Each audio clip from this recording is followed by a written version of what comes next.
This is the complete series of Skybound's Transformers issue 1 through 24. Basically, just put all my single videos together for one giant story. I hope you enjoy. Thanks for being a part of this journey with me. Okay, here we go. Transformers #1 Energon Universe. Let's begin. Well, the first page, as you can see, looks more of like a remembrance page. That's Spike's dad there, remembering some things happening in the war. You see the Ark spaceship in the second panel. It looks like it's just flying into Earth. And there you see Optimus Prime, a non-functioning Optimus Prime, just laying there dead. And then we get into the family aspect here of Spike and his father. You can see his dad just sitting at the bar, drinking. Looks like he's dealing with a depression, something that's happened in his life that was hard to deal with. And Spike is like, Dad, come on, man. Come on. You're better than this. You're better than this. And his dad's just saying, no, I got to get to work. And his friend Davey shows up and is like, hey, you want to ride to the night shift? He's like, yeah. And he's telling Spike here, you got to grow up, man. You got to grow up. Spike's like, well, I'm leaving. I'm going out with Carly and we're going to go look at stars. Because what Spike can't tell his father is that he wants to become an astronaut. And we get our first look here at Carly, and she's got one of those 80s style vans you can see with the artwork on the side. And so they're heading out. They're heading out to a new spot to go look at some stars. They find this mountain. They're going up there, and Carly's trying to let him know. It's like, hey, you need to tell your dad what you want to be. You just need to tell him and get it over with. And they just have a little moment while they're setting up the telescope. Then all of a sudden, boom, it breaks and they fall into the mountain. And it appears that they're both okay. And there you see it, the back of the Ark. And they're just like, where are we? What is this place? And we finally get our first shot of the Transformers. And I love it, because it's all G1 inspiration. You can see Optimus Prime there, Soundwave, Starscream. They're just laying there. They're all dead. And who knows how long they have been there. And if you could see off into the distance, you could see Jetfire. He's finally found them. And he shows up, all while Spike and Carly are like, what is going on here? And Jetfire's like, my fallen friends, it's finally time. And he goes over to Teletran 1. And he's like, Teletran 1 is going to put you guys back together. And they're going to give you a new body, like a new transform ability that is kind of like the things we see on Earth. Basically saying, you guys are going to be cars and planes, the things from Earth. So he loads the program into Teletran 1 to start rebuilding the Transformers.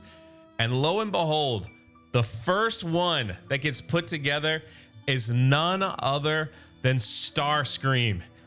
And Jetfire's like, oh, my old friend, I haven't seen you in centuries.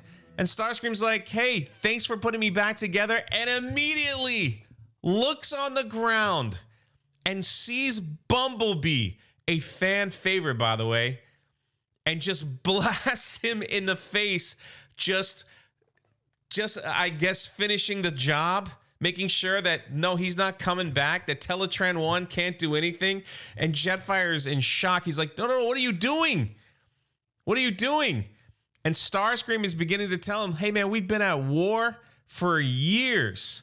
Okay, so step aside.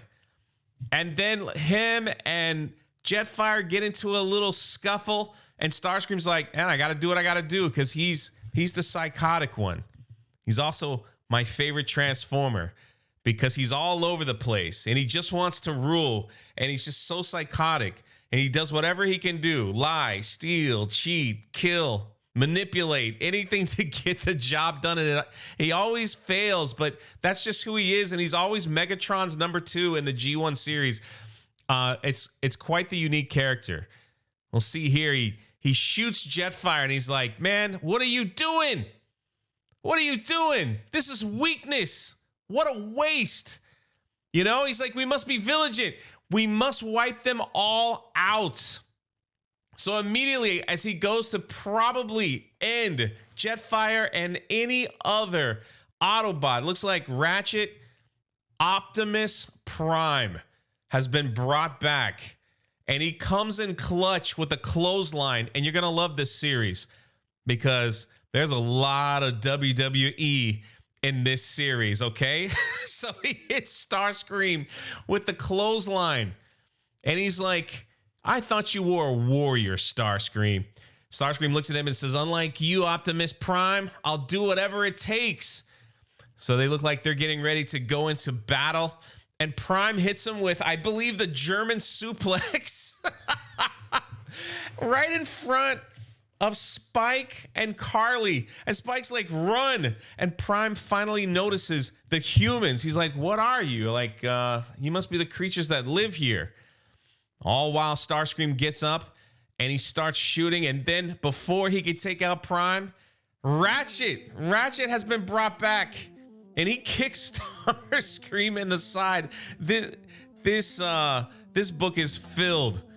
It's filled with stuff. I love it. The action, and you don't know what's coming next and what's gonna happen. I love it. So now you got Ratchet and Prime, but Teletran 1 is still putting Transformers together, and Skywarp is up and he's laying it down. He's making sure that Prime and Ratchet take cover. And Starscream's like, Skywarp, Teletran 1 is reconstructing us randomly. Bring our fellow warriors over here. So Starscream's got a plan. He's like, bring all the Decepticons over so we get brought back first. You can see him dragging Soundwave, and they start rebuilding the Decepticons. So Prime looks over at the trailer, and he's like, hey, we got to load up our fallen comrades in there and see if we can get them out. And he also notices his gun, right? And he's like, I got to get this gun. It'll change the fight.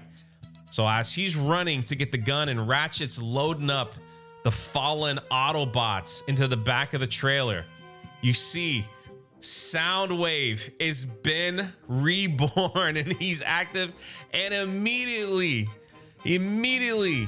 uses that shoulder cannon and blasts Optimus Prime. You can see the explosion. Ratchet's looking over there like, oh my gosh, is Optimus all right? And then it happens.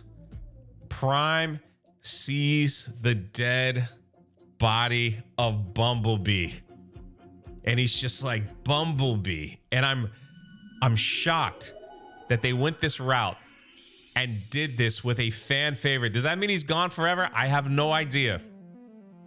But you could see Prime just visibly upset, and everything just kind of stops as he looks at his old friend.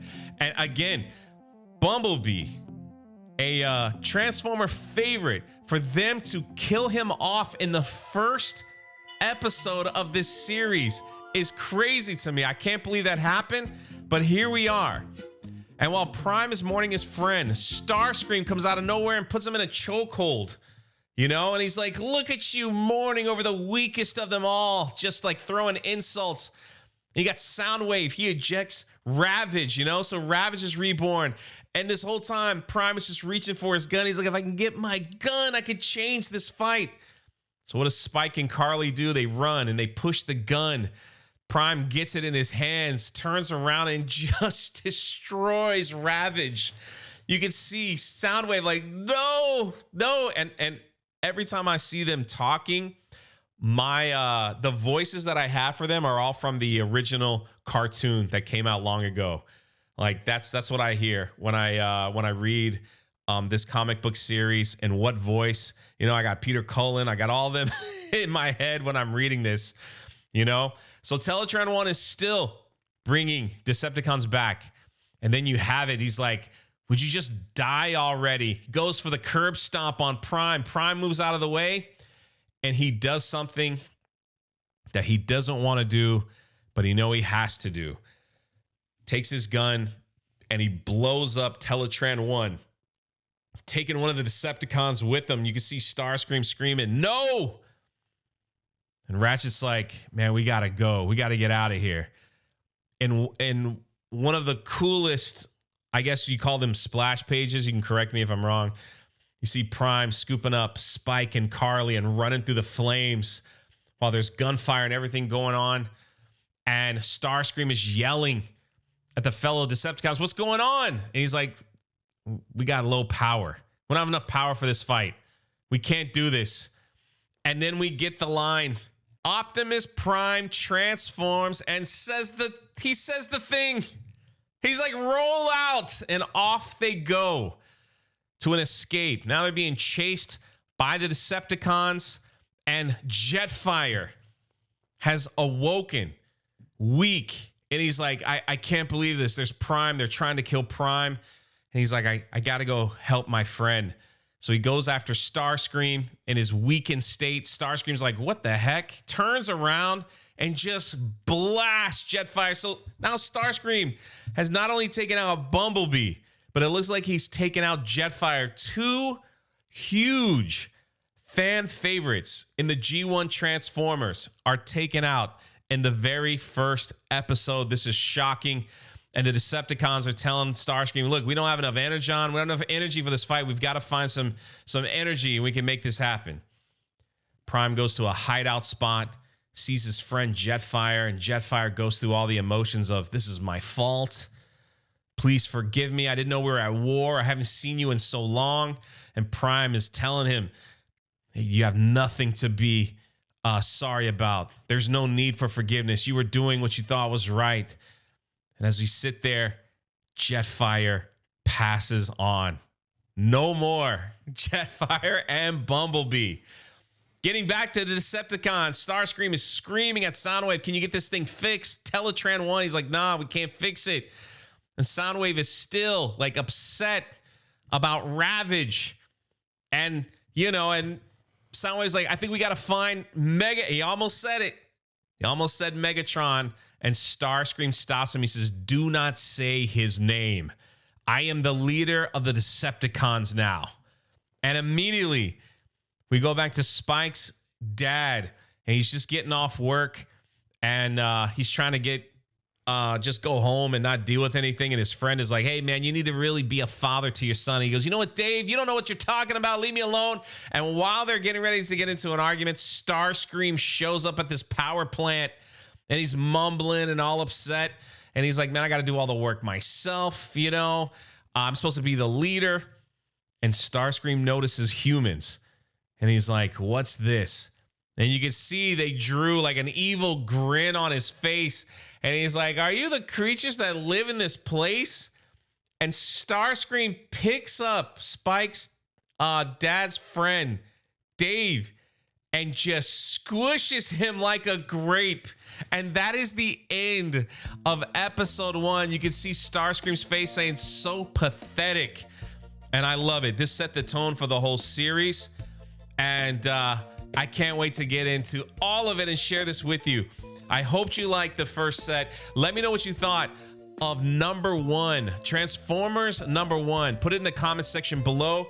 And also, if you're watching these videos and you're like, man, I would love these books myself, I'm going to put the Amazon link to volume 1, and they also have volume 2 out already in the top of the description. You can go check it out and get it on Amazon if you want to go through it yourself. Anyway, number 1 is done.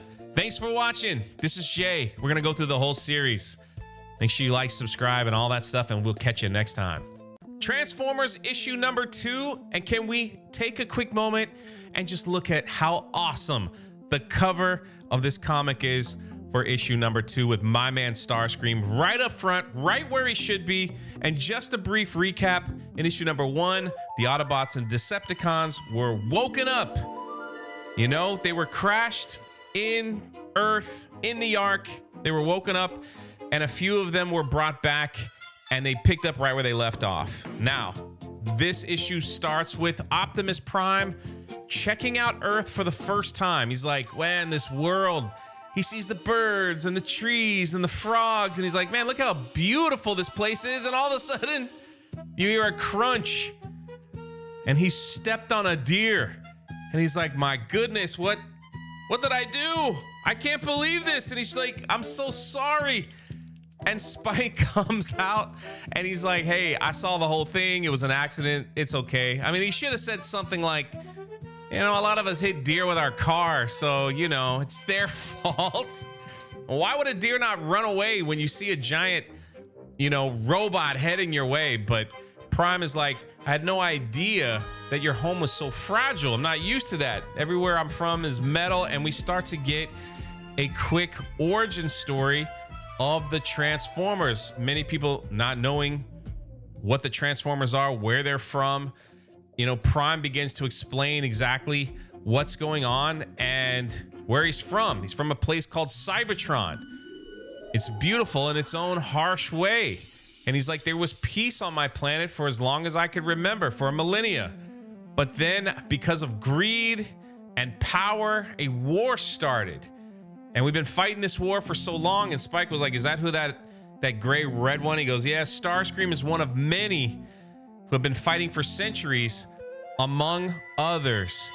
And here we get one of the first images of Megatron, the Decepticon leaders. Now, where is Megatron? He obviously wasn't in the Ark.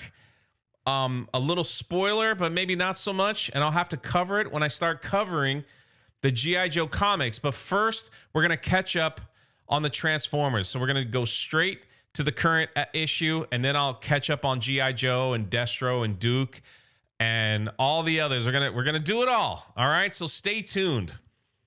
But he remembers, he goes back and he's like, we were losing the battle, you know, and we were going to leave our home planet to try to regroup. But yeah, the most powerful one, Megatron, you know, he started the fight. And the last thing I remembered was seeing your planet right before we entered its atmosphere. And then everything went dark. Now, Megatron was picked up by Cobra. There's your little spoiler. So he's been tied up by Cobra, yes, from G.I. Joe. So you're starting to see, like, we're all in the same world here, in the same universe together. Now, that's a story for another time, but we'll get into it. And Optimus Prime thanks Spike for his help. He's like, if you didn't help me, I didn't know what would happen. While he's still, like, pondering on family and what just happened. And all of a sudden, we get Cliffjumper. Cliffjumper, who didn't get enough respect in the G1 cartoon way back when it was all about Bumblebee. But now, Cliffjumper. And Prime is like, it's so good to see you, my friend. And he's like, what's going on? And before they can even talk, Cliffjumper sees a human. And he's like, what the heck is that thing? And he turns around and sees Carly. And he's like, what are you? And she's like, yeah, I'm not really a spider. What's going on? And so Cliffjumper's having a moment too. He's like, what are these beings? What's going on here? They introduce themselves. They shake hands. And then they go back to their hiding place where you could see the fallen brothers that haven't been brought back yet. And Optimus is talking to Ratchet saying, yo, what can we do? And he's like, we don't have enough energon to bring everybody back, and it's going to take forever. And Prime's like, maybe take some of my energon and Cliffjumpers. Let's try to bring back a few more. And so they begin to explain what energon is. Again, it's like an origin. Correct. It's gathered from natural resources, and it keeps us alive. It's like your food, you know, and this is what we need to bring back our brothers and sisters. We need a lot of it. So Prime's got to figure out how we get energon to bring the rest back, how to defeat the Decepticons. All this stuff is going on in the second issue. So now we go back to where, remember in the first issue where Starscream went to the electric plant and was getting charged up. The police have showed up, you know, and they're trying to explain to the police, my gosh, it was a flying plane. It was a robot that looked like the plane. And all of a sudden, while they're talking to the police, Skywarp just makes a landing right here. Boom! He's like, watch out, weaklings. It just lands on top of them along with the other Decepticons, you know? And Soundwave is like, rumble, begin construction of the energy transfer. And Starscream, of course, is like, what are you doing, man? We don't need anything else. What is this? Why didn't you explain it to me? And Soundwave is like, all right, look, this is gonna collect the energy that we need, you know? And while they're talking, the police are shooting at the Decepticons, and Starscream just stomps them out. You can see like a little hand there. They just get totally flattened. And they start with Skywarp, and Skywarp is like, it's working, man. It's working. We're getting our energy. And then we get to this moment that's pretty awesome. So you've got a fighter jet in the air. And they're like, we got to go find some bad guys. Let's see what's going on. And Soundwave's like, I'm picking up communication. They're sending some countermeasures. And Starscream's like, oh, the squishies? They're trying to fight? I got to see this. And Starscream transforms into his jet as a seeker, and he goes after them, and he starts shooting the jet, you know? And they get into this dog fight, and Starscream's just like toying with them at this point, you know? And the other ship is just trying, you know, to maneuver to get them. Starscream transforms, right? And he's like, this is fun. And he's able to like shoot the jet, and the people eject. The one guy ejects right in front of Starscream. Starscream says hi and does a double clap, and you can see splat, just totally flattens the guy. The other person is screaming. He's like, no. He hits a button. He pulls out his own jetpack, pulls out a gun, does some maneuvers before Starscream could kill him, ends up shooting him in the face and making an escape.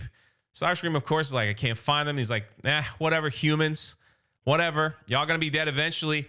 And we get the name reveal. Starscream was fighting Duke. That's right. Duke from G.I. Joe. That's what's going on here. So we've got our first little combination of G.I. Joe and Transformers. It's freaking awesome, you know? And now we go back to Skywarp, and he's just toying with the humans. They're all calling him squishies, you know? And they're like, Soundwave's like, Skywarp, look out. This giant plane shows up, and they start running, and then that's it. We don't know what happened. We go back to Optimus Prime, and Prime is like, man, what's going on over there? And Spike's like, my gosh, it's the plant. That's where me and Carly's dad work.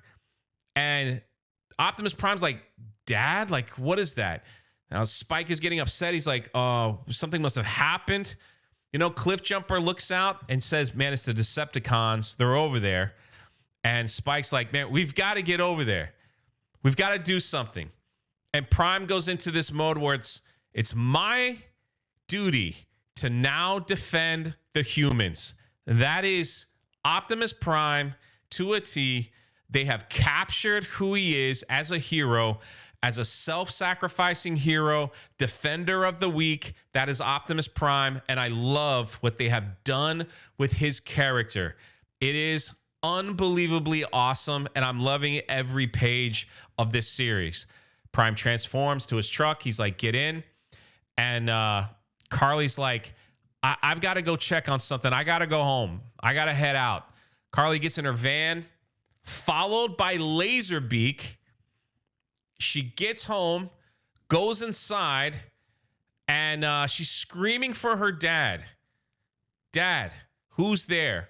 Someone grabs her, and it's Mr. Witwicky, Spike's dad. He's like, I just got here. Carly's like, where's Spike? Where's my dad?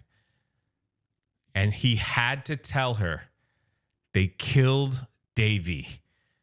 They killed your dad. Starscream squished Carly's father in the first episode, and that is the end of issue number 2. What do you guys think? Let me know your thoughts in the comment section below. Number 3 coming right up.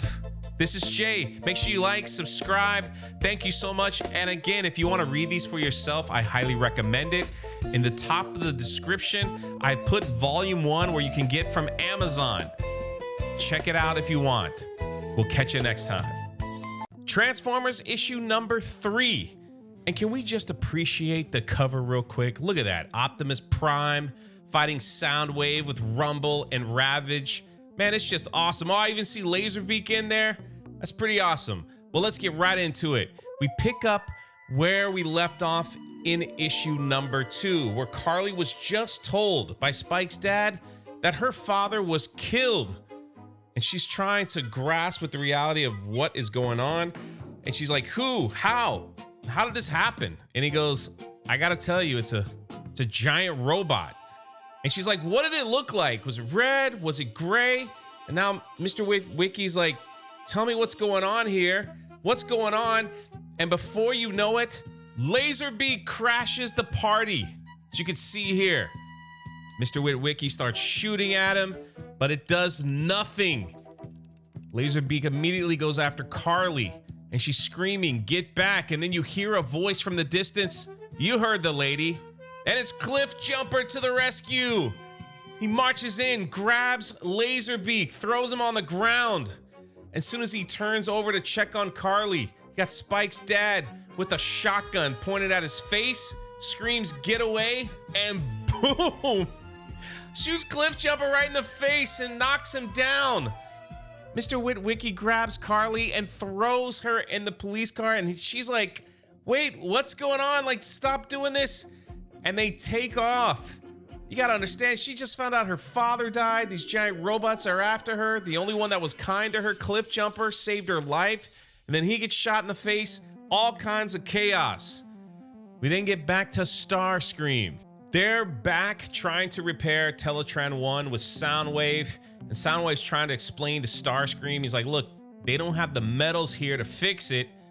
But maybe Megatron, as soon as he says Megatron, Starscream slaps Soundwave. Now we're building some tension here between Starscream and Soundwave. Y'all know you want to see it. You want to see the fight. And Starscream's like, I told you, never say that name. Never.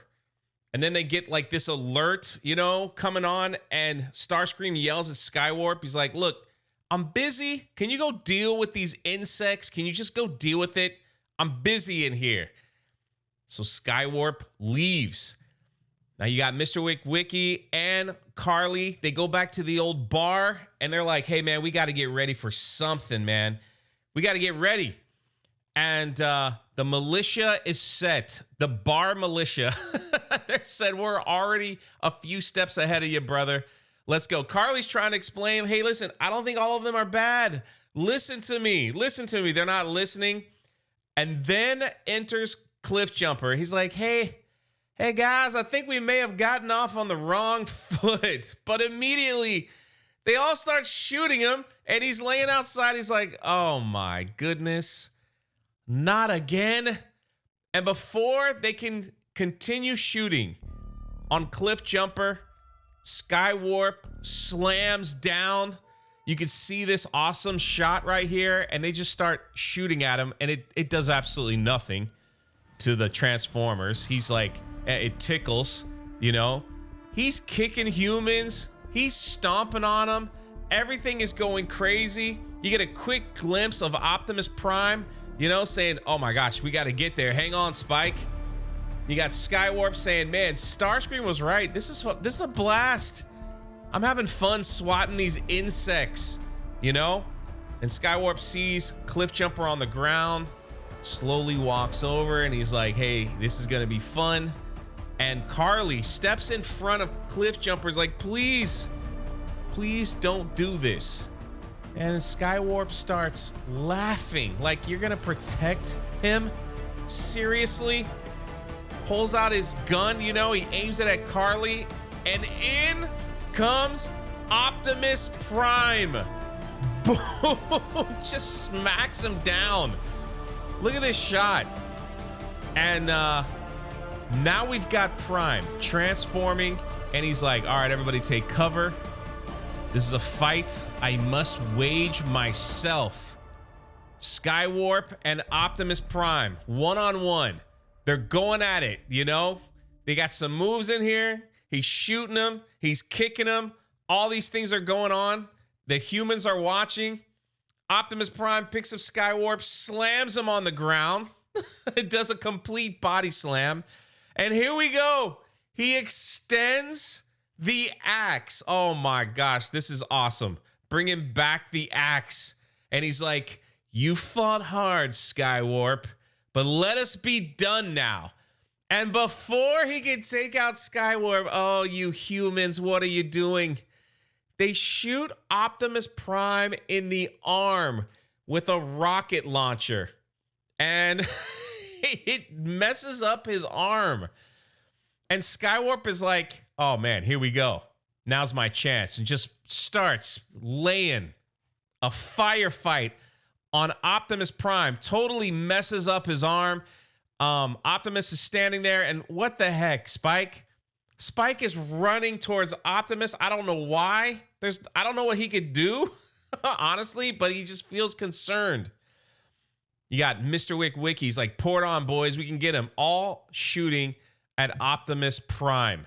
Makes no sense. And then it happens. Spike running out to save Prime. He gets shot by the crossfire. And you see Optimus Prime looking at Spike, and he's like, oh no. No. You see Spike's dad like, what? No, not Spike. What is going on here? And then Skywarp, you know, he's still on the charge. He points out his gun, and then he looks like he's about to flick Spike with his fingers, right? Like this is an insect. He's not important. And Prime is like, I've had enough. I've had enough. Hits him with his forearm, looks at Skywarp, and rips off his own arm and starts beating the snot out of Skywarp with his own arm. Are you kidding me right now? This is insane. This is absolutely insane, and I love it. I love every minute of it. So he's hitting, he's slashing, he's knocking him out, and Skywarp is done. He's laying on the ground after being beaten by Optimus Prime's own arm. Prime immediately goes over and looks at Spike, and he remembers how fragile Earth is. He remembers the deer that he stepped on, you know? And he's going to pick up Spike. Spike's dad is like, man, don't you dare touch him. Don't you touch him. Optimus transforms in his beaten state.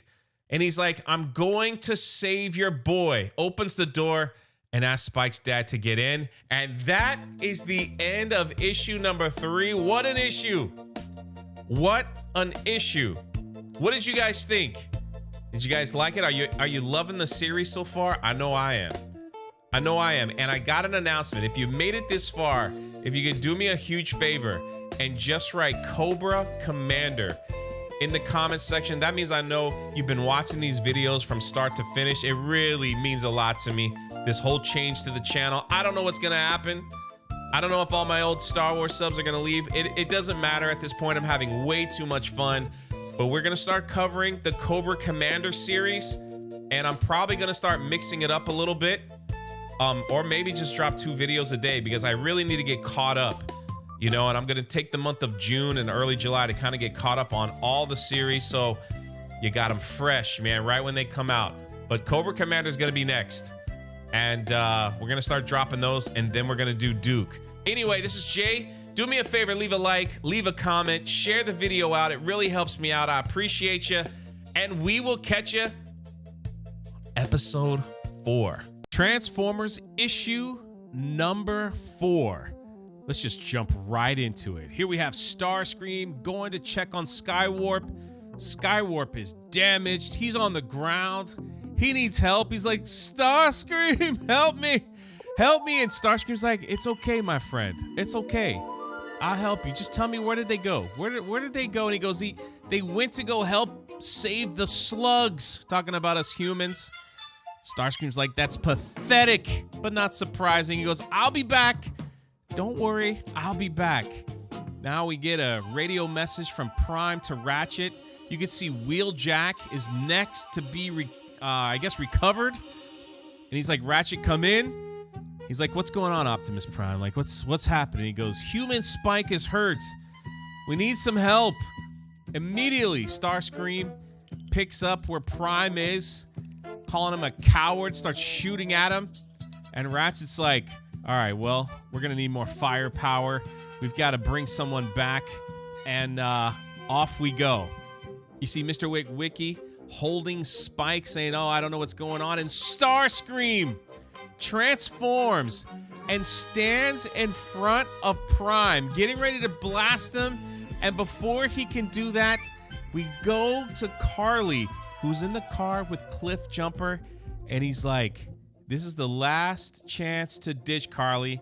Carly has a vendetta because we found out that Starscream killed her father, squished him like an insect in episode 1, or issue 1. I keep saying episode, but issue 1. And she's like, get him. Let's get him. Cliffjumper runs him over from the back, makes him trip. Starscream tries to get up, and Optimus Prime just smashes Starscream. You know? Puts him on the ground. And it's like the 1-2 punch from the Autobots. Starscream's just getting it while they're racing towards the hospital. Optimus Prime then makes it to the hospital, transforms, is like, you got to help this human. Spike's dad's got him running on the inside, and here comes Laserbeak. Cliffjumper screaming to Optimus Prime, hey, look out! Got to get them inside. They start laying down a fire. Remember, Optimus has one arm. You know, he's got his gun. Him and Cliffjumper are going after Laserbeak. Then all of a sudden, we got Rumble. Behind Cliffjumper, hits him with those rumble, those earthquaking, hands of his. Knocks him clean down. And here it is. A fight that everyone wants to see.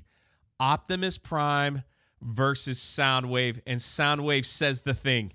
He says the line, Optimus inferior, while he kicks Prime right in the face. And right before Soundwave was going to end Prime, just like finish him off, you have Starscream saying, wait, hold on a second. This is where they fix the squishy ones. Is that right? This is where you send them to be fixed. And he looks at Prime and it's like, I want you to suffer. You're so pathetic. I just want you to suffer, and we're gonna kill the ants while you watch before we end your life. We then make it back into the hospital scene where they're doing everything in their power to heal Spike, to bring him back. The doctors are working, and Starscream turns around, and he's like, blast every inch of this hospital. And they just go all in. You can see that the doctors are saying we lost power. They must have hit the generator. There's fire. Everything's going on. And Soundwave looks at Starscream and is like, hey, Starscream, we got a problem here. We got a problem. Autobots incoming, and here we go. We've got Ratchet and Jazz. Jazz makes his first appearance here, and it's freaking awesome, dude. We finally got old school Jazz, and I call him old school, but it's G1. So you got Cliffjumpers excited. They're all set. Jazz transforms and just starts owning them. Because he's fresh, he's new, he's ready to get into the fight. Everybody else is kind of beaten up, So now you have Jazz. He goes over, and it looks like he gives an RKO to Soundwave. It knocks him right on the ground. While he's keeping the Decepticons occupied, Prime gets up, Ratchet's ready, Cliffjumper. You got Jazz, and look at this scene right here. And he's like, what do you say, Decepticons? Shall we finish it? No. Not Starscream. Not Soundwave. They gotta leave. They're like, we're outnumbered. We gotta retreat. We've got to get back. And Optimus looks down, and he's like, what's going on, Carly? What is happening? How is Spike?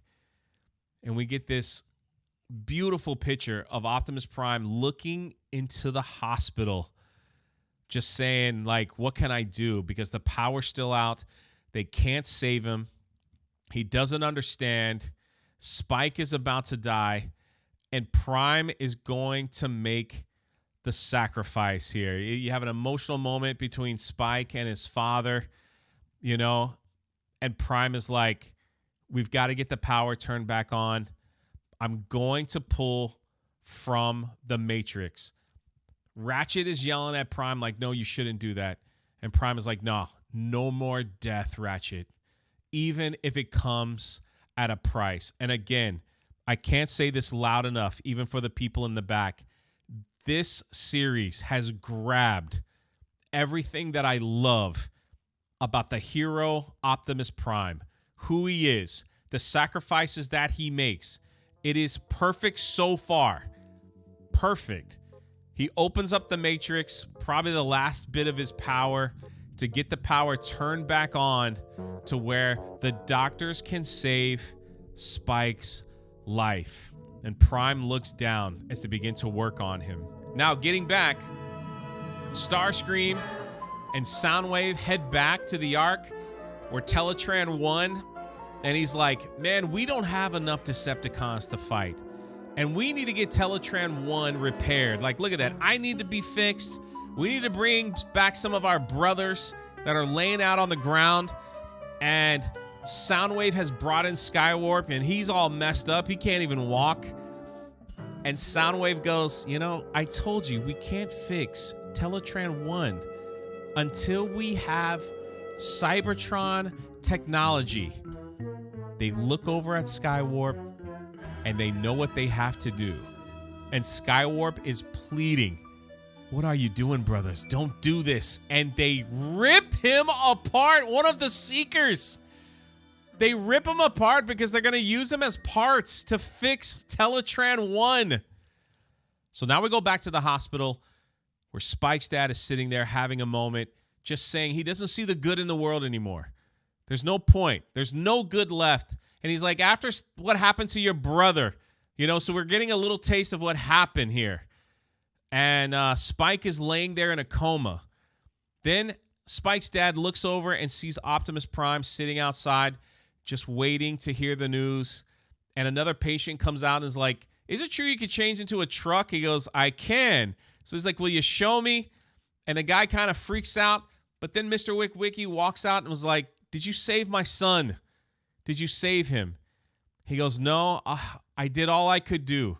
I gave everything that I had to get the power back on. He goes, everything else is left up to the great spark.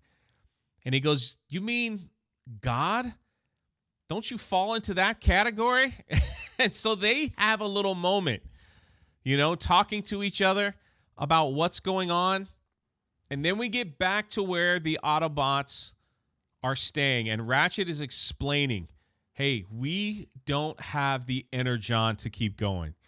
We don't have the energy. And while they're talking, you see Jazz just fall over, you know, and he's like, I don't have it anymore. And Ratchet's like, I pulled all the energon we had left from all of our fellow Autobot bodies, but it's still not enough, even for one warrior. We've got to find a solution.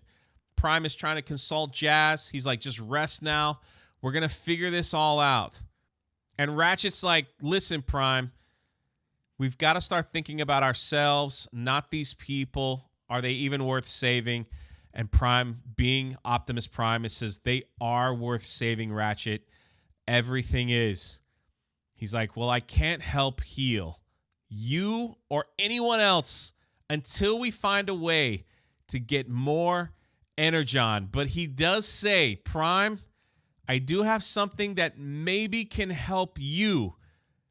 And talking about fixing his arm, he opens up the back of the truck and you could see Prime like, I cannot do this. And Ratchet's like, you're wounded and you're barely standing. We need you to survive. You've got to do this. Spike's dad then shows up and says, I think I have an idea on how to solve your energy problem. Then we get back to Carly and Cliffjumper, and they're having their moment. And Cliffjumper expresses to Carly, look, Starscream killed my entire clan, kind of like his family. And they're having a moment because what they have in common is that Starscream has killed not only Carly's father, but also the family of Cliffjumper. So they're kind of like having their own moment together. It's rough. And then Cliffjumper looks up and he says, Optimus, with his eyes wide open. And here we have the first image of Optimus Prime with Megatron's arm with the cannon attached. Look at this thing. I never thought I would ever see something like this. I got to be honest with you. I need an action figure right away. I need something. They got to put something together where I can own this because this is awesome. I don't know how long it's going to last, but this is sick. He looks at Cliffjumper and he's like, how do you feel about going on the offensive? You know, now it's time. Like, just look at this image for a second. My goodness. Prime is ready. He's like, it's go time. I've got a new arm. I've got a cannon on this thing. Let's make it happen. He's rounding up all the Autobots, and off we go. We then get back to Starscream and Soundwave just shredding the wounded Decepticons to try to fix Teletran 1 so he can bring back as many people as possible.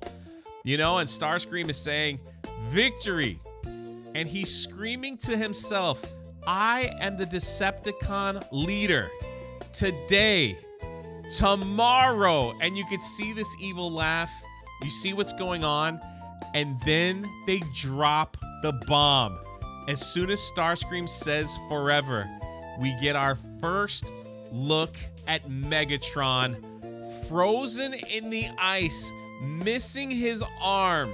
In case you're wondering, you gotta read Cobra Commander to find out exactly what's been going on with Megatron.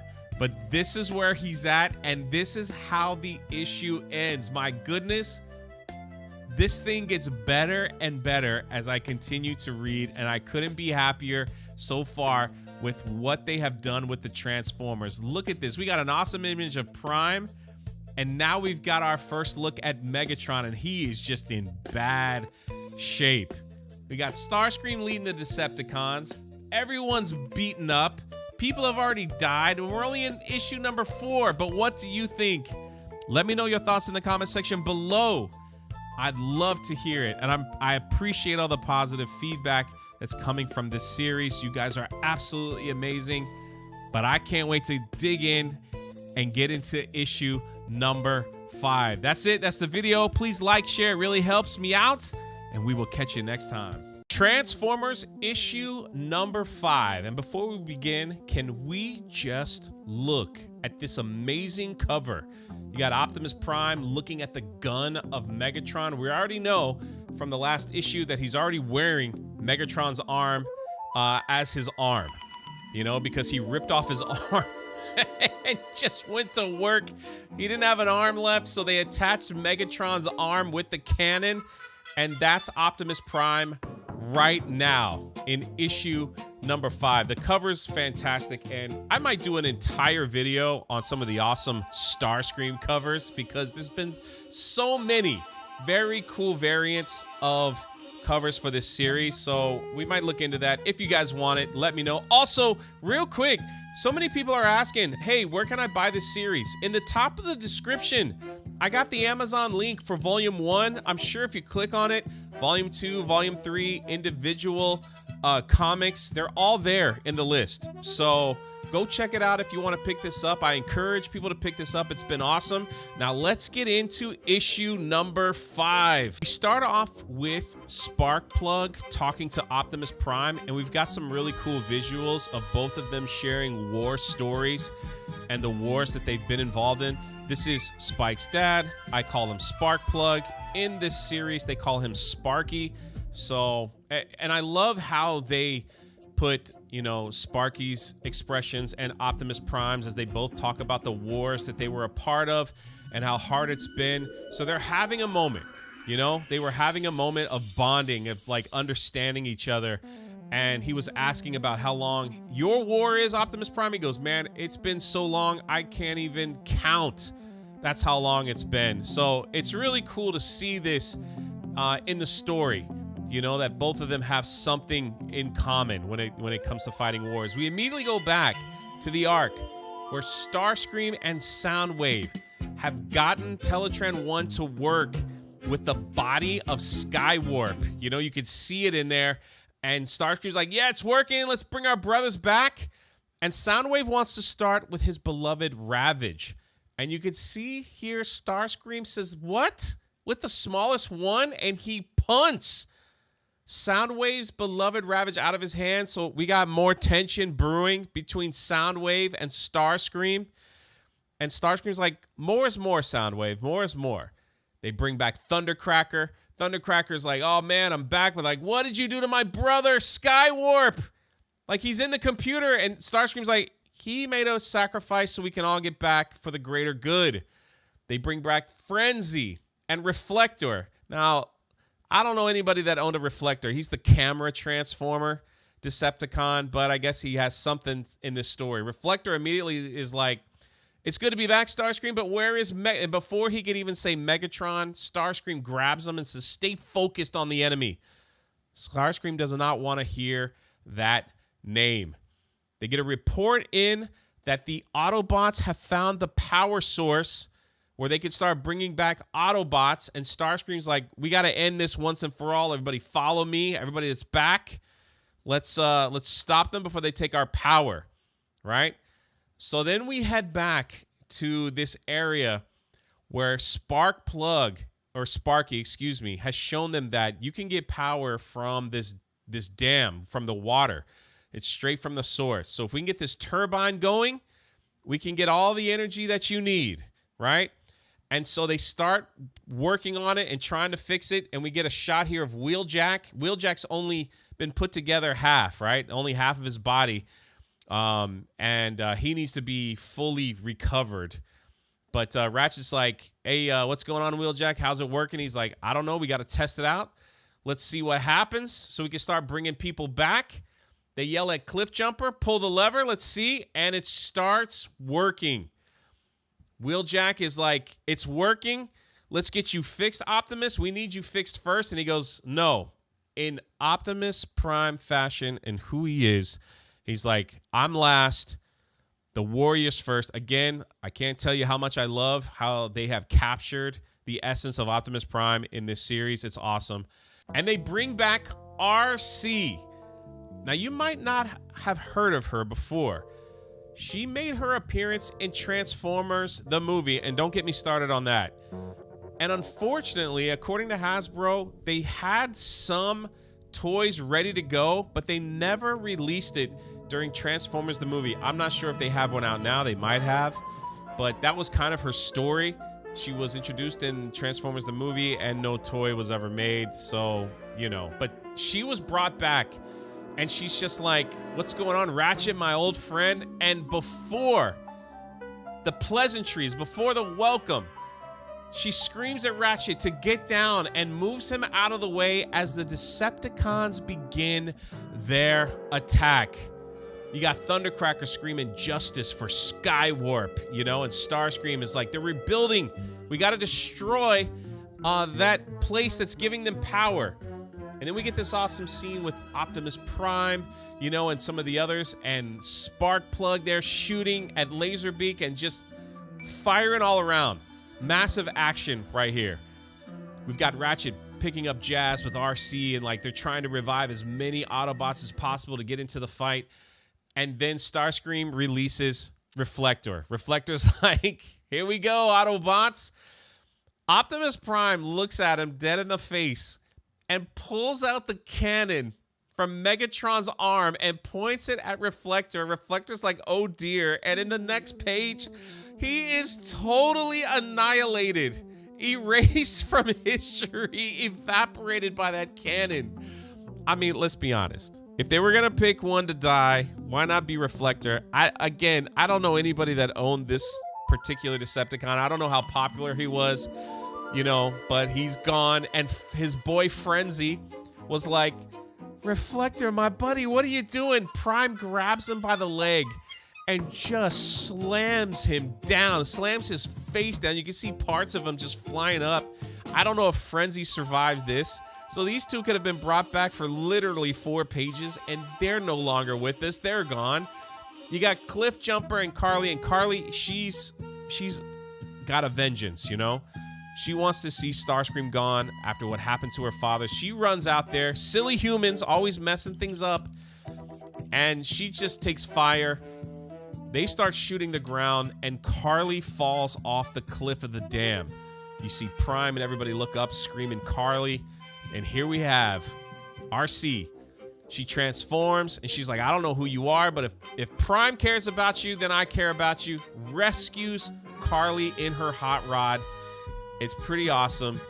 And you got Cliffjumper very excited, like, oh man, it's so good to have you back. And Rumble's getting ready to annihilate Cliffjumper. And here comes Jazz. Jazz has been brought back, and he wrecks Rumble. You know, I don't know if Rumble has survived this either, because they're killing off characters left and right, and we're only on issue number 5. You got Jazz, you got Cliffjumper, you got everybody fighting, and then it happens. Starscream lands, and he looks at Prime, and we're about to see the showdown. And they mince words. And Prime shows him the Megatron arm with the cannon. And he goes, last I remember, you were cowering in front of this very weapon. Shows him the gun and says, a constant reminder of what you'll never be. I love it. I love it. Prime with the one-liners that just gets under everyone's skin. That was just perfectly said. Starscream has a trigger moment, a reaction, runs after him, and tries to knock him down. But no. Prime turns around with the cannon and just begins an assault. Nails Starscream. Starscream's like, we got to retreat. We got to get out of here. And Prime smells blood in the water. People are cheering. The Decepticons have retreated with whoever was still alive. And Prime's like, it's time to go after him. It's time. We can end this right now. We got to roll out. There's a moment here with Carly. Carly's like, I got to go. I got to see this. And they're like, no, it's too dangerous. We can't let you go. And she's like, I got to see this end. I got to see you take out Starscream. Please. And while she's standing there, Cliffjumper grabs her and pulls her into his car while he's heading out. He goes, you're right, Carly. You should be there when we finally stop the Decepticons for good. In the next page, they're heading out to the Ark. At least that's what I've always called it. They don't really call it that in the series, at least yet. But Prime is like, this is the vessel that brought us to your planet. They're like, yes. And as soon as they get close, Prime is smashed by a giant dump truck that's green that can only mean one thing. That's right. The Constructicons have been reborn. And you could see Starscream here with an evil grin. He's like, I knew you would follow me, you stupid Autobots. I knew you'd follow me back, but look at my new toys. And he yells at the Constructicons to merge into, we all know what's coming. We all know. Into Devastator. We get our first look at Devastator. And he's got his hand over Prime. Prime looks beaten. You see Sparkplug there too. They're looking up at this giant transformer that combined, you know. And that is the end. That is the end of this issue. My goodness. I can't wait to get into the next one. But we got Devastator back. And Prime is about to go one-on-one with Devastator. I'm not sure. But are you loving this series? Are you glad that we changed the channel up? I hope so. I hope you would give this video a like. I hope that you'll share it out and help me get into that Transformer algorithm. And if you watched it all the way to the end, could you just type in Devastator in the comments section? That tells me that you watched it all the way to the end. I really appreciate it.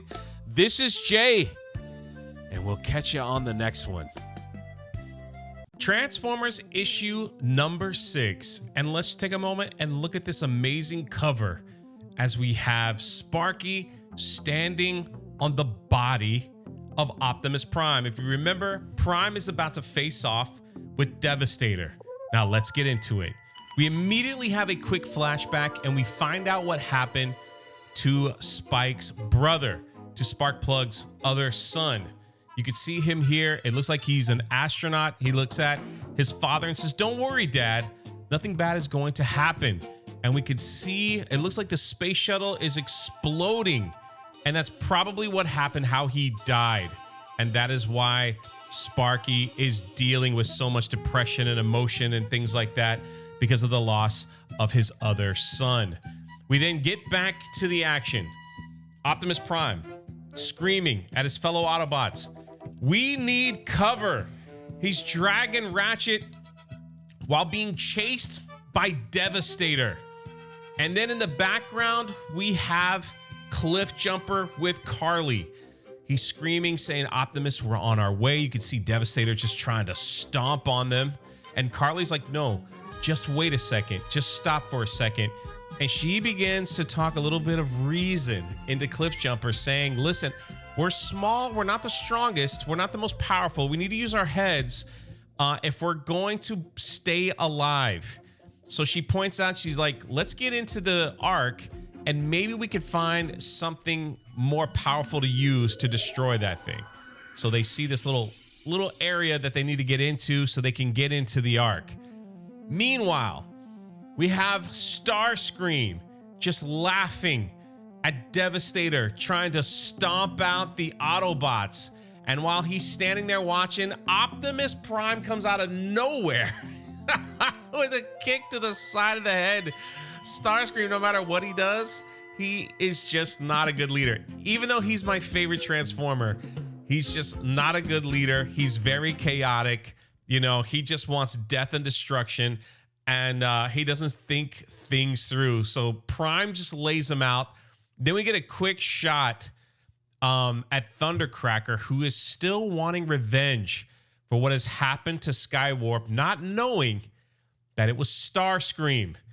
You have Optimus Prime telling Sparky to watch out, and then it happens. Devastator grabs Prime by the leg, picks him up, and slams him onto the ground. Devastator calling him small, weak, and feeble. Prime just being smashed to the ground. The other ones, RC and Ratchet, begin shooting up at Devastator to hope that they could save Optimus Prime. They grab Prime and drag him inside to the Ark. And they're like, "We got to get the door closed." There's Jazz. He's doing everything in his power to push Devastator back. Ratchet, he's like, "I can't crawl fast enough." He's all damaged, his legs. And Devastator grabs Ratchet's other leg. They begin screaming. He's like, "They've got my leg." And Jazz finally hits the button to slam the door shut while ripping Ratchet's leg from his body. You can see it here in Devastator's hand. He's just like, you know, he's got his legs. So now Soundwave shows up and says, "Hey, listen, let's go to the back of the cave." You know, he's using his smarts, his intelligence, and he's like, it's a little weaker on that side. We can get in and flush them out if we go to the other side. So Devastator heads that way. You got Cliffjumper and Carly. They're looking through parts of the Ark, and they find a gun. And in comes Starscream. Carly looks over and says, "You killed my dad." And Starscream starts laughing, you know, and he goes, "Wait, what is a dad?" And then you have Cliffjumper facing off against Starscream. I never thought I'd see this day. I mean, personally, Starscream, if he was a little more level-headed, could wipe the floor of Cliffjumper and Carly. But no, again, he's so chaotic. And they start their attack. And immediately we get back to Optimus Prime. Oh no, and we're reliving the scene of Transformers, the movie 86, where Prime is laying there and everyone's looking at him. And they're like, "I don't know. I don't think we can save him." And I'm like, "Please don't do this to me again. We're only in issue number 6. Prime is like, "Man, I'm sorry." He starts apologizing, opens up the Matrix, and he's like, "One of you have got to take this." And he drops it on the ground. Sparky, Spike's dad, looks over and he says, "If there's anything I can do, I've got to do it. I've got to make the ultimate sacrifice." And I don't know how this works, but he says, "Take care of my son. Take care of my world." and he jumps into the Matrix, causing some kind of spark. I don't know, it just sucked the life force out of him. I'm not sure how this works, but as you can see, it just recharged the entire Matrix. They pick it up, they put it in Prime, and you can see him just healing himself, you know, coming back to full strength. And Prime is like, you will not be forgotten, Sparky. And I promise I will protect your son, and I will protect the whole Earth. Just classic Optimus Prime. And I probably say this every issue. I freaking love it. How they grabbed Optimus Prime. He's like, I'm gonna protect everything.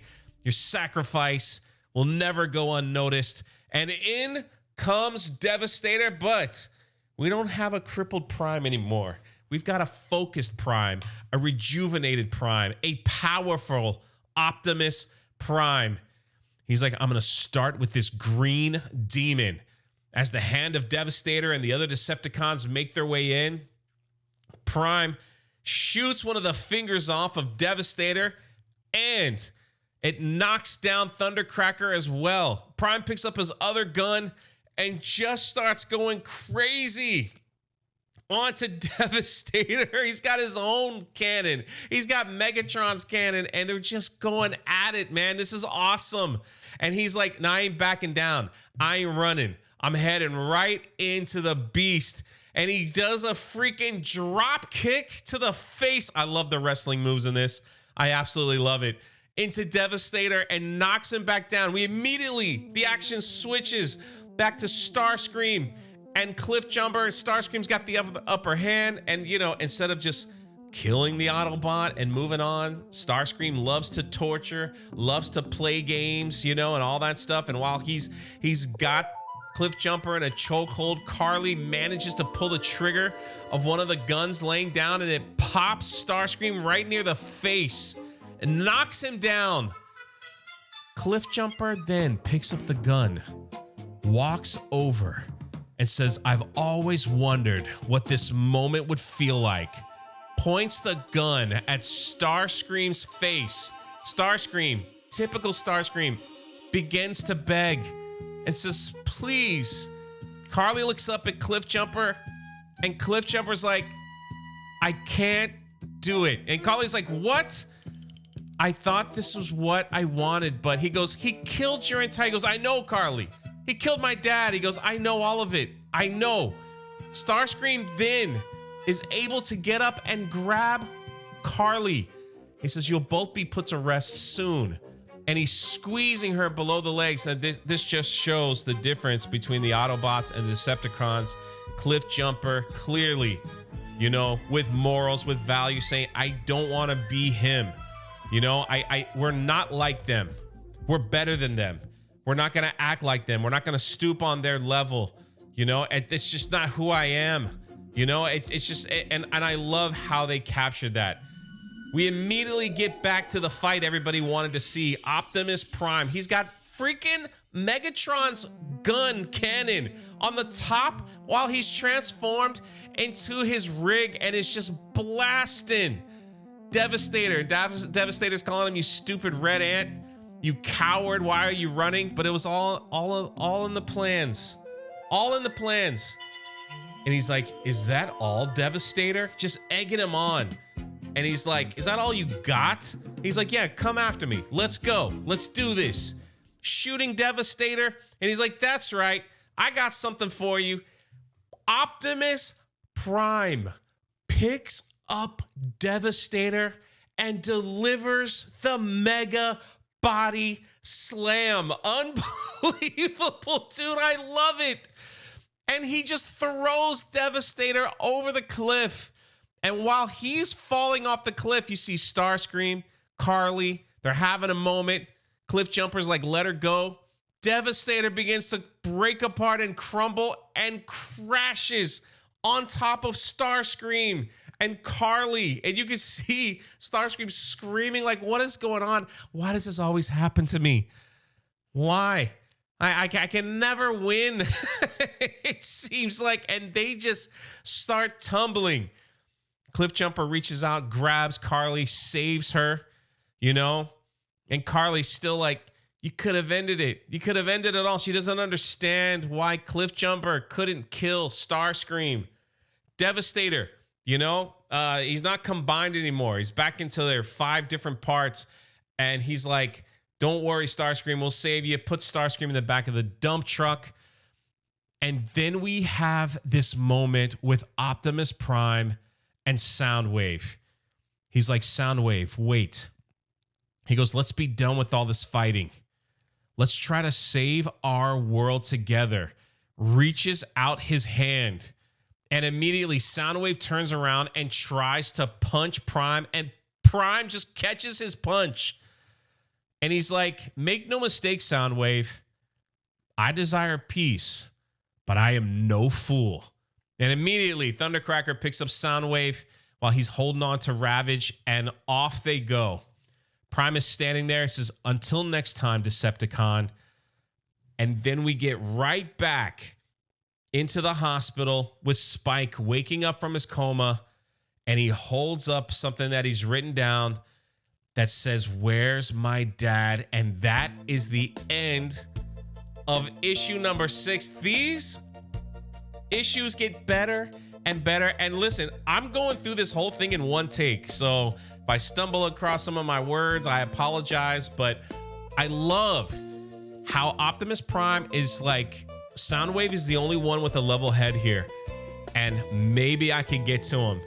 Maybe there's cracks, you know, in the Decepticon armor. Maybe there's something going on, because they also gave us a sneak peek of the next issue. And look at this cover. You got Starscream. Looks like he's about to crush Ravage, setting up, man, they're setting up a civil war in the Decepticons. It's gonna get good, I'm telling you.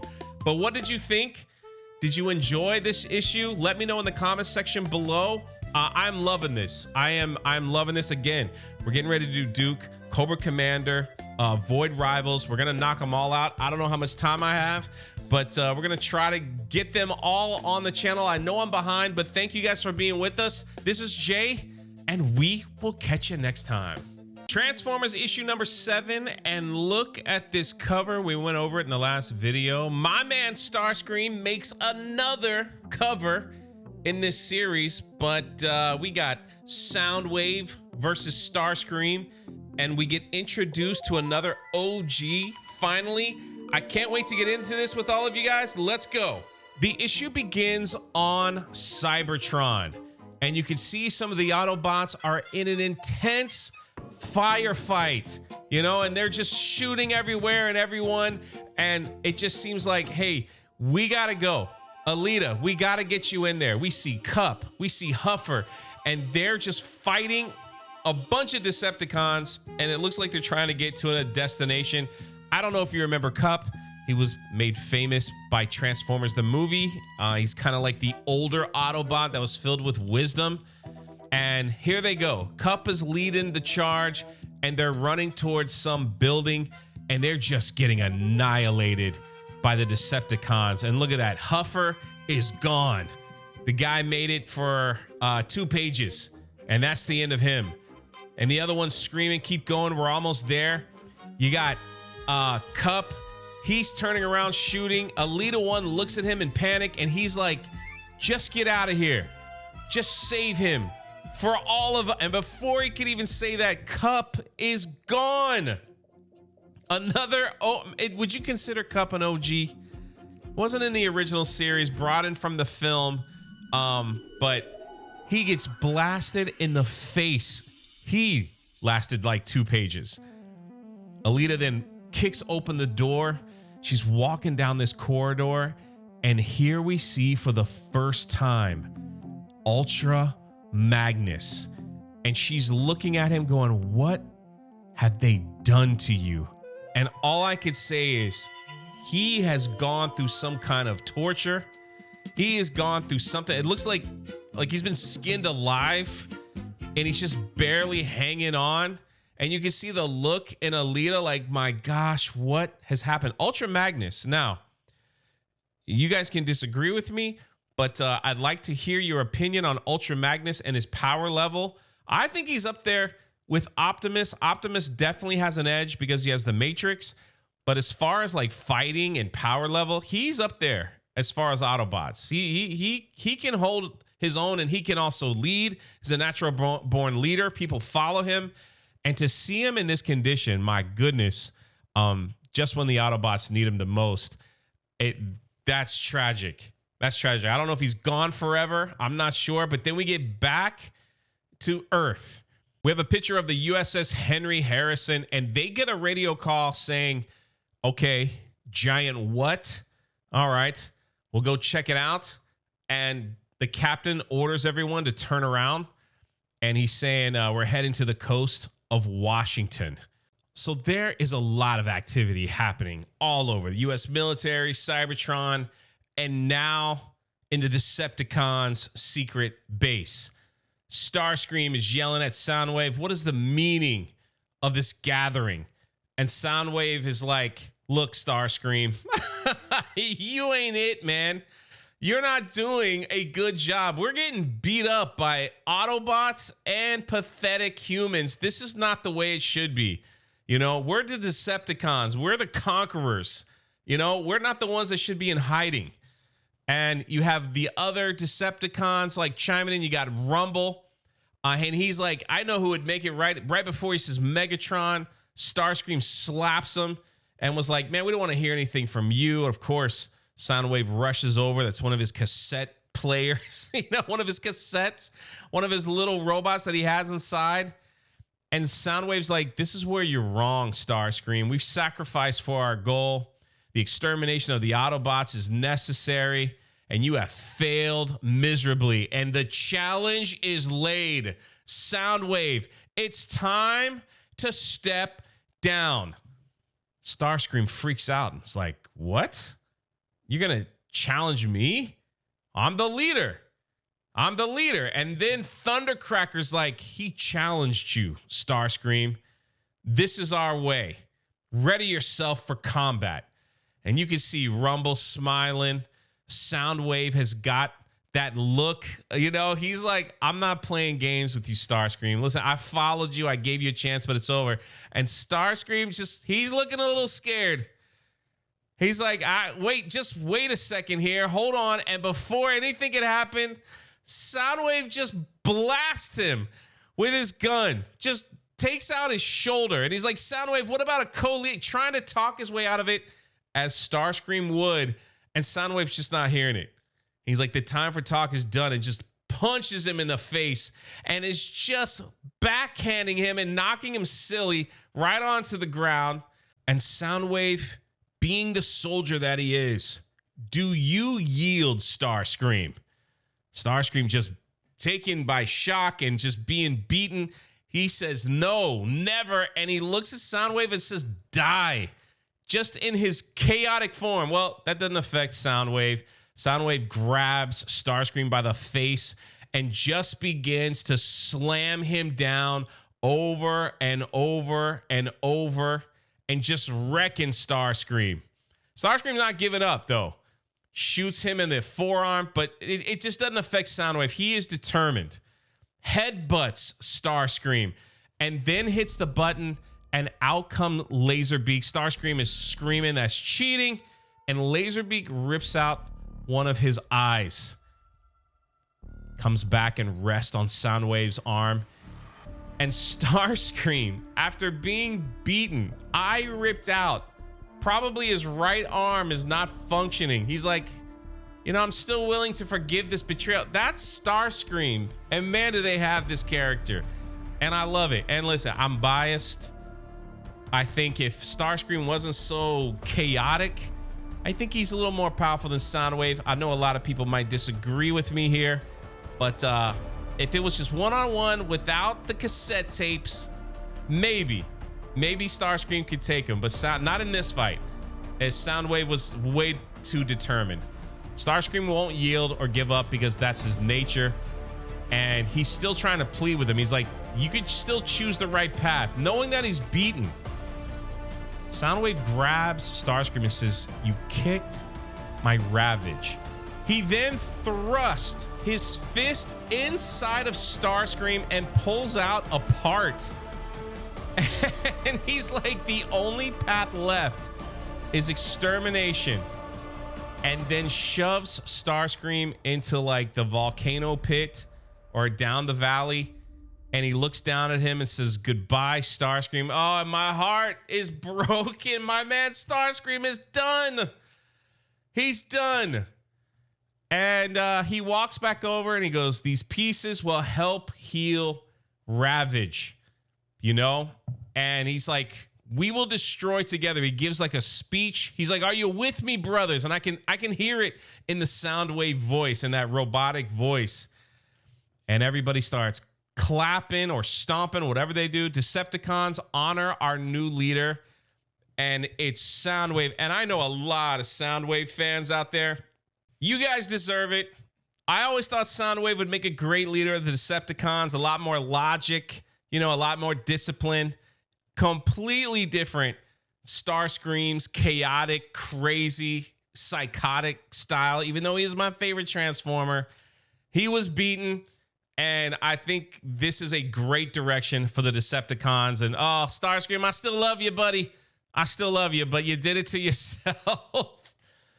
Then we go back to the Autobot, I guess their base. And we see Carly is practicing shooting guns, and she's just upset. She's angry. See RC, she goes, is it Carly right? And she's like, yes, I'm guilty. What are you doing? She goes, what does it look like? I'm training. You know, and she's learning how to shoot a weapon. And she's like, I got to start somewhere. You know, and RC's like, can I help you? Can I join you? And she starts shooting her weapon. And Carly's like a little excited, like not bad. And then they have this moment where RC is trying to say, listen, I know you're upset.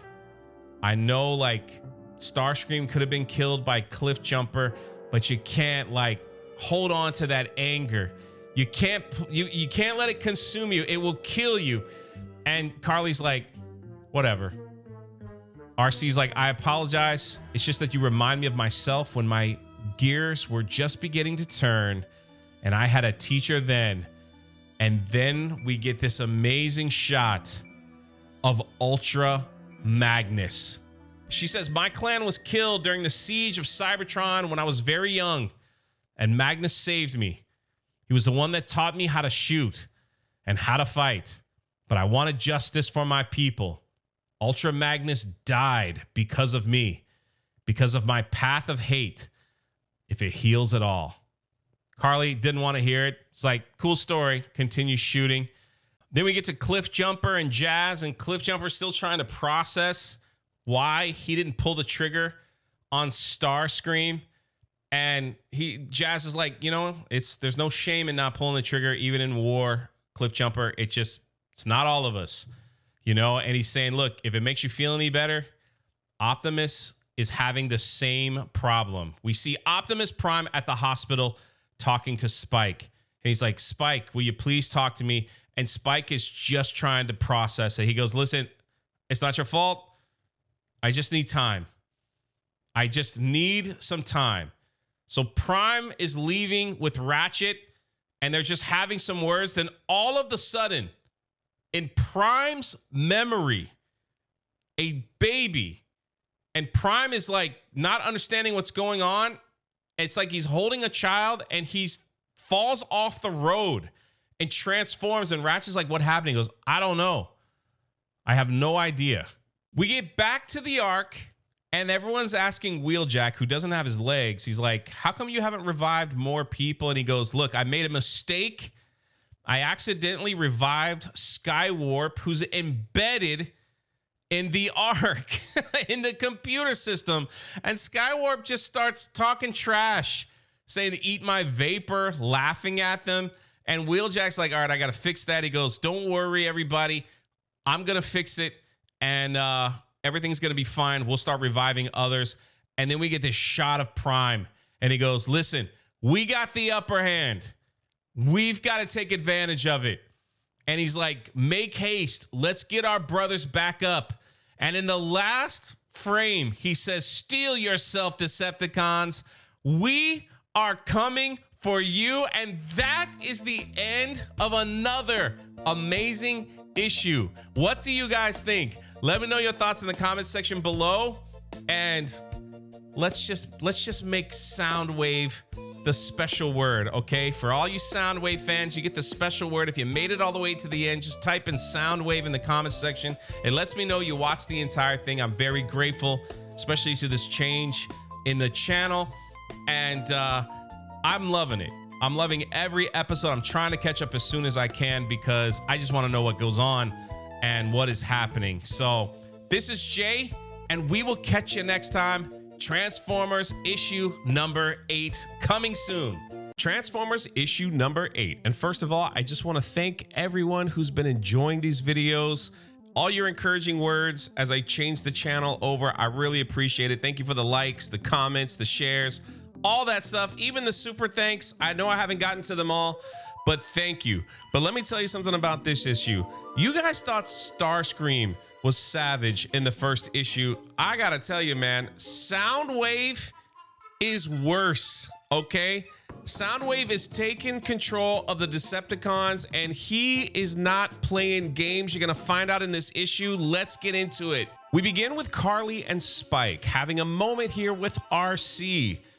Carly's like, hey, I just wanted to get you out to clear your head. My gosh, so much has happened. These giant robots have killed both our dads, and maybe we can get them back. And Spike corrects her. He's like, my dad wasn't killed. He gave himself up to help others. And then he looks at her and says, just like Jimmy, a reference to his brother. You can still see Carly is still furious and angry as to what happened. And Cliffjumper shows up. And Carly wants nothing to do with Cliffjumper. You can see he's happy to see Spike. Cliffjumper's like, I don't want nothing to do with him. Stay out of it. And Spike is like, he saved your life, you know? And she's like, no, he could have killed Starscream. I don't know why he didn't do it. Starscream killed his friend, killed my father. You see Cliffjumper remember Bumblebee, and Carly just walks away angry while Cliffjumper puts his head down and Spike consoles him. And then we get to Cybertron, and you see Alita 1 carrying the body of Ultra Magnus.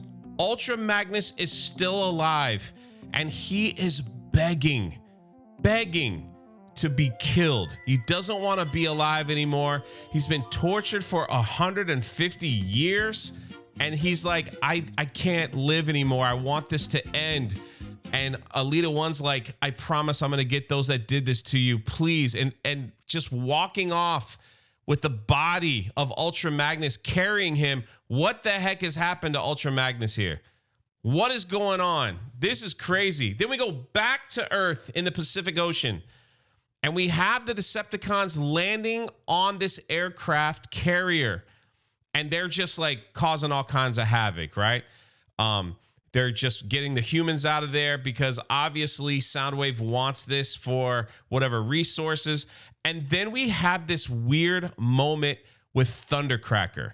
Thundercracker grabs the captain. Captain tries to shoot him, does absolutely nothing. And then Thundercracker has a change of heart, right? A moral moment where instead of squishing the humans, he sets him down and he's like, just be on your way. He looks over to Starscream, and as you can see in this image here, everyone on the Star Destroyer is now in the water, all the humans. And he goes, they can't really hurt us anymore, leader. And Soundwave says, this is true. They are pathetic, but they will tell their superiors about what transpired here, and there can be no witnesses. And Thundercracker's like, but wait. Soundwave is regrettable, but necessary, and destroys all the humans. And people thought Starscream was bad when he squished Carly's dad. Soundwave wipes out everybody in one blast. And he's not done this episode. He's not done being savage. We now get back to the Ark where Wheeljack is still having some issues with Skywarp, who's basically in the computer.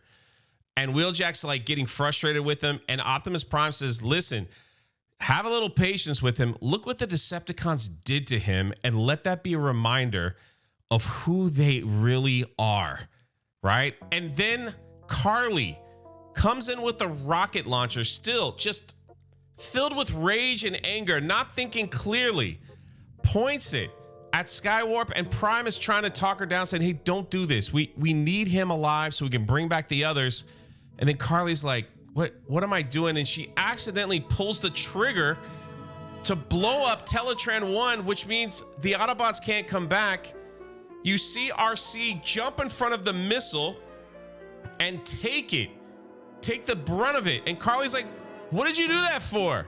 Why are you doing this? And then for some strange reason, Skywarp rebuilds Wheeljack's legs, and Prime is trying to have a conversation with Carly, saying, listen, I know you're upset, you're angry, and Carly's just not having it. She's like, what am I supposed to do? Just wait around and get squished? And she's just so filled with anger. And she's like, I'm done with you guys. And she just walks off and goes back to her van. And RC shows up.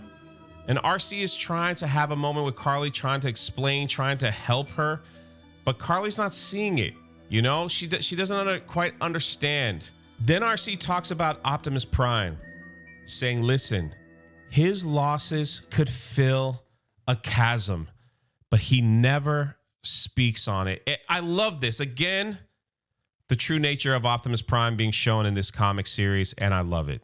We then get back to the Decepticons and Soundwave explaining why he's a better leader than Starscream, basically saying Starscream had no plan. He just wanted violence. He goes, I got a plan, and this is the first part of it. And look what he had the Constructicons doing. Reviving, bringing out of the depths the Nemesis, the Decepticons ship, the ship that was chasing the Ark all those years ago. Soundwave has brought it back, and everyone is happy, like, oh my gosh, it's our home. We're back. We immediately go back to Prime.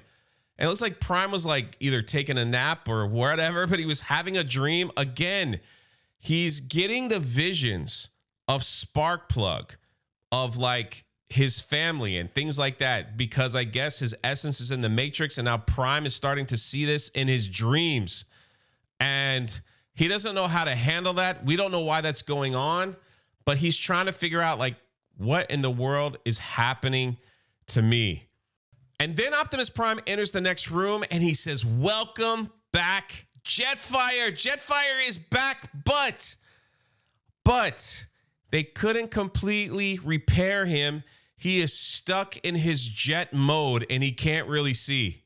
He's like, everything's dark. He's a little upset as to why they brought him back. And Prime was explaining there's a little bit of a spark left in you.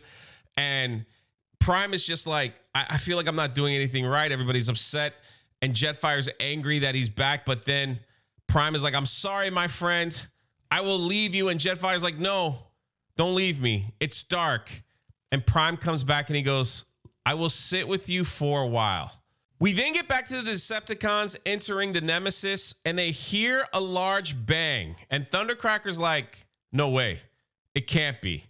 You don't think he's here, right? This person must have escaped, right? And the banging is getting louder, and Soundwave's like, apparently not. Open the doors. And here we have our first appearance of Astro Train, and he's screaming, where is he? Immediately goes after Thundercracker, slams him on the ground, and he's screaming, where is he? Tell me where he is. Soundwave is looking at him saying, we don't know. And Astro Train is just going crazy, kicking down Thundercracker. He's like, I will tear his fuel lines from their tanks. I will drink the energon from his core. And he is talking about Megatron. He wants to fight and destroy Megatron. Soundwave's like, I cannot give you information I don't have. And Astral Train, you better swear you don't know. You better swear it. And he says, listen, I'll make a deal with you. When we find him, I swear Megatron will be yours to do with as you will. Soundwave, being savage. Like, go ahead, do whatever you got to do. Kill the leader. Oh, man, this is insane, man. It's so intense. I didn't know Soundwave had it in him. He's always been the faithful servant, you know? But here we are showing who he really is, and I love it. We then go back to the Ark, and Wheeljack says, something just woke up, something from Cybertron, and Prime is like, it's the Decepticons. We know where they are. Let's go get them. Now, he has no idea what's going on. He has no idea that Soundwave is in charge or anything like that, that they're getting reinforcements, that Astral Train is back, that the Nemesis has been woken up. And so he's like, we're taking everyone we can, and we're heading out. We're going to crush them once and for all. Then Carly again shows up and is like, I'm going to fight too, still filled with anger. And Prime is like, no, you can't go. You're not a warrior. And then RC, she said, listen, what if Carly becomes my Iron Apprentice? And Prime is like, we've never done that with that kind before. And she's like, I know, but I'm willing to try. So then Carly accepts, because if this could get her into the fight, she's willing to do whatever it takes. Prime then says, okay, for your first duty, you stay behind, watch over Spike. We're going to get into Jetfire. We're going to head out. We're going to try to take care of this. Jetfire can't see. Cliffjumper's flying him, and they're heading out. We get back to the Decepticons, and look at Soundwave sitting on the throne. He's like, man, this ship will never fly again. We don't have that much energon. I got to call in some reinforcements. And you hear Soundwave, question mark. Is that you? And we see Shockwave right at the end, looking at Soundwave. And that is the end of the issue. So much has happened in this issue. Again, Soundwave being savage. We got to see Ultra Magnus being tortured for years. Carly, Spike, there's so much happening in this issue. I can't wait to get to the next one. But what do you think? Let me know your thoughts in the comment section below. We're trying to get caught up here, and I appreciate each and every one of you. But what an issue. They just get better and better and better. This is Jay, and we'll catch you next time. Transformers issue number 9. Look at this awesome cover with Optimus Prime with the world on his shoulders. Quick recap. The Decepticons got all the energy. They got their Nemesis ship back. Soundwave's in charge. He's calling for reinforcements. The Autobots are they're in a world of hurt. But they got the signal, and they're going to see if they could end the Decepticons once and for all. The comic picks up with Jetfire flying the Autobots to the signal that they detected. And here we go. You got Cliffjumper. They're going over the sound, and we immediately get into a conversation with Shockwave and Soundwave saying, thank you that you're going to help us, Soundwave. We need all the help we can get. And they hit a button, and immediately something goes out into the stratosphere. And you can see Prime looking. He's like, Cliffjumper, pull up. What the heck is going on here? Look out. Giant laser beam just flies into the sky, and Prime is like, that's some sort of energy pulse. I don't know. We just got to go after them and see what's up. Jetfire gets hit because he can't see. Remember, Cliffjumper's flying him. He can't transform, and crash lands into the little island, which is right next to the Nemesis. Prime gets up and he's like, Autobots, everybody okay? And here we have the Constructicons. They are just going to start opening fire on the Autobots. You got everyone injured, and then a portal opens up, and in comes Shockwave. I mean, look at this cover. And he immediately just stomps on Cliffjumper. You know, I mean, it's gonna get crazy. Prime looks up at Shockwave, and Shockwave, every time I see these characters, I just hear the G1 cartoon voices. That's just where I'm at. He's like, we Decepticons have work to do. He walks through the portal. You got Thundercracker, you got Soundwave, and you got Prime with the Megatron cannon. And we're all going into this big battle. Soundwave looks at Shockwave. He goes, we have succeeded, brother. Indeed, he transforms into his gun. Not only can Megatron transform into a gun, right? Shockwave also transforms into a powerful hand cannon. And Soundwave's like, let's be done with this foolishness. He just wants to get to work. Soundwave's like, the Autobots are like pests, gnats. They're like, we're trying to take over everything, take over Cybertron. We just got to rid ourselves with this. Points the gun at point blank range at Cliffjumper. And out of nowhere, Ratchet takes the shot for Cliffjumper. I don't know if he's alive. He looks pretty dead to me. Cliffjumper just in total shock. He can't believe what Ratchet just did. I think Ratchet's dead. You got the smoke coming out of his mouth, you know? And then Shockwave, he's laughing. And he's like, let's just end this. And in comes Optimus Prime with the kick to the face. Screams no. Look at that face. He's ready to take them all on himself. Shockwave gets kicked out of Soundwave's hand and transformed. You got Prime looking down at Ratchet. And here we have it. Shockwave versus Optimus Prime. They have a little conversation. He's like, you're still sniveling, slimy, and weak. And Prime's like, weak? Did you forget our last meeting, Shockwave? Shall I make you cry for mercy a second time? And before he could finish, he's like, silence, you Autobot dog. Oh, and then we immediately switch back to Carly. She's in the car with RC. And you can tell Carly is frustrated. She just wants to fight. She's like, when are we learning to fight? Like, we got something else we have to do. Wheeljack and RC are heading to the dam to try to get power. And immediately the road is blocked by, I'm assuming, like militia soldiers. They transform and Carly comes out. She's like, listen, I can explain everything. These are the good guys. And Wheeljack's like, we mean you no harm. That's an Autobot promise. We then head over to the hospital where the doctor looks at Spike and says, I got some bad news. It says your spine was grazed when you were shot, Spike. This is something you can work on. But she's like, just tell me, am I going to walk again? He's like, well, we never say never, you know? And so he's getting the news that he might not ever walk again.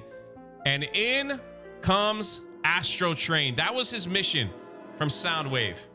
Astro Train shows up at the hospital. He's like, I need the one that they call Spike. Who is that? And the hospital, they're like, they don't know what's going on. And Astro Train's like, I'm just going to kill all of you guys until you give me the one that's Spike. Spike comes out there and he's like, I can save lives. I'm Spike. I'm ready. Take me. Astro Train picks him up, transforms, and heads on out of there. Now, Astro Train did say it's like very brave of you, you know, to give yourself up to save others. Like, it's very impressive. And they're out of here.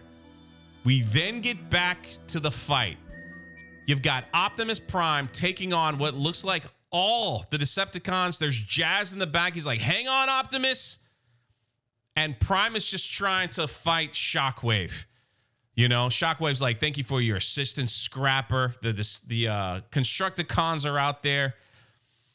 Shockwave picks up Prime and slams him right onto the ground with a pile driver. I love the wrestling moves in this. Just a freaking right out of the WWE. And just slams him on the ground and he begins to celebrate. He's like, I did it. I defeated the great Optimus Prime.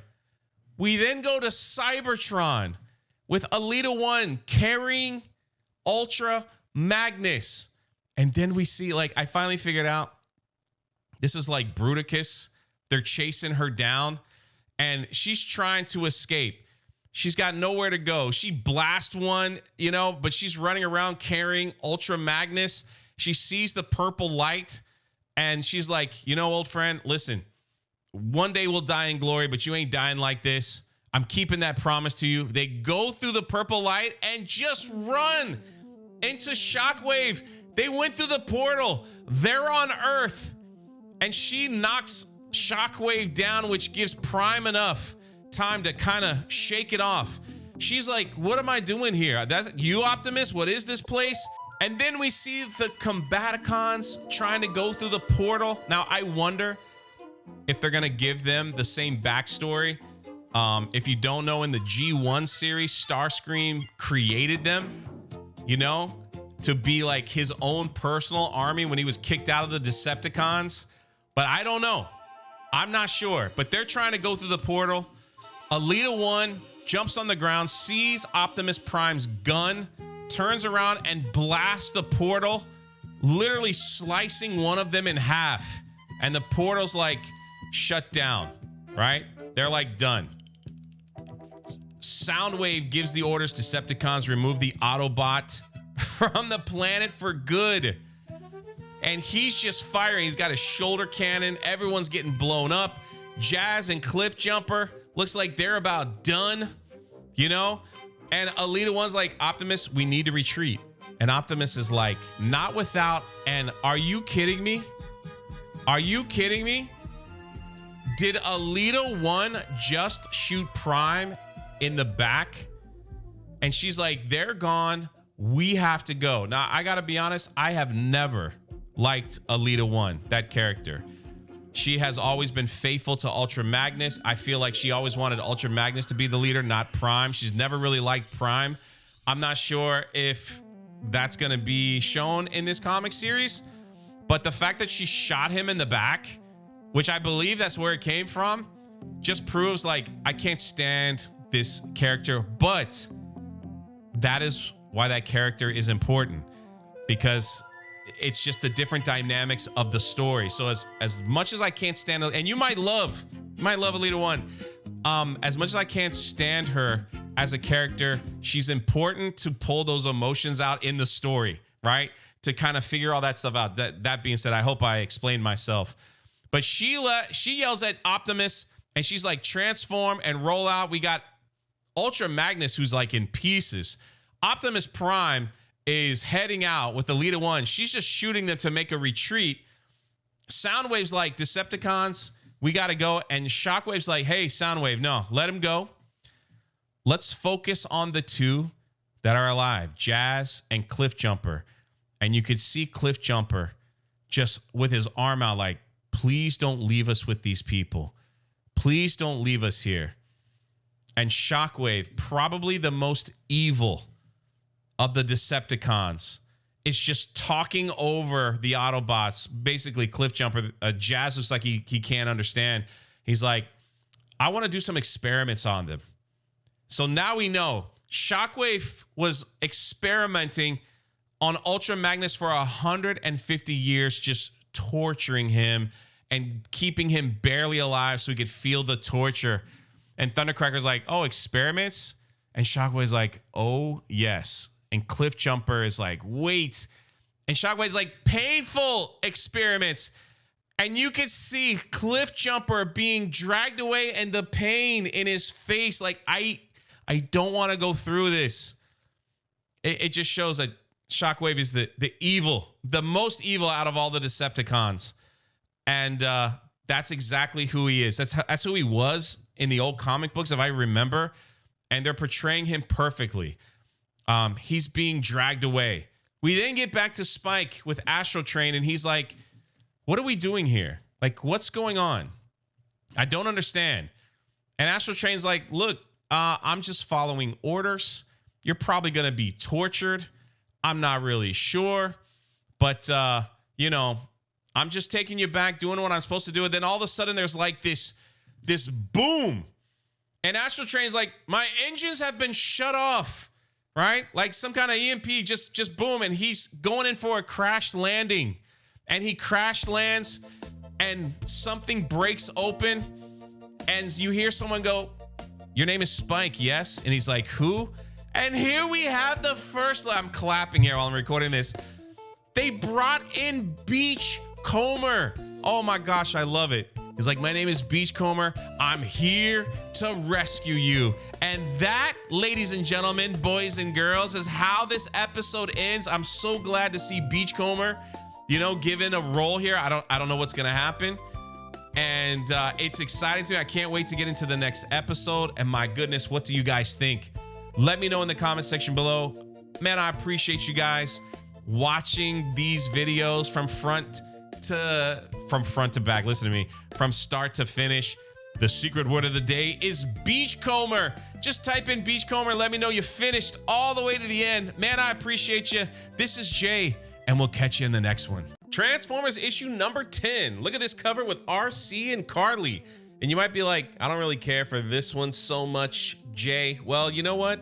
They make some amazing variant covers of your favorite Transformers for each one of these comics, so I'm pretty sure you'd find one that you like. Now let's get into it. We are taken back millions of years ago in the Ark when the Decepticons invaded the Autobots ship and there was a big fight, and we find out what exactly happened to Beachcomber. Beachcomber was thrown out of the ship and he just kind of floated in space. Now, I really like this part of the comic because they don't need words. They just use pictures to describe exactly what's happening to Beachcomber as he floats to the moon. Then he's surprised by America and their first landing on the moon. Beachcomber is kind of happy. He hitches a ride on the spaceship back to Earth and lands, of course, in a tropical paradise where he just falls in love with nature and everything around him.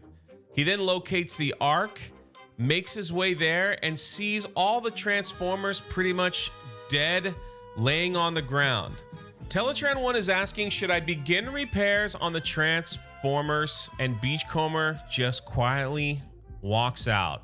And he's telling this story to Spike. He's like, listen, I knew if I brought them back, war would begin and Earth would be destroyed. This way, they could just sleep forever and there could finally be peace. And Spike was like, you've been here alone this entire time? And Beachcomber's like, no, look, I've got nature. I've got all these things around me. It's beautiful. Spike was like, why did you save me? He goes, because you're from this world too. And then we get to Astro Train and he is just chained up to the beach. And he's like, how dare you tie me down? And Beachcomber just being the pacifist as he's become. He's like, hey, you want some Energon? And Astro Train's like, nope.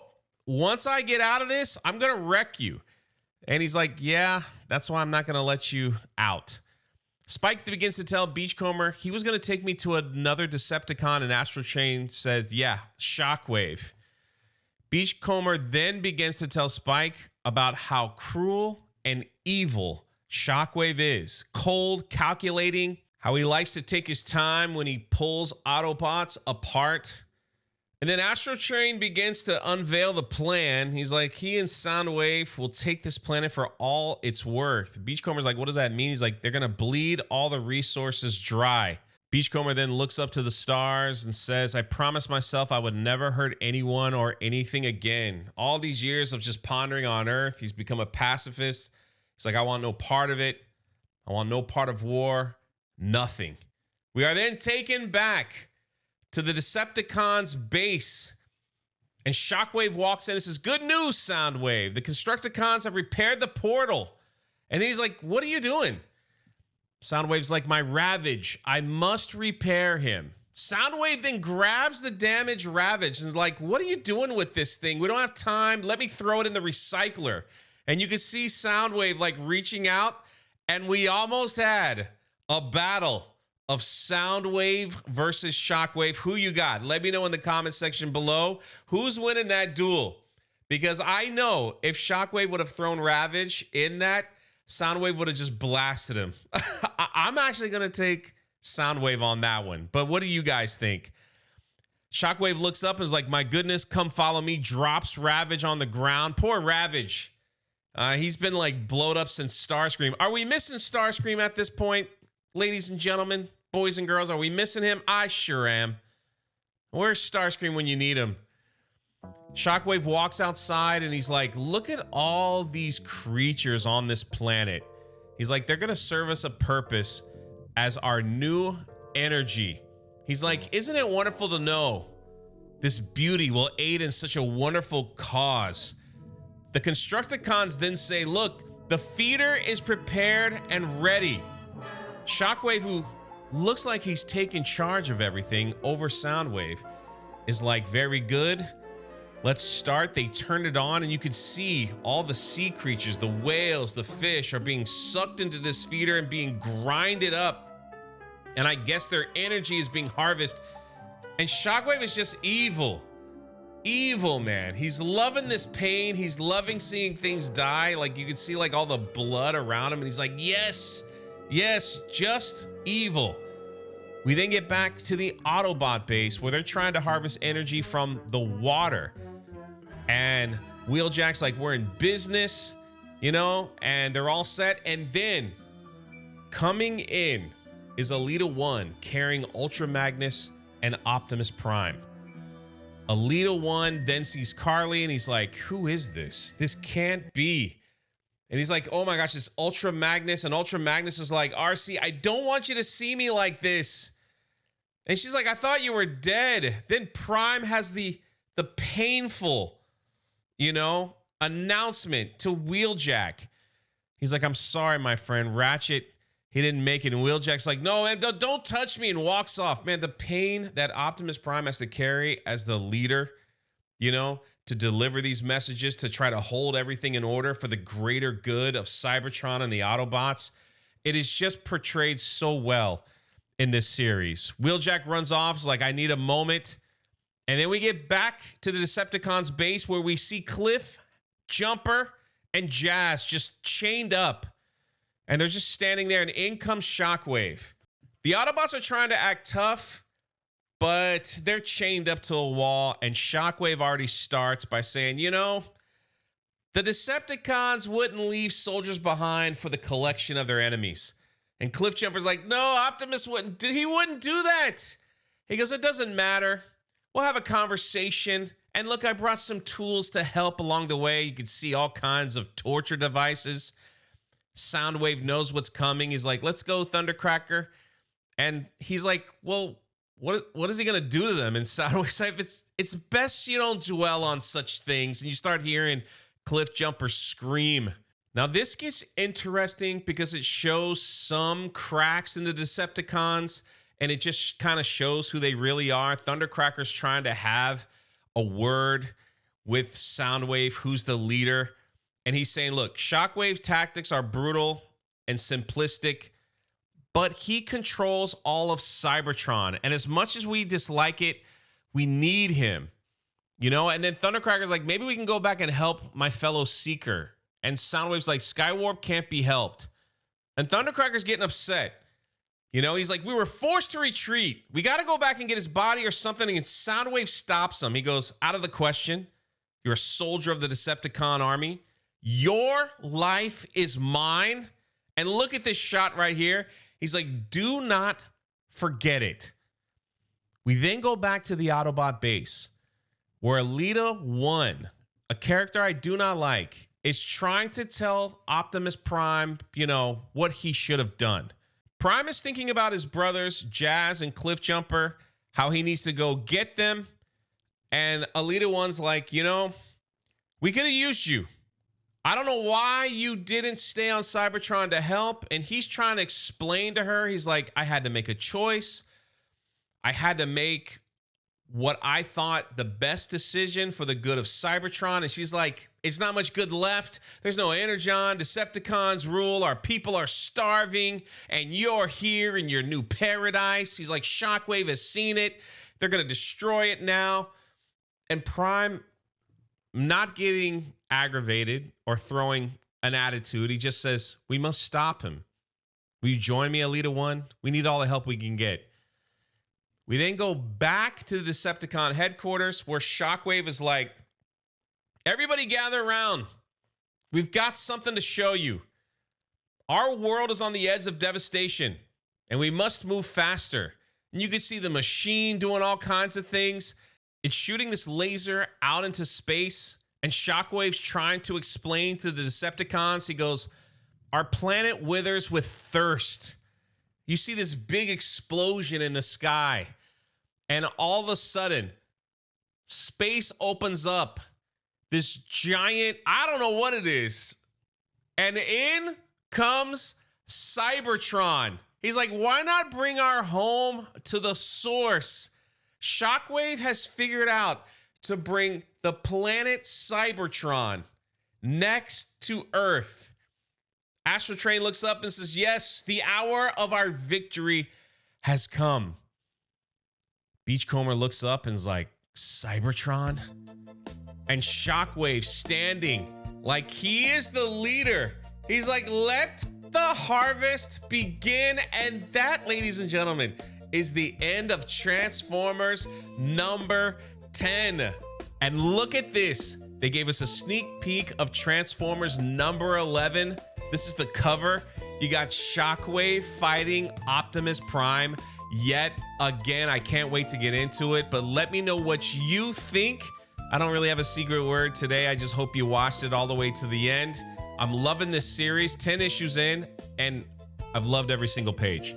Can't wait to get into the next one. This is Jay. Let me know. Leave your thoughts and comments, your theories in the comment section below, and we will catch you next time. Transformers number 11, and I really love this cover. We showed it in the last video that this was coming up. You see Optimus Prime's hand. He's just smashing the glass of Shockwave. All right, you ready? Let's get into it. We kick this issue off with Beachcomber on his surfboard, and he's checking out the disturbance, seeing what in the world is happening. Why is Cybertron being sucked into the Earth's orbit? I love these shots. They look awesome, and I'm loving that we're getting some Beachcomber in this series. We then get back to the Autobots base where RC is sitting next to Ultra Magnus. It looks like they're putting pieces back to Ultra Magnus, and RC's just dealing with the fact that she thought he was dead, and she's like, I would have never left you. You've done everything for me. And in comes Alita 1. The Transformer Karen. I don't know. This is what they're doing to this character. And she comes in and says, you made a choice. You abandoned the cause. And before she could finish, finally, somebody puts Alita 1 in her place. RC just sucker punches her. And I was clapping. I was like, finally.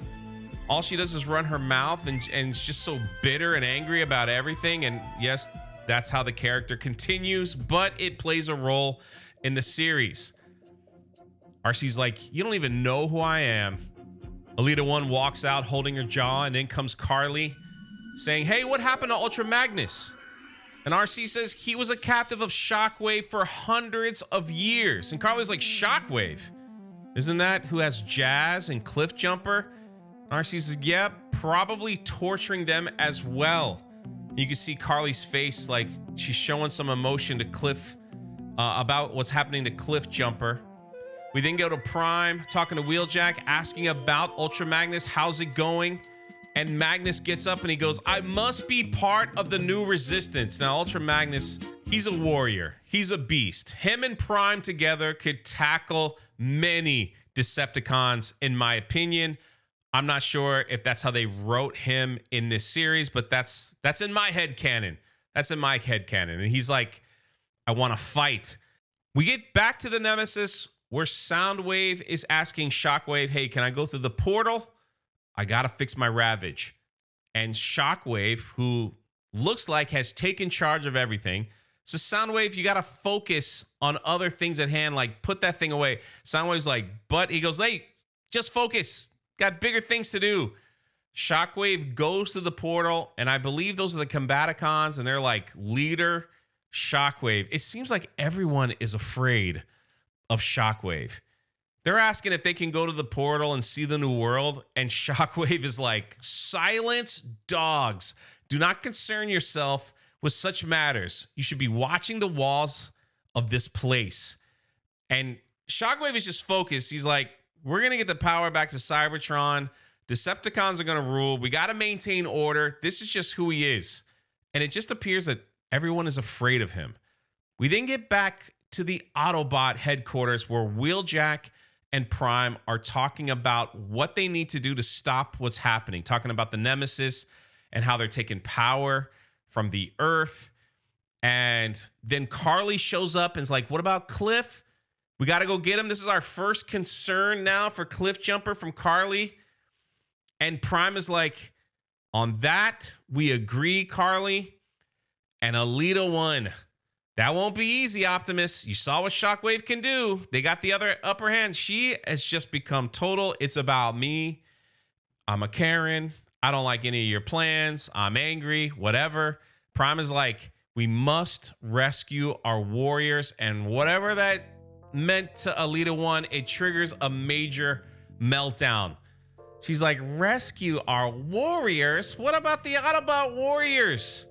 And we're ground to death by the Decepticons when Optimus Prime left. Basically, she's screaming at Prime, you know, and just saying, it's all about me. It was me that was in the trenches for countless years. It was me. I lost everything, you know? It's all about me. And Prime is just keeping his cool as the amazing leader that he is and just lets her have her meltdown. He's like, I understand you're upset, but Jazz and Cliff are in danger. We must focus on them and then destroy the Nemesis in order to save this planet. Alita 1 then sticks her finger at Prime. Is like, and what about Cybertron? Leave it to Shockwave? And Prime is like, I'm confident in our abilities, Alita, and in our old friends. RC has a gun. She's like, I can't believe what they did to Magnus. They're all animals. Everybody's like upset. Tensions are high. You know, everybody just wants to fight. And in comes Alita 1 to RC. And RC's like, I don't want to hear from you. And Alita 1's like, listen, I was just going to say it's good to see that there's still a fire inside of you. We then get back to Optimus Prime, where he's thinking about Ratchet and some of the things that Ratchet had said to him. Alita 1 stomps back in. I mean, she's quite the character in this issue. And she's like, what are you doing? He's like, I'm just thinking about an Autobot now gone. And she's like, yeah, add him to the pile of the dead. And he's like, Ratchet said I was too concerned with this world, but I brought this war to them. They need us now. And Alita 1's like, she doesn't care about Earth. She's like, we have our own problems. And he's like, well, this might be true, but I think we need each other to survive. And now she's like trying to question the plan. She's like, what? We just gonna rush in? And he's like, no, we're not going head on. And she's like, what's going on? What are you talking about? Prime says, among all the Autobots, who has teleportation abilities? Alita 1 says, none. He goes, exactly. And this is the plan. Since they have Skywarp, they are using Skywarp's abilities to teleport themselves onto the Nemesis. Prime had this all figured out. He had Wheeljack make special charges. He had everything set. Carly shows up and he's like, you're making a big mistake. You need to take me with you. I'm an asset. And Prime's like, someday, but not today. And see Carly and RC talking a little bit. She's like very concerned about Cliffjumper. And she's like, Cliffjumper saved me so many times. I just gotta get him back. Even though she was like rude to him and didn't want to talk to him.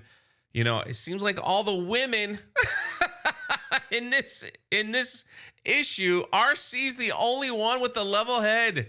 Everybody else is having like panics and moments and whatever you want to call them. RC looks back at Carly and says, I will save him, Carly. I promise.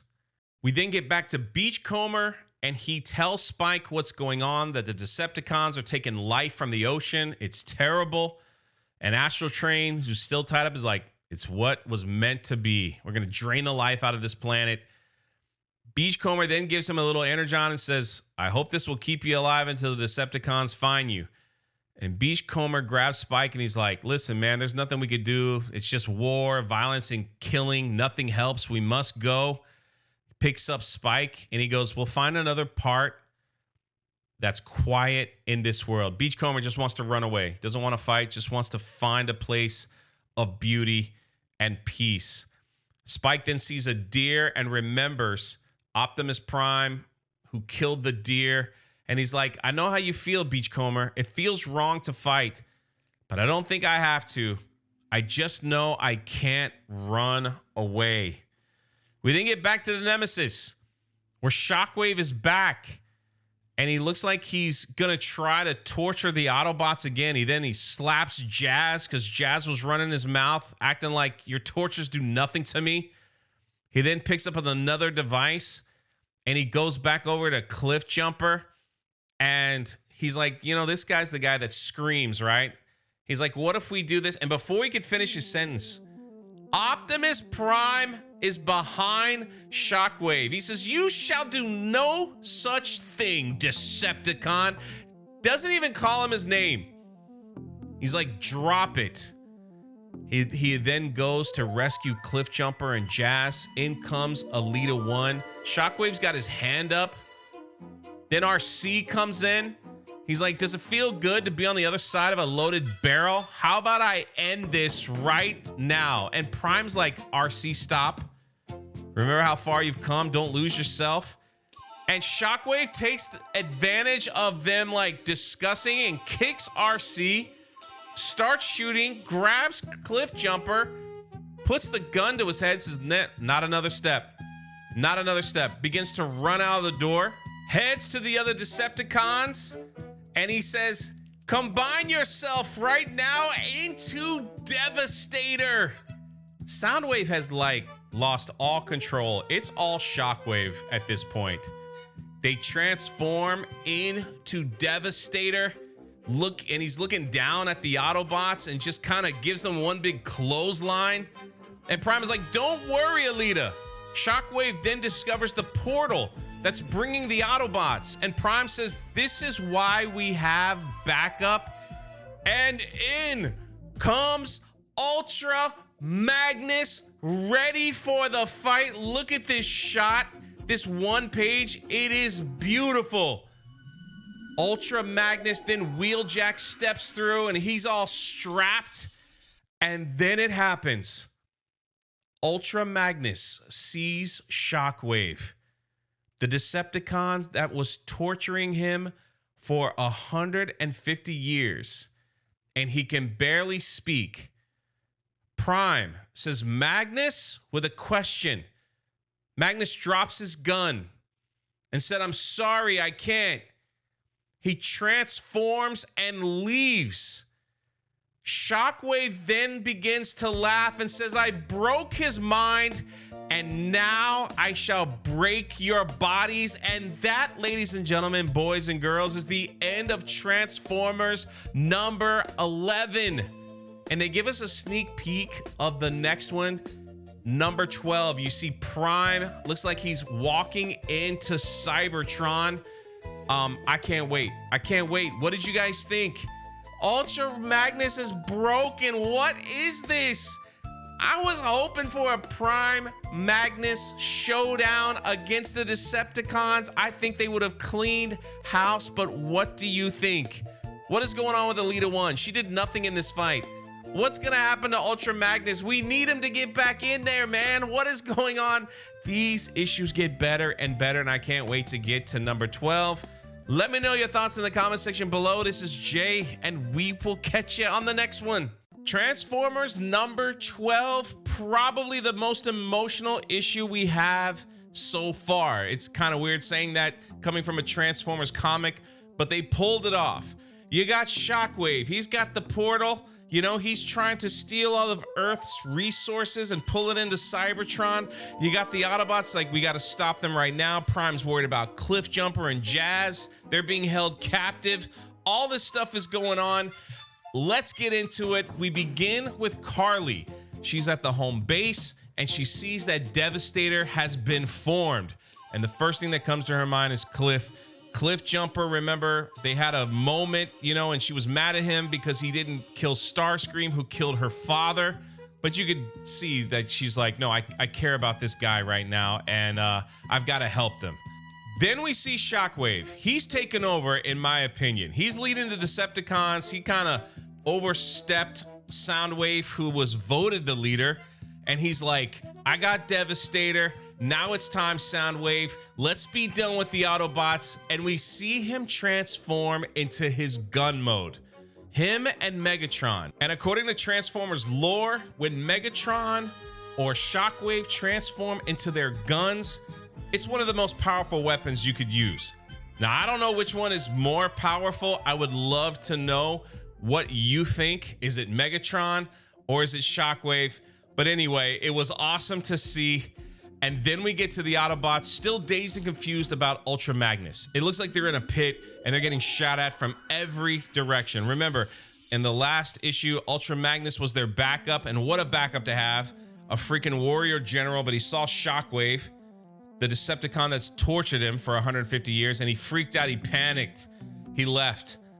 We then see Carly. She gets into her van and she drives through the portal, or she's heading towards the portal. While the Autobots are holding their ground, Wheeljack's like, hey, where are those charges? And Prime's like, Alita set them, but I'm not gonna blow them up as long as Cliffjumper is so close. We gotta get Cliffjumper out. And in comes Carly. The van goes through the portal. Soundwave is holding Cliffjumper, doesn't know what he's seeing, and with her van just crashes into Soundwave, who drops Shockwave and Cliffjumper. It just pushes him back, and Cliffjumper grabs onto the van, and you can see the look on his face is like, oh my gosh, Carly. And Carly's like, hey, bud, and they're trying to talk, and immediately Devastator comes out of nowhere and smashes the van, knocking Cliffjumper off. Optimus Prime sees that the Decepticons are distracted. He rallies the troops, sends them into charge, and now you have Cliffjumper worried about Carly.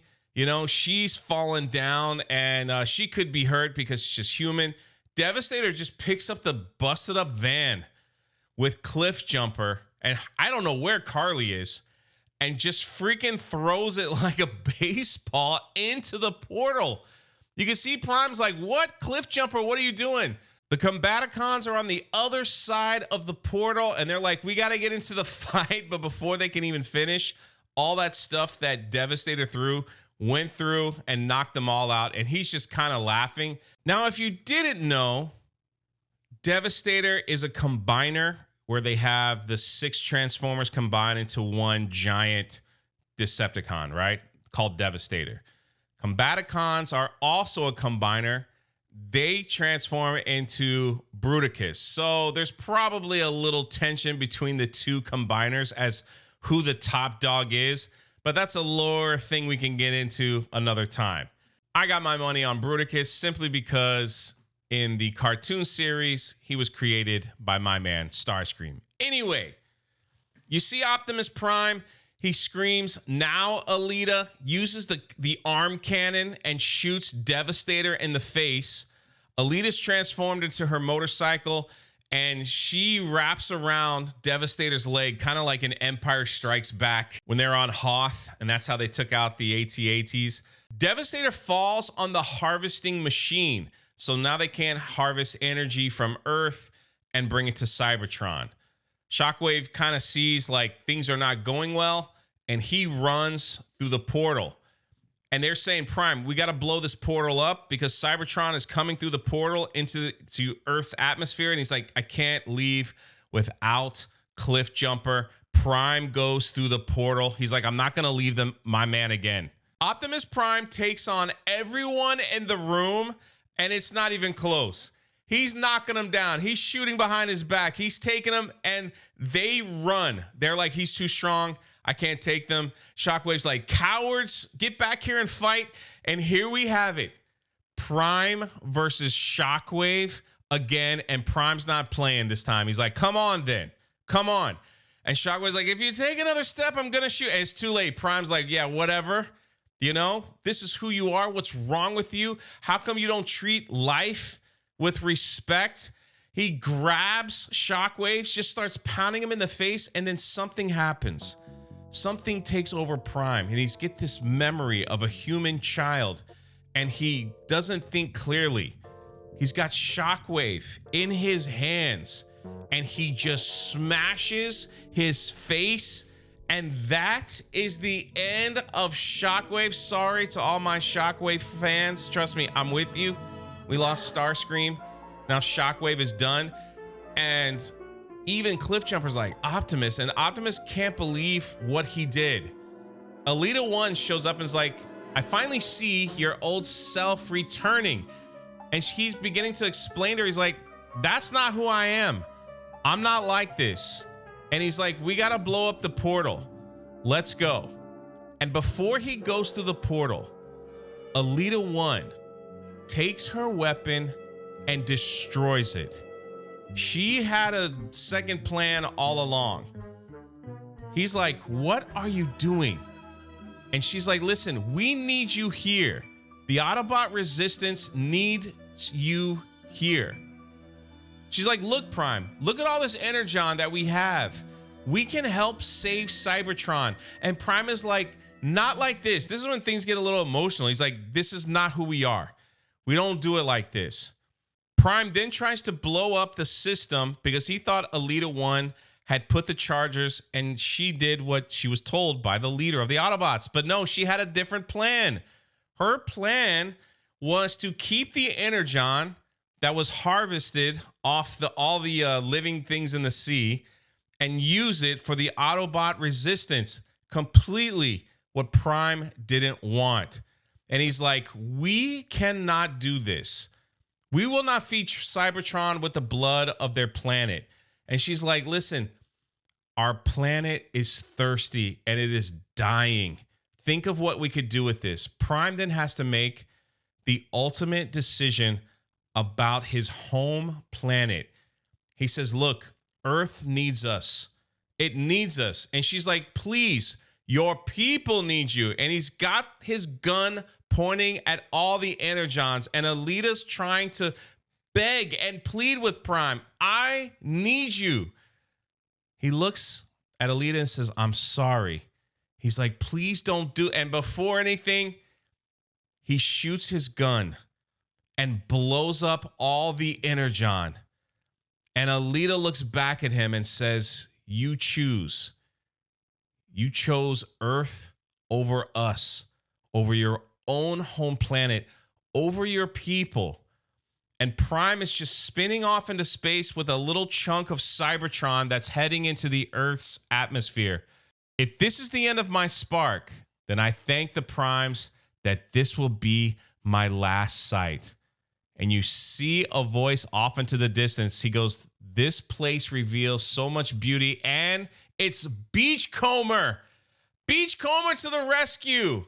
Prime looks over, reaches out his hand, and Beachcomber grabs him, and he's just riding his surfboard right out of harm's way. And Prime is like, what have I done? What have I done?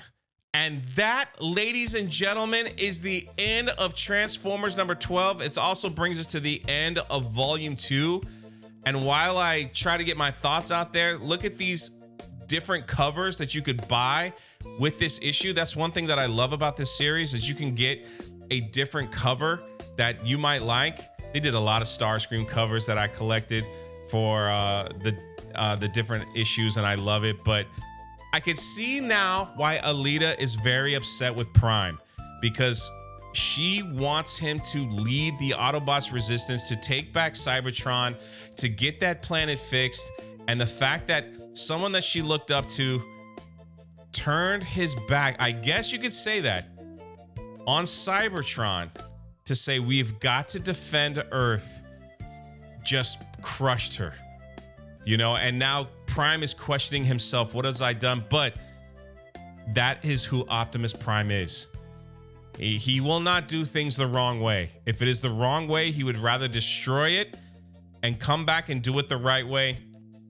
I love how they have written the characters in this series. It just gets better and better.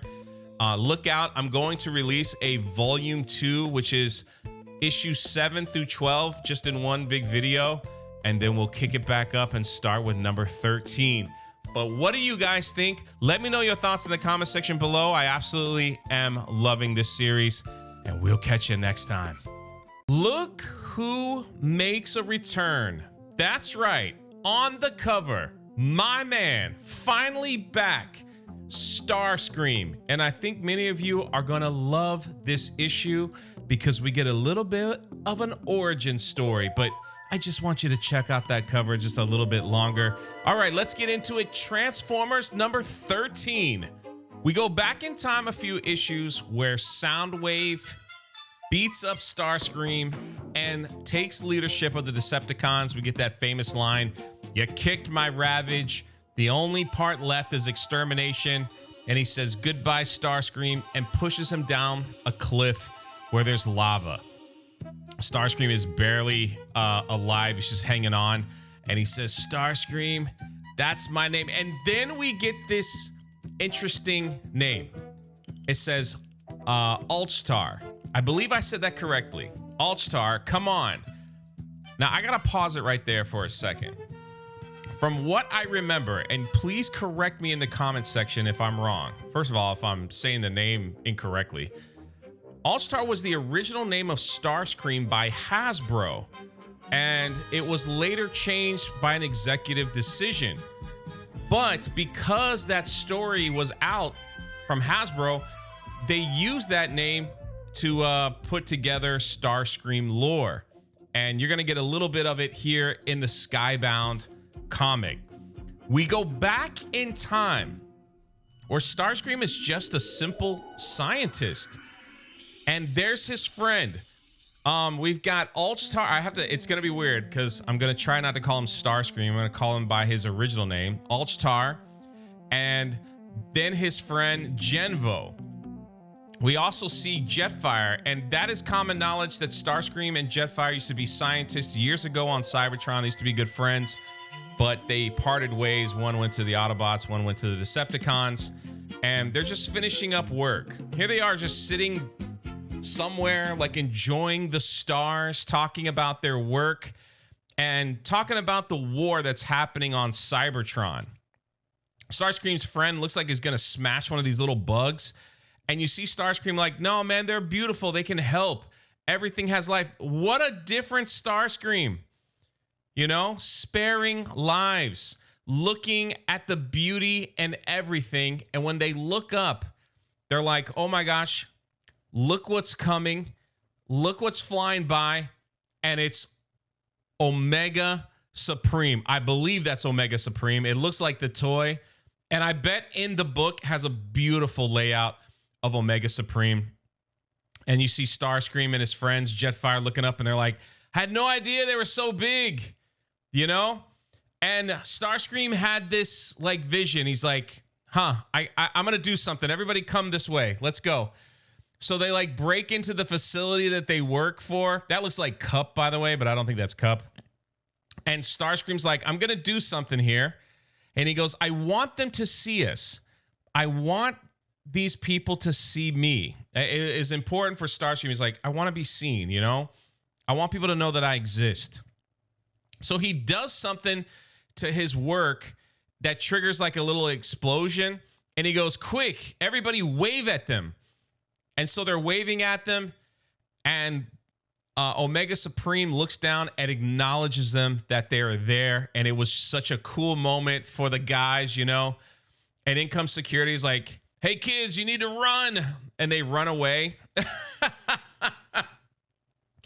And they're just talking about, like, how awesome that was. And then Jetfire lets them know. He goes, hey, man, I got to go. There's some things that I want to accomplish. And I don't know when I'm going to come back, when I'm going to see you guys. And look, they embrace each other with a hug. And Starscream's like, man, I'm going to miss him. And off we go. Excuse me, not Starscream, Altstar. Oh, my gosh. It's going to be one of those. His friend goes, don't worry. You'll still have me around. And Altstar's like, I am so grateful to have friends like you. Then a massive explosion happens. And you can see, I'm just going to call him Starscream. I'm sorry, because I'm going to keep messing this up. Starscream is looking for his friend. He's like, Genvo, where are you? And another explosion happens. His friend yells for him. He goes, man, we got to get out of here. We've got to move. And Starscream's like, my work. He's like, no, it's too late for that. We got to go. The war has come here. We've got to make a run for it. He goes, they came out of nowhere. And boom! Genvo is shot. He's grabbed by his friend, and it looks like he's about to die. And he looks up at him, and he says, you did it, Altstar. You did it. You yelled at the gods. You screamed the stars into seeing us. And his friend dies. Altstar / Starscream looks up, and he sees none other than Optimus Prime. And shout out, we get a little Bumblebee appearance as well. And then we get back to present day where Starscream, he's screams out his friend's name and he sees that his legs have been melted off and he's crying out for his friend and he kind of passes out. And then, listen, I think this is Cobra, but I'm not sure. You got to let me know. I haven't kept up with the Cobra series or G.I. Joe series. I know it's all connected, and I've got to get those comics on the channel as well. So much time, you know, I got to get everything together. But they found Starscream. They hook him up, and they're talking about this is a game changer. I can't believe we found him. And they're just having a conversation about, yeah, my dad, you know, he was an American hero, and they're going back and forth, and they haul up Starscream, and he's too heavy for their crane, and he falls over. Now, this guy's screaming. He goes, man, my father was a legend, celebrated, remembered, even worshipped. And he goes, what do I get? Command of this piece of crap. And he's like, it's all going to change. Everything's going to change. So he's got something in mind that he wants to do. I'm not quite sure. We then go back to the past with Starscream and his friend. And while he's walking along, his friend dies. He trips over. And he sees the Autobot signal. And he's like, what am I going to do? And in comes Megatron. Megatron says, you can join us. You can avenge your friend and your clan.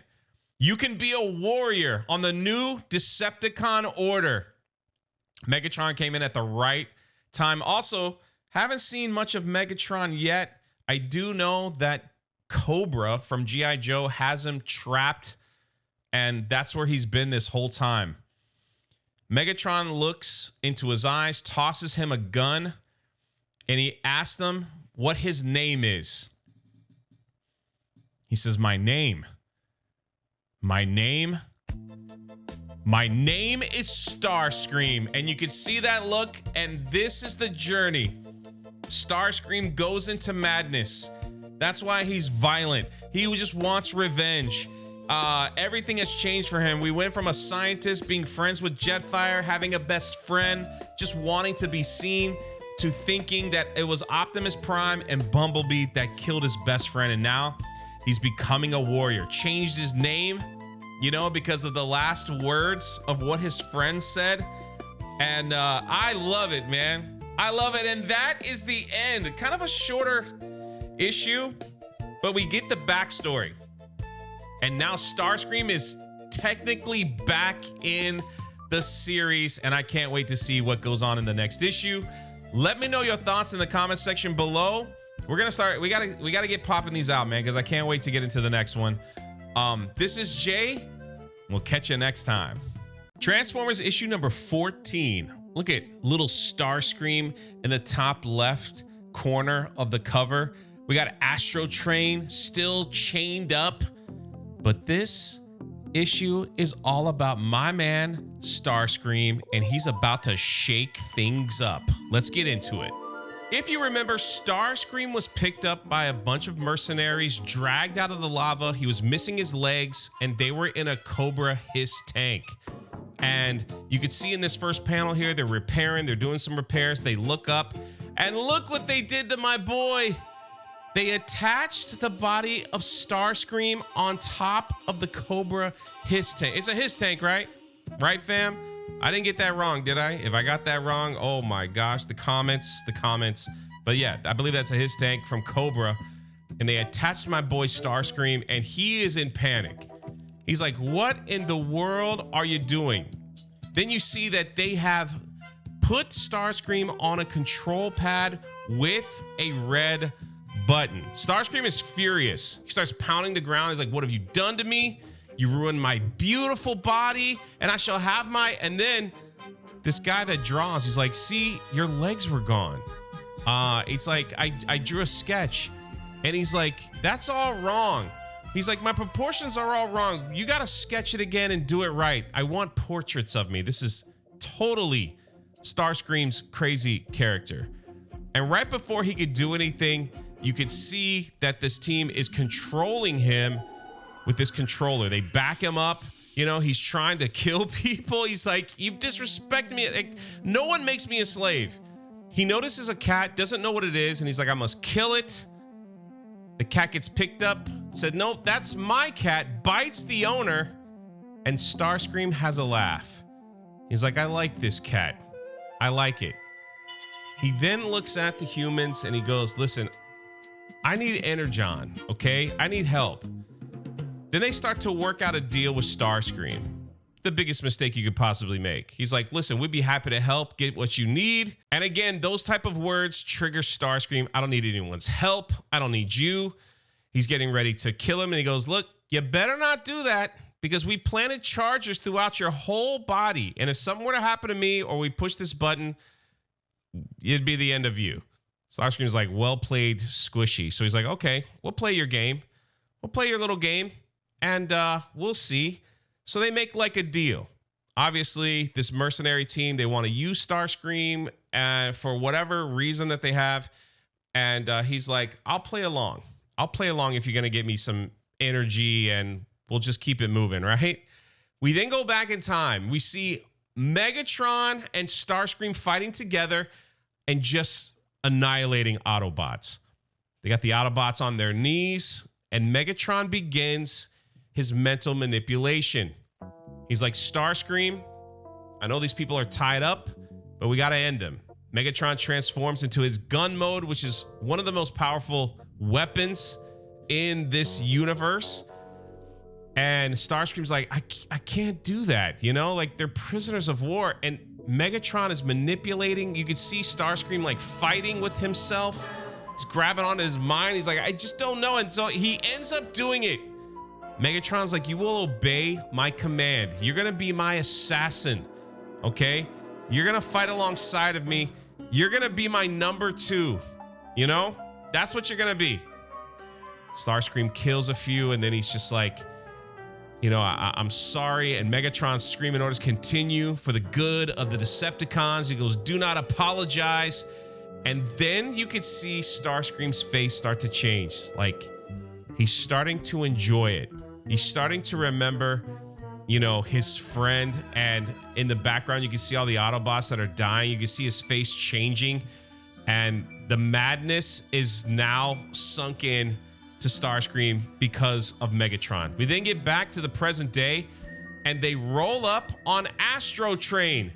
And Astro Train is like, Starscream? And Starscream's like, how did you get loose from the clutches of the Nemesis, brother? He goes, Soundwave freed me.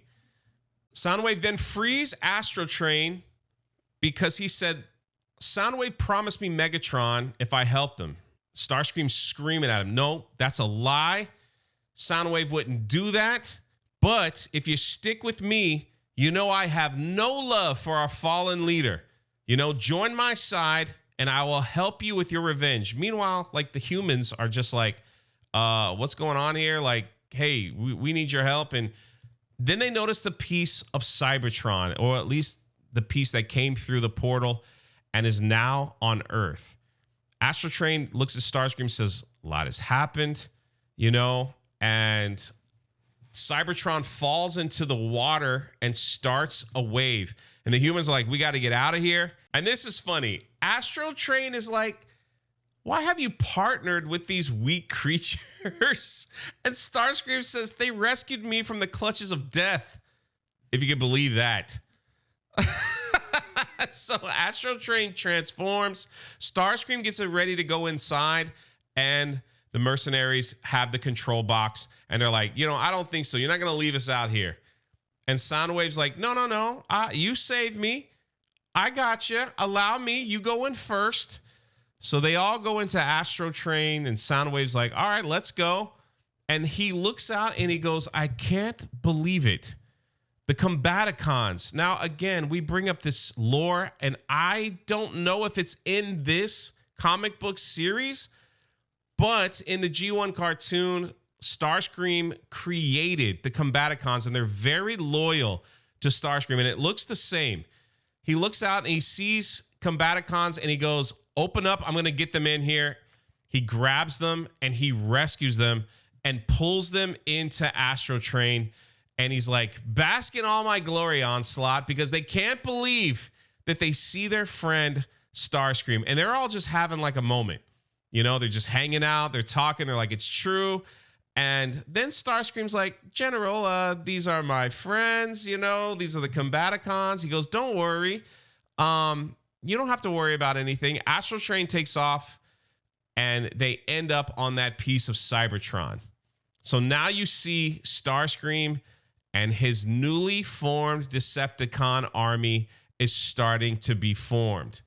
They're a little beat up, you know, they got to get themselves together. I mean, Starscream is half tank, half transformer, probably can't even fly. But they all agree that they're going to follow Starscream. Starscream then begins to explain to them what Soundwave did to him. And the Combaticons are like, say no more. We know he was plotting against the Decepticons. We know what he was up to. So we're on team Starscream. Starscream then looks at the mercenaries and like, hey, Horton, unfortunately, I believe our working relationship is over and we're going to part ways. And he's like, fine, I'm going to hit the red button. And Starscream's like, please go right ahead. He hits it and nothing happens. The woman comes out and says, I'm so sorry, General. He promised us he'd let us go if I pulled out the charges. Horton looks at her and says, are you insane? And before he could finish, Starscream just completely flattens her and says, thank you so much for your help. The other ones are just rambling and running. They don't know. This one gets blown. I think his name was Horton. He gets blown out of the water. He's almost dead.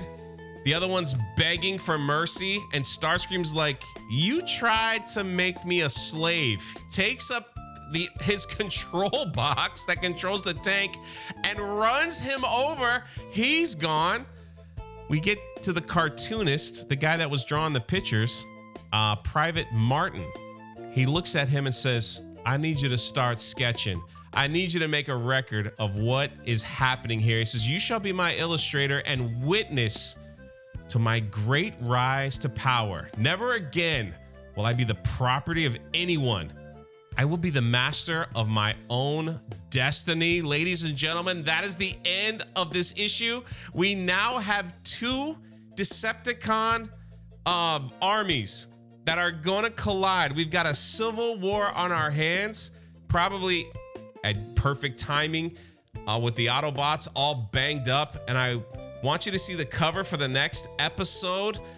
This is Bruticus about to stomp out Prime. I can't wait. This is coming. Oh man, it's unbelievable. But also look at the other covers for this issue. You got two Starscream covers. They get in guest artists. I love it. I freaking love these other covers. I collect all the Starscream ones. I got a problem. One day I'll show them all off. I wait for them to get graded. That's just what I do. But what did you think about this issue? Let me know your thoughts in the comment section below. Man, I am pumped. My man is back and he's got his friends with him. Let's see how far Starscream takes the Decepticons. We'll see you in the next issue. Transformers issue number 15. And look at this cover. If you know, you know. That is Bruticus standing over Optimus Prime. This is a wild one, ladies and gentlemen, boys and girls. So let's get into it. The issue begins with the Decepticons in Tacoma, Washington. They're just flattening a city. And you see Thundercracker is having like some moral issues with this. He's like, this is just wrong. And Starscream begins to explain, look, we lost everything again. We lost the Nemesis, our ship. Cybertron is gone. Too many failures. We've got to flush out the enemy because it seems like the Autobots only care about these innocent, squishy, weak humans. So if we keep destroying cities, they will come out and we can intercept them. Thundercracker looks at a bunch of humans and he's just like, hey, hurry up and get out of here, you know, before I blow up this building. We then see Cliffjumper. And he doesn't know where he's at, and he realizes that he is on Cybertron, no longer on Earth. and he's a mess. And then we are introduced for the first time, Blue Streak and Blur. You can see Cliffjumper's happy to see Blue Streak. He's like, oh my gosh, it's good to see you. And then there's Blur, who's like at super speed and he talks really fast, just kind of like the old G1 cartoon. I love it. I think it's great. A great introduction. And they're just like, hey, look, we're being hunted. Cliffjumper, it's good to see you. We got to get out of here. Let's go. And that's it. We then go back to Earth and we see RC and Optimus Prime talking. RC's upset at herself because she was like, I'm letting the anger creep in. And Prime is like, it's a constant battle. And RC's like, listen, I got something I got to do and I'm going to leave you. But you got to trust me because I feel like this is what I need to do. And Prime, being the amazing leader that he is, he's like, do what you got to do. And she is going to go and find Ultra Magnus. Remember, Ultra Magnus, the general, the warrior, showed up for the fight. He saw Shockwave and immediately panicked and freaked out and just left. And no one knows where he is. Prime is like, you got to do what you got to do. Beachcomber shows up and Prime is like, hey, Beachcomber, we could use you in the fight. And he's like, I made an oath to myself. No more violence. And he begins to tell Prime, he's like, maybe if you left, you could save this planet. And Prime's like, no. If I leave, the Decepticons will take all the energy here.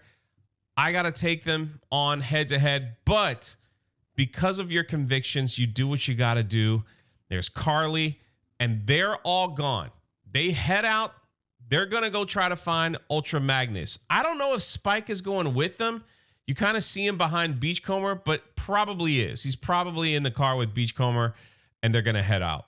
Wheeljack shows up and says, we got some radio chatter from the south, and the humans are under attack. It's the Decepticons.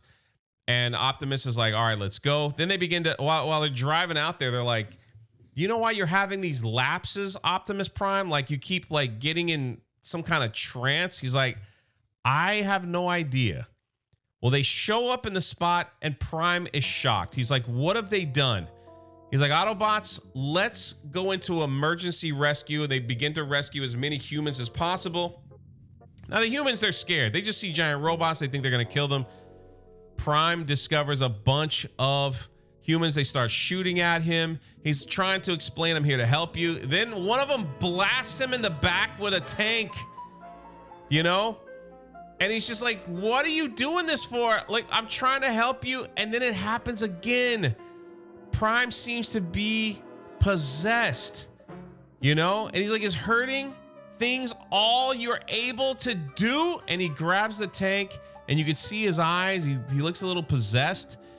And it takes Jazz. They're like, Prime, what are you doing? Like, snap out of it. Wheeljack, snap out of it. And he's like, I don't know what happened. I'm not sure. And he's looking at the hand, but that's not really his hand. That's the hand of Megatron, just to throw that out there.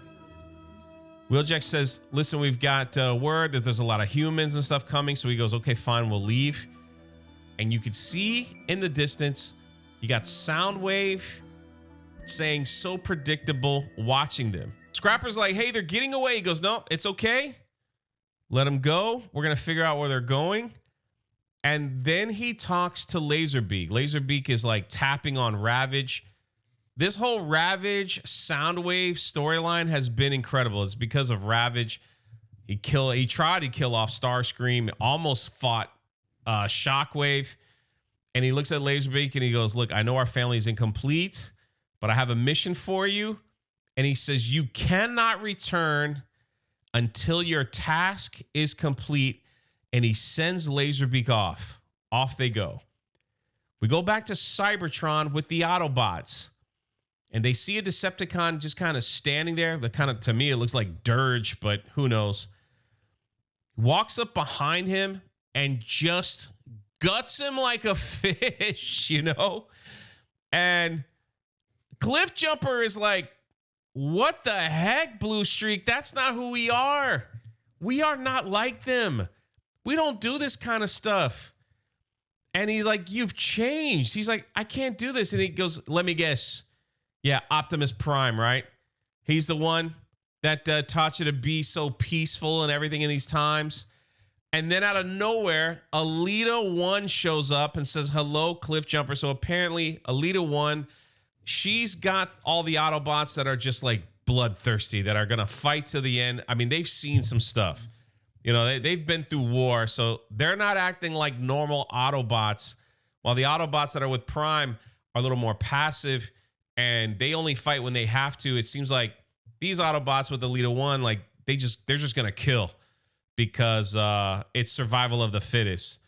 Cliffjumper doesn't know what to think. We then get back to Earth, where the Autobots head back to their base, and they begin talking about what happened to Prime. He's like, I don't know, man. It's an old version of myself that just came out of nowhere. And then you can see, it looks like they're getting ready to revive Trailblazer. Prime's like, welcome, and before he could finish, a huge explosion. I don't know if Trailblazer is gone. I don't know if he's alive. I don't know what's going on. But they look up and they're like, oh my gosh, it's Astral Train. And the Autobots are beat up, man. They don't really have a lot of fighters. A lot of them left. A lot of them have become full-time pacifists. So, like, it's just like they're in a mess.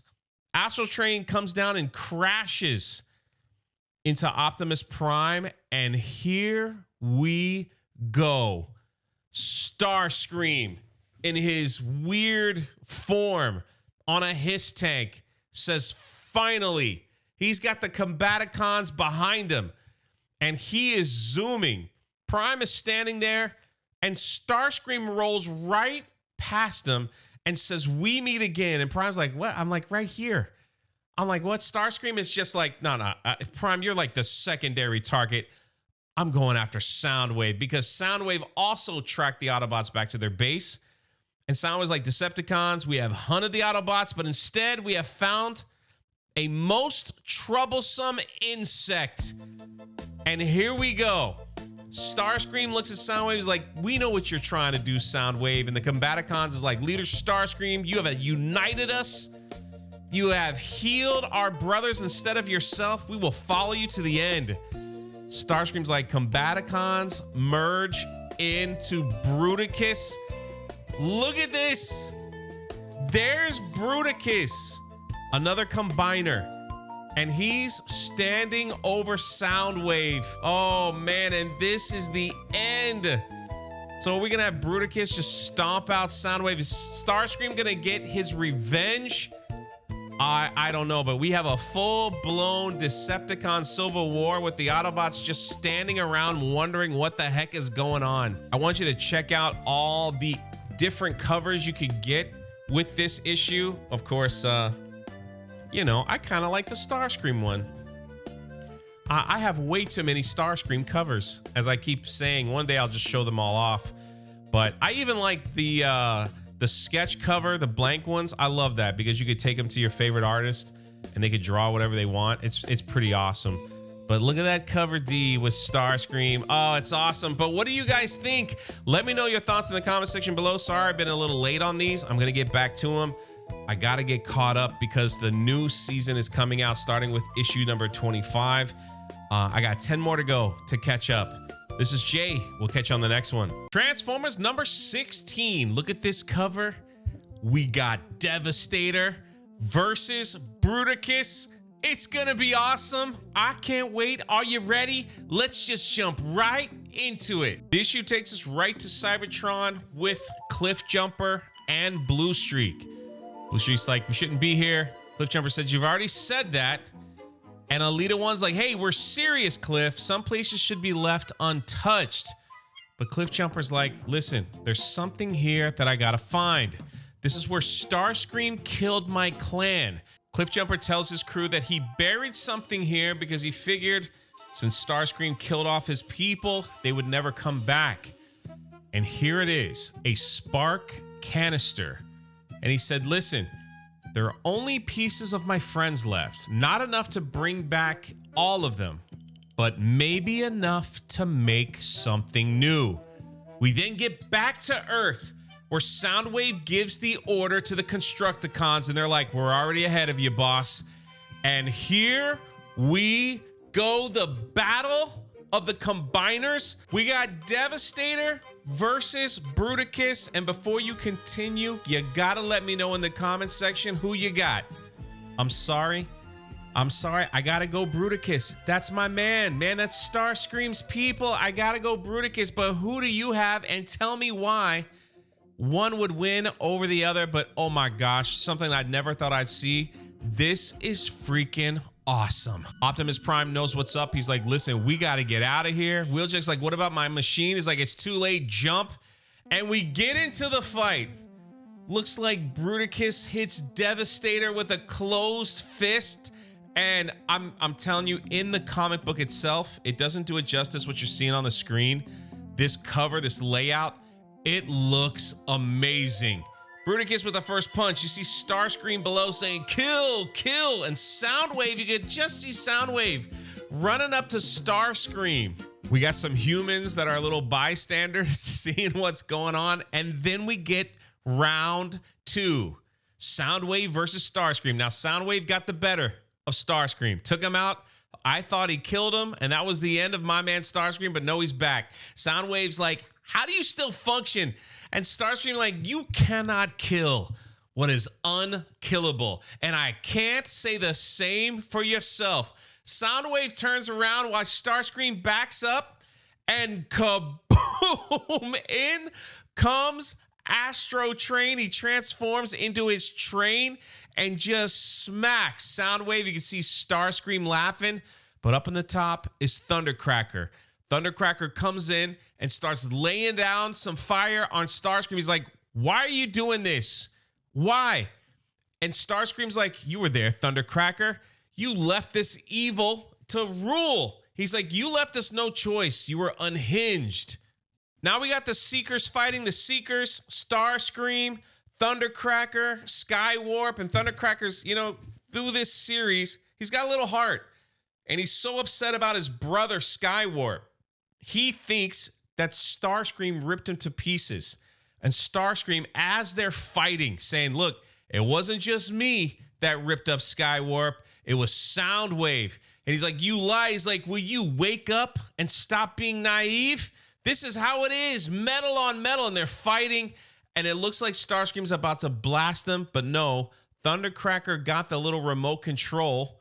And he sends Starscream over the cliff. Starscream's just a little crazy, man. He's chaotic. That's why I love him.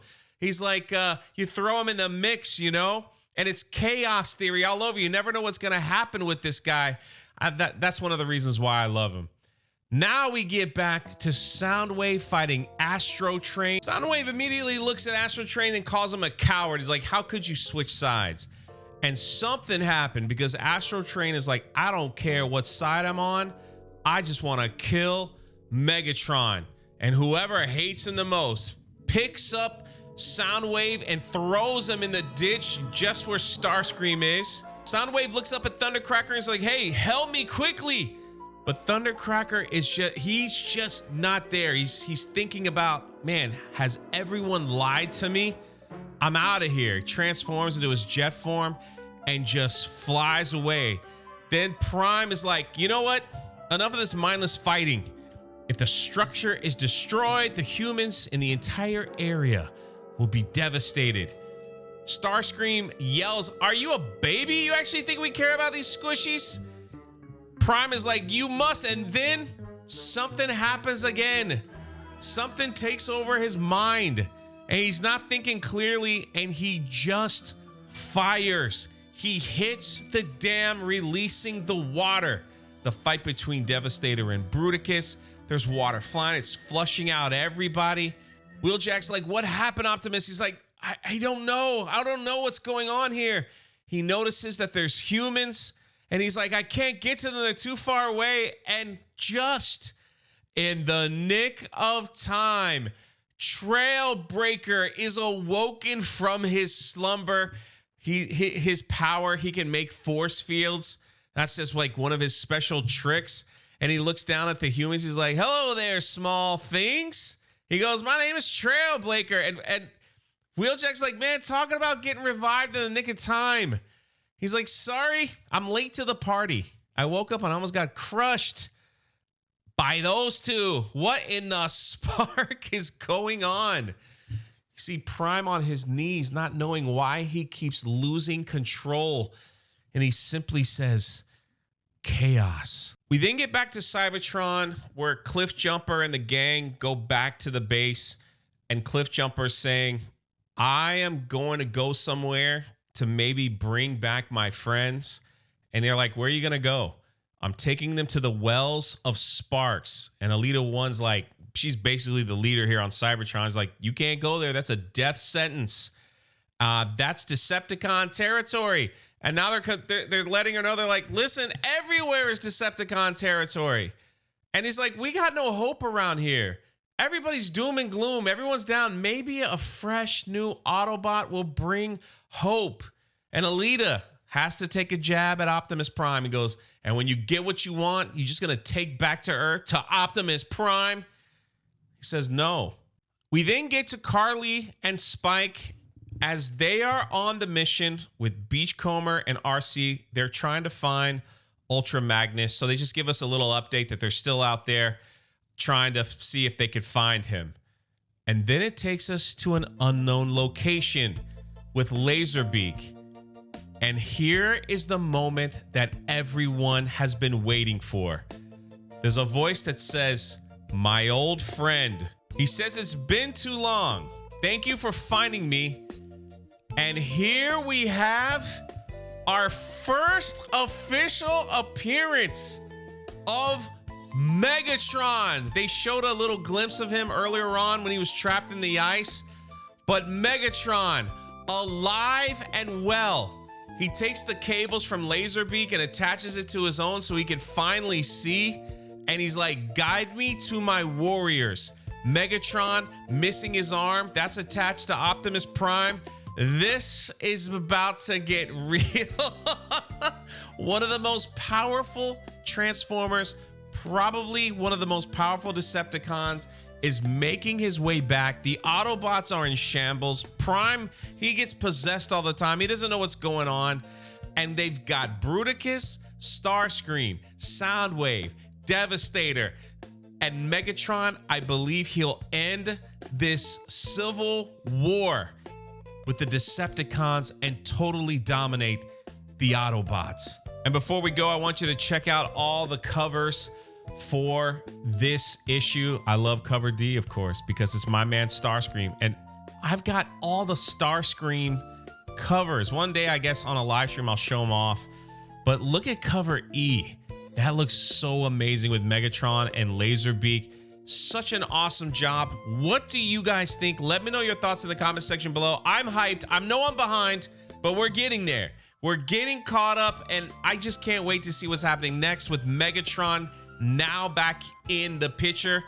And if we're like, where the heck has he been? I've got to get the Cobra Commander and G.I. Joe comics out as well, because it all ties in and it all connects. It's just simply amazing. Thank you, Skybound, for this amazing gift. Transformers number 17. Look at this cover. This is Thundercracker looking at his brother, Skywarp, who was ripped apart and put into Teletran 1. You can see the pain in his eyes. He wants to free his brother. This comic is something. Let's get into it. It begins with Thundercracker leaving the battle. Remember, Soundwave reached out to him and said, hey, help me fight Starscream. And he's just so confused. He's like, everyone's been lying to me about my brother. So it starts off with him flying to the Ark, and you can hear him saying, I'm coming to you. I'm coming to get you, brother. He goes in there, and he sees his brother. And his brother's like, Thundercracker, I'm here. And he's like, I'm going to get you out of this. And he goes, nope, you can't do it. Not yet. If you remove me, I'll die. And he goes, I will find another way to free you from this awful prison. Then we immediately go to Carly and Spike, and they're on Beachcomber's surfboard. And RC's like, why'd you quit the war? Why'd you quit fighting? And he goes, I remember it clearly. Autobots, Decepticons were fighting on the ship, and I saw like my ship open up, and all I could see was the stars and how pointless fighting was, how it really is meaningless. He goes, that's when I dropped my weapon and I realized I just can't do it anymore. And then immediately an explosion happens. The Earthlings, they fall into the water. RC saves them. And she gets up and she goes, Magnus, it's me. Stop. And they have found Ultra Magnus. And you could see that he built himself some kind of makeshift home where he's like, I'm just trying to protect myself. He's also not right in the head. Things ain't going well for him, but he's been located. We then are taken to Cybertron because Cliffjumper has like all his friends, all his Sparks friends in one container. And they're going to a place where he can insert it and create something new, a new Autobot with what's left with his friends.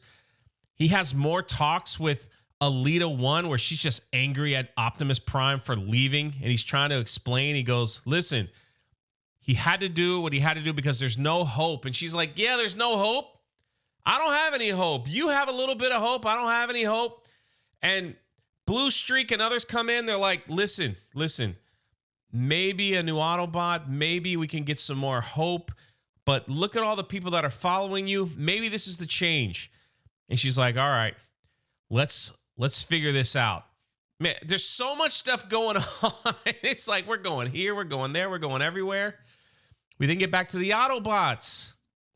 And basically, Wheeljack's like, Prime, what the heck is going on with you, man? Like, you're not yourself. It's like something takes over your mind. Do you know what's going on? He's like, man, I have no idea what's going on. You know, and he's like, we got to go back. We got to go protect the humans. We then get back to Cybertron. This issue is just like tying up all the, maybe not tying up the loose ends, but like giving you everything that's going on in every direction from what we know of this story.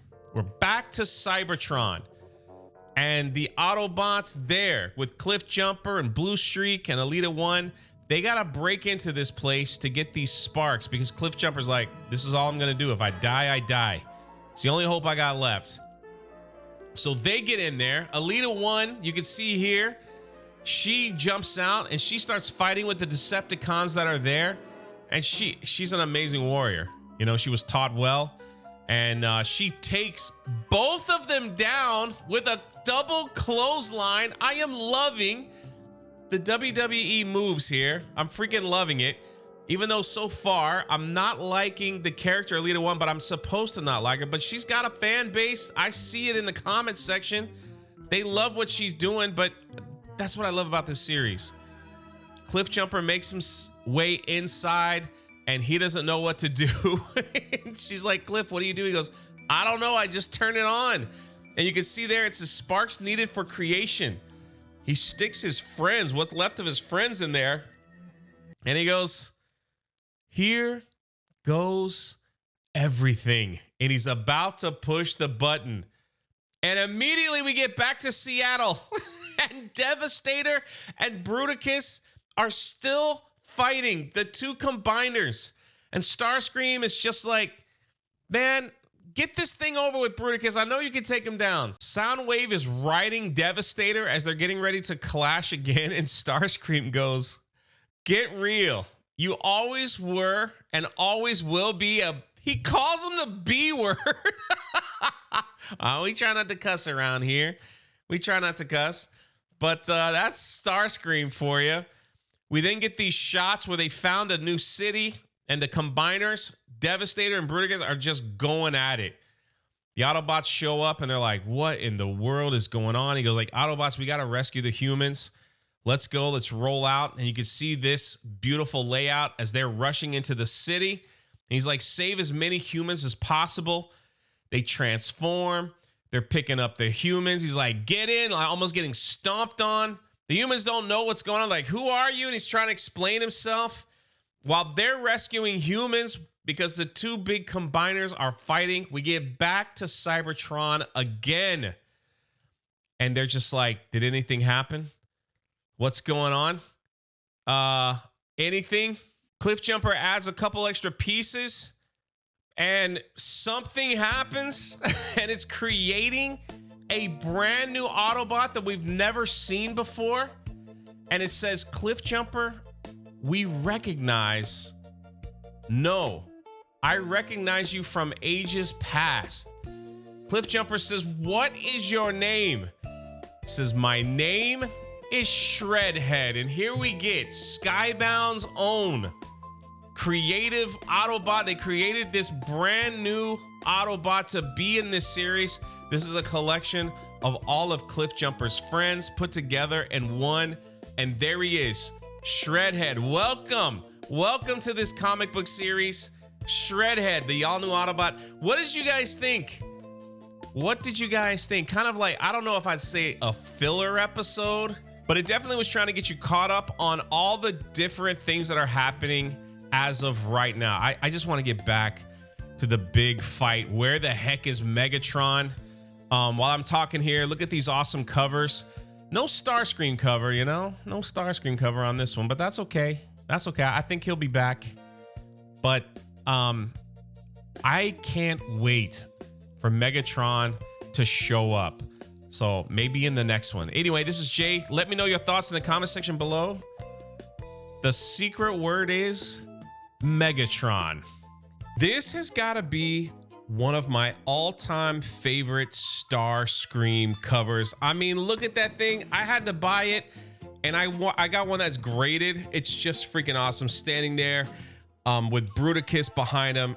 It's fantastic. Transformers number 18. We're trying to catch up. Thank you for coming along with us on this journey. We begin in Cybertron. If you remember, Cliffjumper took all the little pieces of his friends that were left and they created a brand new Autobot. So they're hanging out behind the lines. The Decepticons are coming and they're looking just to kill everyone. And they don't know if they're going to survive. And in comes Shreadhead, transformed from his van. He just towers over them. They're like, what the heck is this? And he's like, you guys ready to shred? And he just rips through the Decepticons like they were Swiss cheese. Is that how you say it? I mean, look at this beautiful cover right here. You guys have got to pick this up. It's amazing. Just slices one right in half. Slicing and dicing. He does it all. And then finally, Alita 1's like, I think we may have just turned the tide with this new Autobot. We then get back to San Juan Island with Ultra Magnus. He was found by RC and Beachcomber, and they're trying to talk, and he's like, I don't know what to say. I don't know what to say. Like, this is just what's going on inside my mind right now. Carly and Beachcomber are trying to comfort Ultra Magnus, and he's just like, I don't know what to say. And then he draws his gun and tells everyone to get down because in comes the army, the Marines, the whatever. They're here. And they're like, oh my gosh. And Ultra Magnus just starts destroying them.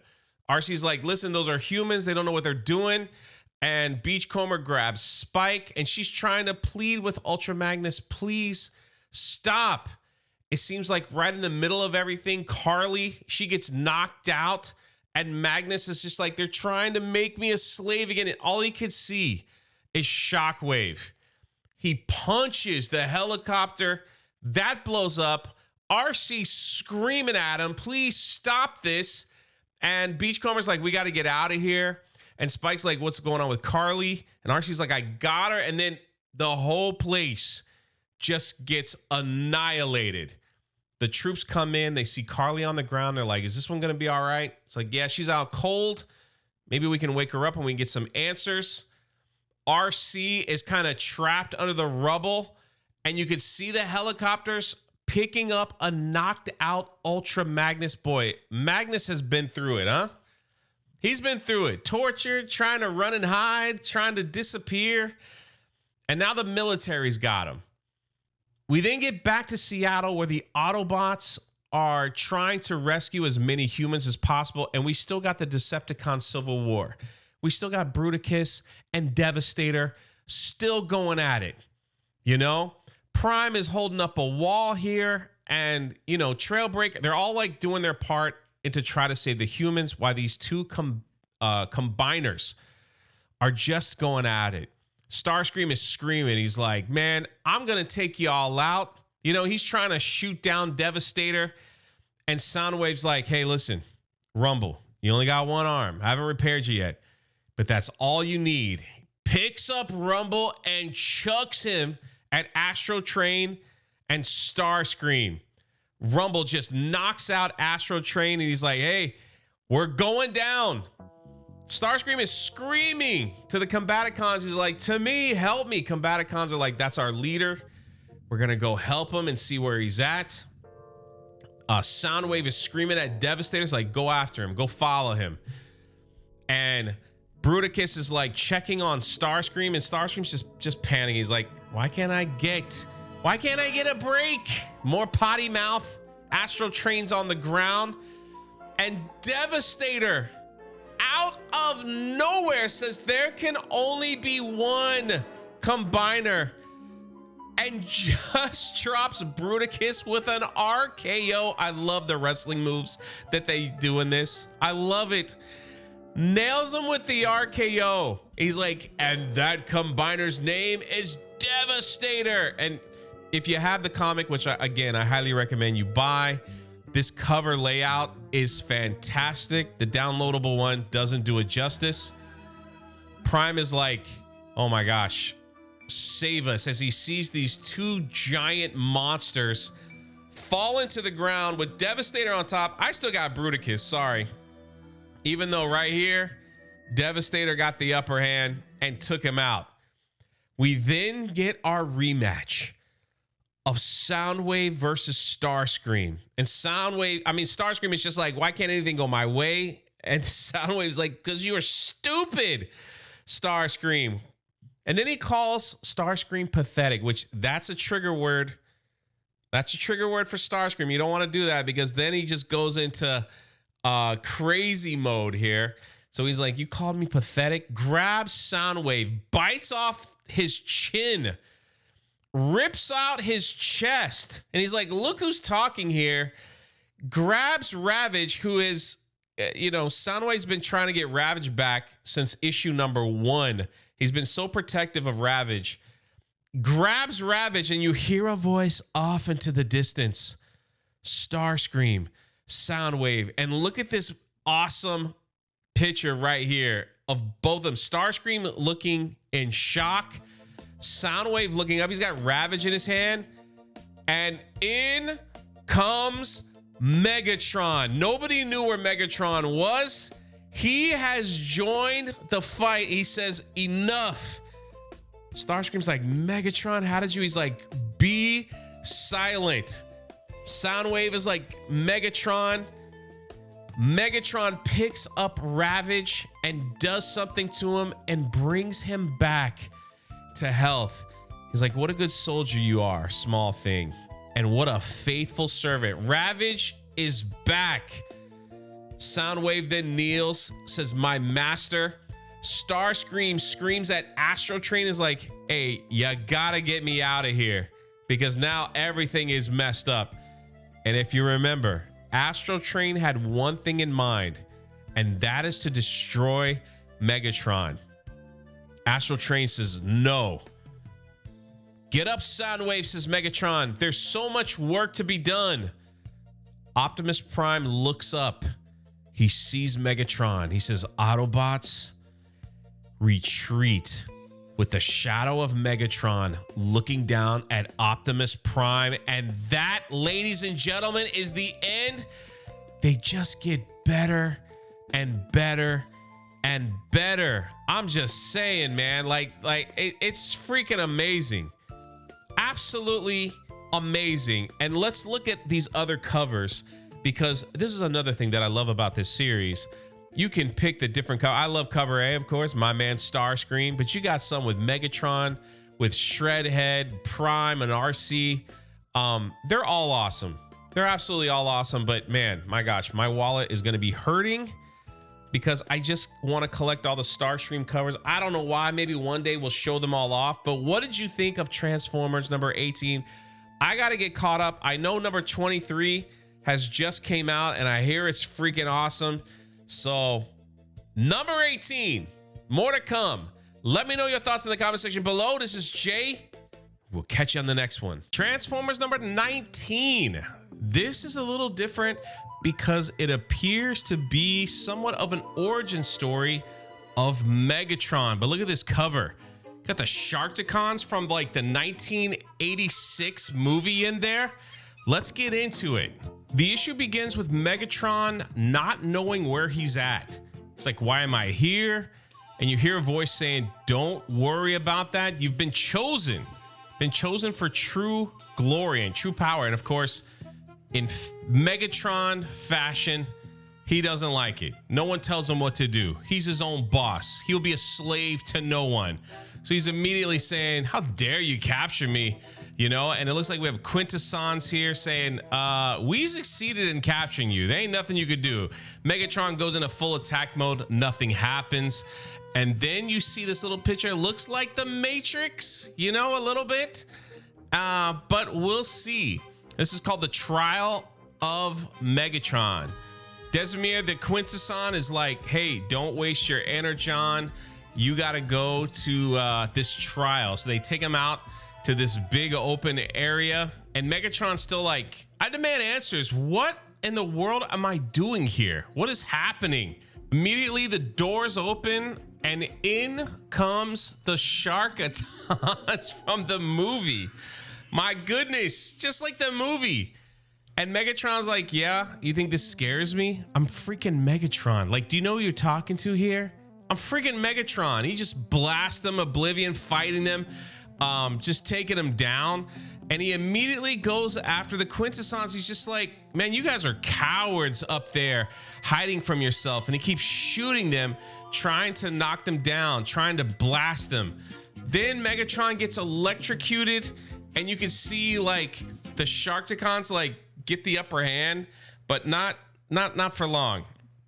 Megatron just starts blasting them, and look at this shot here. Megatron's got his foot up and he's just conquered all of them. Now it's on to part 2. Well, Megatron being Megatron's like, if you won't come down to my level, I will force you down.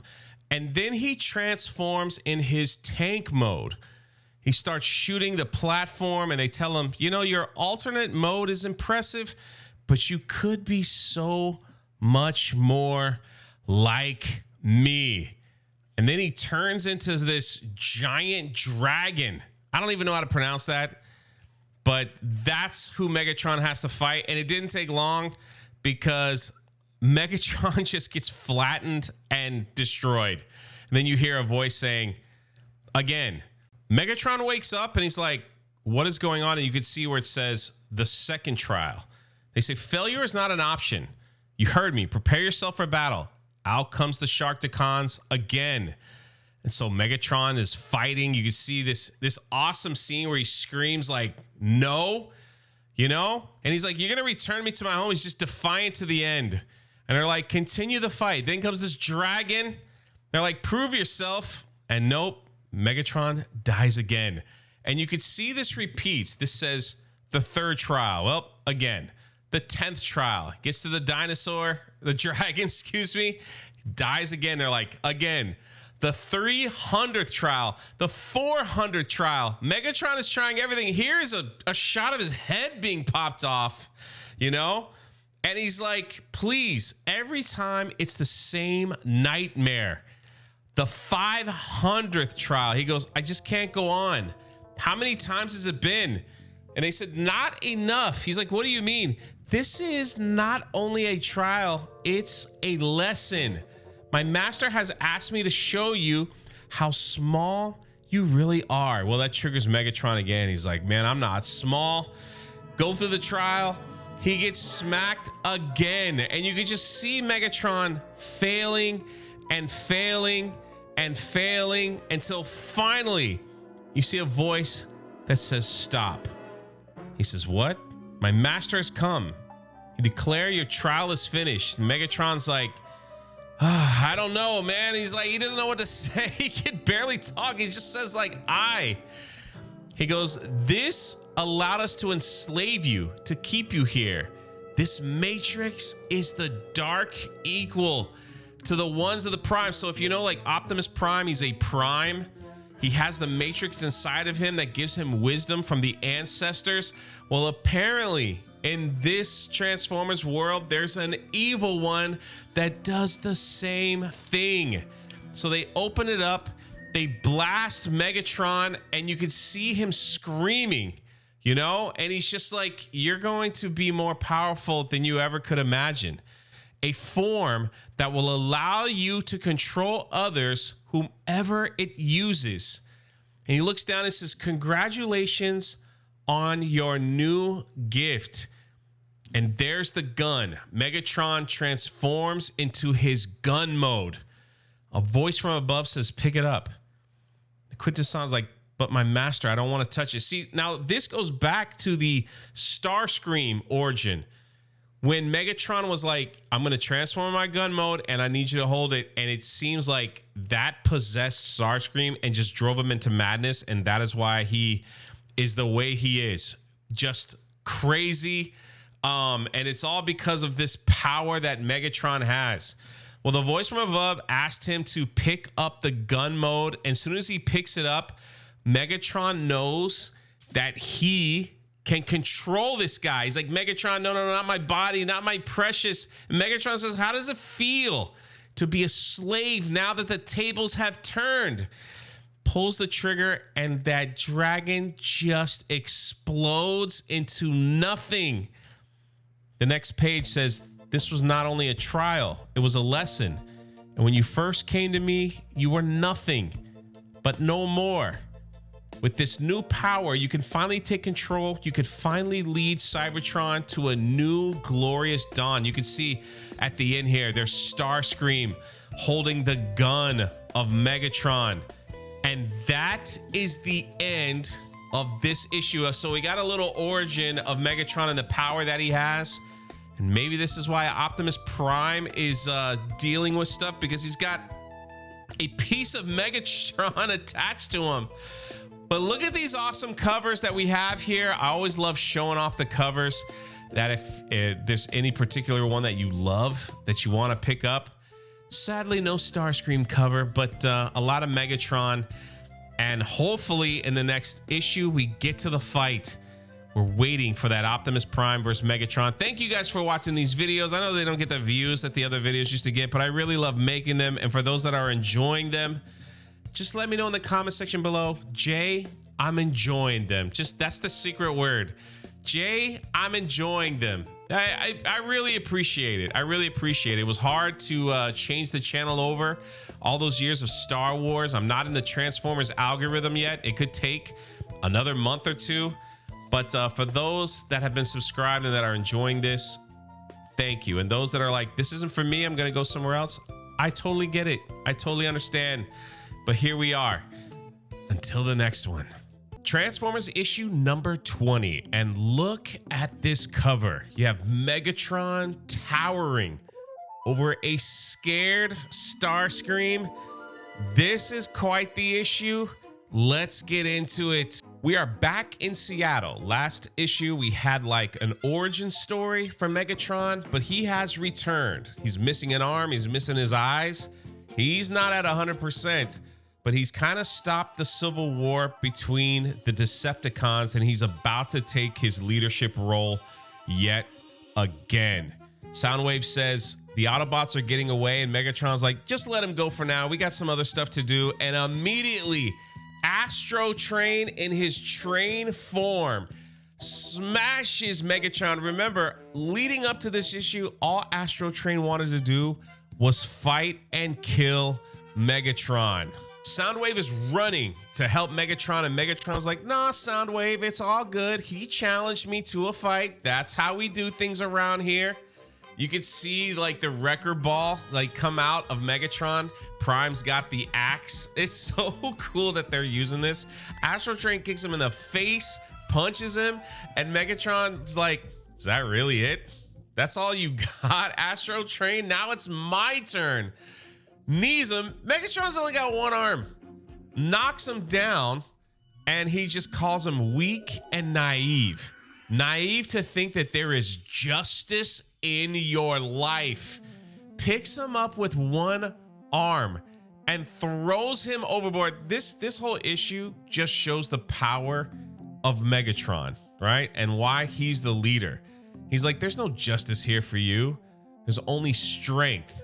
And I am the definition of strength. Throws Astro Train over the building, then jumps down and puts his foot on his face. And he's like, fine, just kill me, get it over with. And he goes, no, I still have some use for you. We then go to the military base where they're holding Ultra Magnus. And a soldier and a chaplain are having a conversation about what they're seeing, what's going on. The soldier then hands the chaplain a Bible, says, here you go. He goes, will you pray for us? Or will you pray for me? And he says, I don't do that anymore. That part of me is long gone, while staring at Ultra Magnus. I kind of like this. You guys know me. I love when they add like religious tones to stories and things like that. So I'd like to see where this is going. How this man lost his faith. Was it because of the Transformers that he doesn't want to read his Bible, that he doesn't want to pray for people anymore? I hope we dive into that a little bit further. Or maybe it was just something like, because of these people, these aliens, I don't have any faith anymore. I don't believe in it. Maybe that's all it was. We then get back to the Ark where Spike and Optimus Prime are just having a moment here. Prime is like a little worried. He goes, our forces are spread thin. Megatron has returned. We got to build up our defenses. And Spike is like, you're the only family I have. Where did my dad go? And Prime is trying to explain to him that he entered the Matrix, that he's in the Hall of the Primes and a resting place, and I don't know how to talk to them. He's like, can you try to talk to my dad? He goes, Spike, I'm not sure. I don't know how to do that. And he goes, I figured, but I was just hoping. He goes, I know, Spike. I know. And for that, I am sorry. Optimus Prime is wrestling with himself. He's just like, the Decepticons are stronger than ever. I'm dealing with anger that I don't know where it's from. There's darkness inside of me. And Spike is like, do you ever see sunsets on Cybertron? Look how beautiful this is. Look, there's got to be a sunrise at some point. It's not always going to be dark. You know, you're going to get through the storm, Optimus. Trust me. Optimus then looks over and you can see that Jetfire has been found and they brought him back to the base. And who brings Jetfire back? Well, it's the Aerial Bots. This is awesome. This is the Autobots version of a combiner. It's like Devastator and Bruticus, but they're all planes. Spike runs in, is like, they're all planes. And then we get the line from Beachcomber, I feel the need for speed. And Prime begins to explain they were created long ago to help with the Decepticon air power, and he introduces them. You got Air Raid, Fireflight, Skydive, Slingshot, you know? And he's like, I had them built for war, but they have the softest sparks of all the Autobots. That's right, like they don't like fighting. They're more like Beachcomber's way. Optimus Prime is happy to see them, starts to explain what's going on. And they're like, we're here for you, Prime, we're here for you. They got this big group hug going on, you know, and it's kind of a cool moment. It's a cool moment. We then get back to Cybertron where Cliffjumper's just kind of sitting there and they're like, what are you looking at? The new guy, Shreadhead, is there, a combination of all his friends. He's like, man, I'm worried about my friends back home. You know, like, I don't know what's going on. I hope they're okay. And Shreadhead's like, man, what are we waiting for, man? Let's go see them. I'm Shreadhead, man. I'm the guy. This new Autobot is just like, he's the one. He's like, I'm going to take care of you. Don't worry. Let's go back and check in on him. We then get back with the Decepticons where Megatron is like, hey, I've been hiding raw materials forever underneath these beacons, the beacon of the Ancient. And they ask the Ancient, and we get this shot of Omega Supreme just kind of flying out into space. And they're like, do you think they'll ever come back? He's like, man, I don't know, but we're on our own. We got to take care of it. And then Megatron calls for Starscream. And you could see Bruticus, a part of Bruticus and Devastator, they got Starscream. His lower half has been ripped off. Starscream is begging for mercy. You know, he's like, I just was trying to do what you would do, you know? And they open up this chair and he's like, put him in this chair. It looks like a torture device. And Megatron's like, Starscream, just stop. There's no need to embarrass yourself. Just trust me. Put him in the chair. Starscream is screaming that he doesn't want to die. The machine kicks in and restores my man, Starscream, back to normal. He says, I'm brand new. He's full of power. He's back to normal. I love to see it. Man, this guy has had a journey. Starscream has had a journey. The leader, he was killed by Soundwave. He's brought back. He found his own army, fought Soundwave, was ripped in half, and now he's back. He's thanking Megatron. He goes, I'm so glad you're feeling better. And then Megatron just kicks him in the face. He goes, now your punishment shall begin. And Megatron just beats the living snot out of Starscream. Megatron, one arm, no eyes, saying, this is your punishment. Starscream's like, please, no. And Megatron is just pounding him. And then he's like, all right, bring Astro Train over here. He goes, I wanted you to be a part of this new revolution, this beautiful planet, Astro Train, but it's clear that you're unable to join us. But don't worry, I found good use for you. This is where it shows how evil and controlling Megatron is, especially over my man Starscream. He transforms in his gun mode, and he's like, this is target practice. He goes, how long has it been since you held me in your hand, Starscream, where I proved to you that I've got power over you? And he goes, you exist solely to execute my will. And Starscream was like pleading, I don't want to do this. I don't want to do this. He goes, nope, you exist solely to execute my will. Oh man, this is awesome. Starscream pulls the trigger and blasts his friend Astro Train. Soundwave's like, you know, you're not as powerful as you are right now. You're not at 100, so you need to shoot him again. And Megatron's like, do it, Starscream. You gotta do it. Starscream pulls the trigger and just erases Astro Train from existence.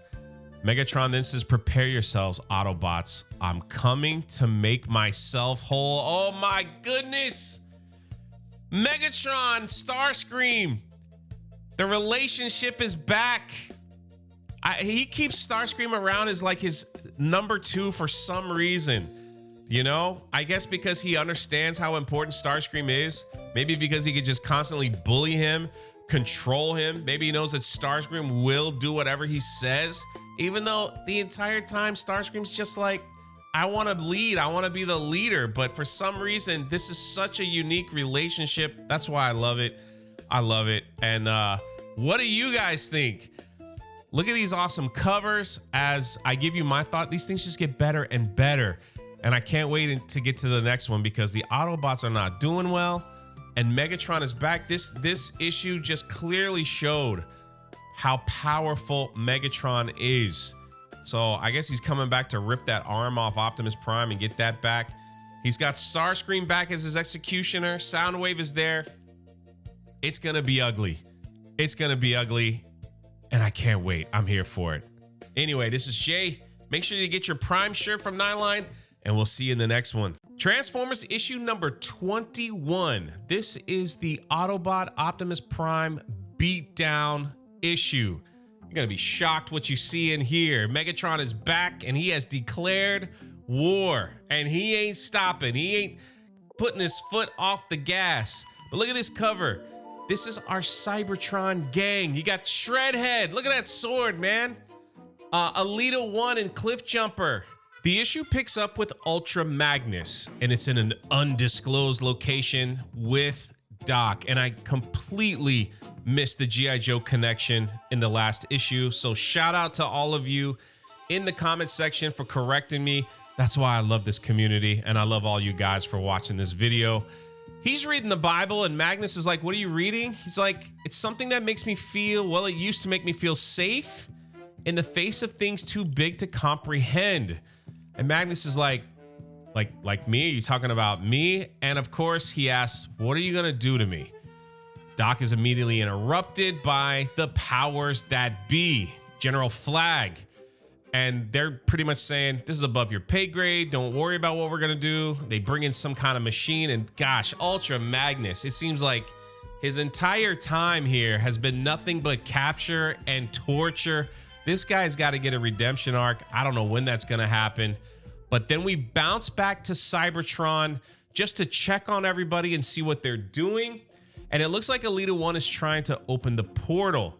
And there's like, we don't have enough energon to send everybody there or send everybody back. And she's like, well, I guess I've got an idea that we're going to have to figure out how to get Prime back. We then get to Shreadhead, who's talking to Cliffjumper, and he's explaining about Carly, basically saying Carly's a little one just like me. We kind of got the same emotional background here, and he's really excited to go back and see his friend. And Alita 1 confronts him and says, hey, I need to show you guys something. Then we get back to Earth, and we've got the big three of the Decepticons. You got Soundwave, Megatron, and Starscream. And immediately, man, Starscream's getting bullied, you know? Megatron's talking to him, and Starscream interrupts. He's like, come on. Everybody knows where the Autobots' power is. It's with the Ark. And Megatron just backhands him in the face. I hate to see it. That's my guy. I hope you get revenge someday, Starscream, but definitely won't be today. And Megatron reminds him, you don't say a word. You're only here to do my bidding. That's it. He transforms back into his gun mode, and Starscream picks it up. Starscream must be the best shot because he's always jumping into Starscream's hand. We then get to the arc where they're doing some kind of test on Prime to figure out why he keeps getting angry and why his emotions are changing. And it looks like they found an infection. And Prime is like, what? And he's like, yeah, I think it's the arm. I think it's Megatron's arm is totally taking over who you are. And before they can finish, there is an explosion and Prime gets up. He's like, they're here. And you can see Thundercracker sneaking out from the back. Now, what is he up to? We get this awesome scene where the Autobots are in full defense. Look at RC. She's like leaping across whatever with her gun. Prime, everyone, they're shooting at Starscream. Soundwave, you know, he instructs because I guess he's number 3. Usually Starscream is number 2. I'm not sure how the power ranking is in this comic book series, but he instructs the Combiners, Bruticus and Devastator, to go in and just destroy. Well, Bruticus runs up. He's like, yes, I'm going to go defeat. And he gets shot in the face. And Devastator starts laughing. Bruticus turns around and is like, who are you calling an idiot?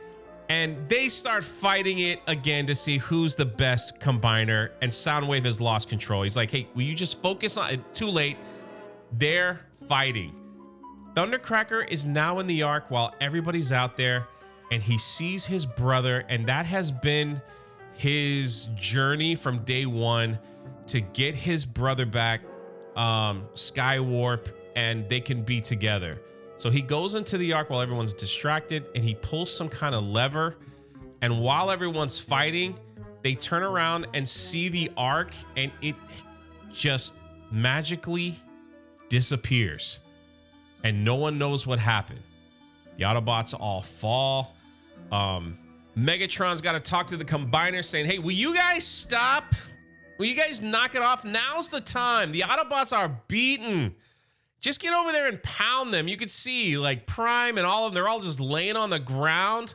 And before they can finish, here come the aerial bots. This is awesome. I actually had their toy growing up. And they lay in the attack on the Combiners. And if you didn't know, they can combine as well and make Superion. Look at that shot. I'm telling you guys, buy the comic if you're loving this. It doesn't do it justice, these digital downloads, how awesome this shot is. And he just freaking drop kicks both of them at the same time. But personal note, Bruticus is still my boy. Prime wakes up and he's just like, I'm not myself. Something's going on. I got to get this arm off. He's like trying to rip it off himself. He's telling Spike to get away from him. He's like, I'm not myself. Listen, I'm gonna hurt somebody. And he looks at the Autobots and he's like, please shoot it. Shoot this arm off before I get infected. The Autobots, with a look of shock, raise their guns and blast that arm off Optimus. This dude, this leader, has been beat up, and they're asking him, like, can you transform? Can you get out of here? And there's Superion. He's just like, I got you guys. I'm going to take y'all. Let's go. We got to get out. They just leave Megatron's arm on the ground. Megatron sees it, and he says, you are an incredible warrior, Prime. You really were. But we now know that you have a weakness. There's a weakness inside of you. Megatron picks up his arm that hasn't been connected in this entire series. I love how Starscream's always in the back next to him. And he has the power to have it reconnect. Now Megatron is even more powerful. Looks over at Starscream and he's like, take aim. Now we're seeing a almost more powerful power Megatron. I don't know if he's full power. Starscream takes aim and blasts off. I mean, just explodes one of the arms of the aerial bot combiner. Just destroys him. Prime tumbles to the ground. It's Slingshot. He looks at Slingshot and Wheeljack's like, he's gone, Prime. We got to get out of here. They pick up, he's got one arm now. They leave Slingshot on the ground. My gosh, man. Megatron walks over and it looks like he rips Slingshot's face right off his body and says, prepare for conquest. And there are the boys, Megatron, Starscream, Soundwave. That's Starscream's combiner, Bruticus, and I'm gonna say Devastator's like kind of belongs to Soundwave. And he's just like, that's it. We're gonna like take over this planet. And that is the end, ladies and gentlemen. And what do you think of this one? We're almost completely caught up. Look at these covers. I gotta tell you, the cover with Starscream on the red, that's actually issue number 22. I have that. My favorite cover, but all of them look insane. I love them. I'm loving this series. We're almost caught up, and just if you're with me to the very end, I appreciate you, because I know this isn't getting the views like other stuff like Star Wars was. It's okay. I'm loving it. When I catch up with Transformers, which is number 23, I am then gonna start going through some of the smaller series such as Cobra Commander, Duke, Destro, and get the whole world all caught up. So once the new ones come out, we can just start knocking them out, because they're not going to come out every week. They come out once a month. So it's like one video a month per Transformers, per G.I. Joe. But I'm happy to the fact that I'm catching up now. So thank you guys for staying with me. Man, it's an honor, and I really appreciate y'all. And we're gonna do like Drunk 3PO live stream will be coming back as soon as I get all this stuff caught up, because I really miss like just hanging out with you guys that have been faithful to this channel for like 6-7 years now. And I appreciate you. I appreciate you. And I don't tell you guys enough. Anyway, that's enough of that. We'll catch you in the next one.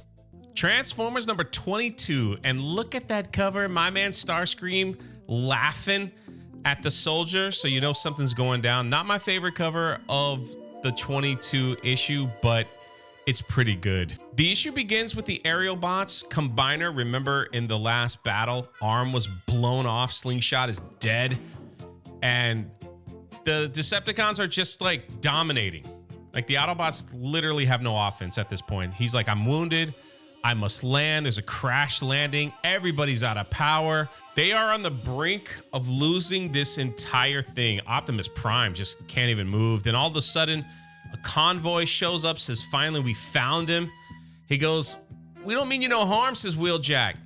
And then Dr. Leo comes out and he says, please listen, it's all right. When the robots attacked my hospital, you saw all my patients, people that needed help, and you were there for them. It's time for our turn. You see this guy says, you heard him, Doc. So finally, all the kindness and patience and helping is paid off. The humans are like, these are the good guys. We want to help them. We then get back to Cybertron, where Alita 1 is like, hey, I got a gift for you, Cliffjumper. I was able to open the portal, but there's a catch. Only one person can go through, and they're not coming back. And so the one person that's going to go through is you. And you look at the face of Alita 1. She's kind of like, hey, I did something good here. It's like, you get everything you wanted. You could help Prime. You can go back there and help Carly. And Cliffjumper's like, but what about Shreadhead? And she's like, he's going to stay here and help us. We haven't had a warrior this powerful in a long time. He's going to help us win the cause. Say your goodbyes. I got to get you through, you know, and that's it. Cliffjumper and Shreadhead embrace. He's like, tell Carly for me. And then you see this Cliffjumper just flips Shreadhead into the portal. He says, I'm sorry. I'm sorry. And Alita 1's like, what have you done? Look at the anger in her face. Like, why would you do that? He says, if there was an Autobot that can help Prime, it's not me. It's Shreadhead. And Alita 1, just another defeat. These leaders are just going through it. She's like, Blue Streak put the traitor in chains. She can't believe what happened. We then get back to Earth where Wheeljack is looking at Prime and trying to get him fixed up. And he's like, listen, Prime, you got to rest. And Prime's like, no, man, don't let the humans help. Anytime they help, they get destroyed. He's like, listen, let us do our job. We'll do the best that we can. You helped us. Now let us help you. But I got to show you something. The Coast Guard found something in the ocean. It is the dead body of Ratchet. He said he was gone when they brought him here. I'm so sorry. And Prime is like, man, I failed you as a leader, Ratchet, my friend. And he's just in mourning. And then Prime just passes out and the Matrix pops out of his chest. It looks like he's about dead. And he's like, man, he could barely function. His spark is going out. And Spike is like, what about the Matrix? He goes, the Matrix hasn't been charged since your dad walked into it. And I think Prime is going to die. Spike goes, listen, I can do this. Just like my father. Let me make you proud. Optimus like, no, don't do this. And he reaches to grab Spike's hand, and Spike touches the Matrix, and something happens. They get transported. Look at their eyes are all glowing and everything. They get transported inside the Matrix, and Prime is back full, and he's like, it can't be. The Hall of the Primes. So this is like where all the ancient leaders go. You know, after their time is up. Optimus Prime is one of the primes. He was chosen to be the leader. That's why he has this special power, the Matrix inside of him that gives him the knowledge of the ancestors of the past, a little bit, you know, actually a lot more power to fight the Decepticons or any other foe that comes in their way if you're new to this whole Transformers world. So apparently Spike, having one hand in the Matrix and Prime touching him, transported him to the Hall of Primes. We then get to the Decepticons. Megatron is asking Soundwave if Laserbeak has found them, and he's saying, yeah, like here are the footprints. And Megatron is like, what is this stuff? He picks up like a clump of dirt, you know, and he's like, this is why Prime doesn't win, because he cares more about pathetic creatures than the future of his planet.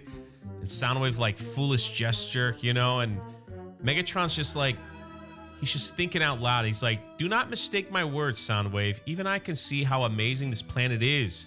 Its beauty reminds me of our home, how it used to be. I'm remembering its glory well. And he goes, that's why I was chosen. I was chosen to bring back Cybertron to its glory, and I will do that. And he goes, you know what, Soundwave, call off the search. I want Prime to learn one more lesson before I end him. And that lesson is, all hope leads to ruin. At this point, the military was like, they got everybody. They're like, listen, man, we're going in. We're going to fight these robots. You know, they've got Eagle 2, Eagle 5. They got the helicopters. They got the jets. They got the tanks. And as soon as he's like, let's do this for the... And then there's Starscream with his fist out. And he's just annihilating the planes, and he's laughing and having a great time. He's got Megatron in gun mode, just blasting all the humans and the military, blasting the ships. They're trying to fight him. Starscream's just like loving this. You know, he's picking on something a lot weaker than him, and he's just dominating and shooting down the jets. Then you see Bruticus. He's stomping on tanks. The military's doing absolutely nothing here. Him and Devastator are still at odds. He's like, man, that's pathetic. I'm on 37 while Bruticus is on like 15. And they're just wrecking the whole town. It doesn't matter when. Then we get back to, I'm guessing, the G.I. Joe base where Carly's being questioned. And they're saying, look, you saw these creatures up close, these robots up close. Your dad was probably the first one to die. Can you tell me anything about what's going on? And she's just giving him a little attitude. You know, she doesn't want to be there. And the general is like, do you see what happened to Tacoma's wasteland? Seattle's under attack. You need to help us out here. And she's like, what? Protect it like bombing Orca Island, General Flag? Yeah, right. Then we get to Doc, and he sees that Ultra Magnus is being tortured, and he doesn't like what he has to see. He then draws a gun on the person next to him, and he's like, I got to do the right thing. Don't worry, I'm not going to hurt you, but I got to do the right thing. He hits the execute button, and Ultra Magnus is freed. You can see the other doctors. They're like, that's not supposed to happen. Ultra Magnus breaks out. He sees Carly. He picks up Doc. There's pandemonium. He grabs them, you know, and like the general's like, stop that robot. And he just books it. He books it out of there. Doc then says, listen, just leave me here. I'm going to face the consequences for what I just did. And he's like, why did you free me? And Doc, being a Christian, says, listen, I was where you were once, a captive, tortured. And Ultra Magnus is like, how did you stand now? How did you do this? And he goes, I have people that need me to keep going. Don't you have anyone like that? Ultra Magnus looks off into the sunset and transforms and says, yes, yes, yes, I do. And rolls out. Oh my gosh. We then get back to Prime, and look at this shot right here. You have Prime, who's like, he's pretty much dead in this world. Spike is unconscious, but he's holding on to Spike's hand while Spike's hand's in the Matrix. And the doctors are trying to figure out what's going on. And Wheeljack's like, I think they're in some kind of dimension, some kind of portal. I'm not sure. But you've got people evacuating the city. Prime is unconscious. And Ultra Magnus is making his way back. He's like, we're making our final stand in Chicago, ladies and gentlemen. And that is the end. Oh my gosh. Ultra Magnus coming back is going to be incredible. Magnus and Prime together. And I got to say it, if Alita 1 was there, it's going to be amazing. And what's up with Shreadhead? When's he going to jump in this whole thing? He's the only he's the only Transformer that's like at full capacity. And look at these covers. I love cover B. I own cover B. I also own the other one, which is they're not showing it here, but we showed it last week. Like, cover B's got the boys, man. It's got Megatron, Starscream, Soundwave, the combiners in the back. It's freaking awesome. But some people like all the different covers. Which one is your favorite cover? Are you enjoying this series? We got one more to go, and then we get to transition into something else while we wait for these comics to come out once a month.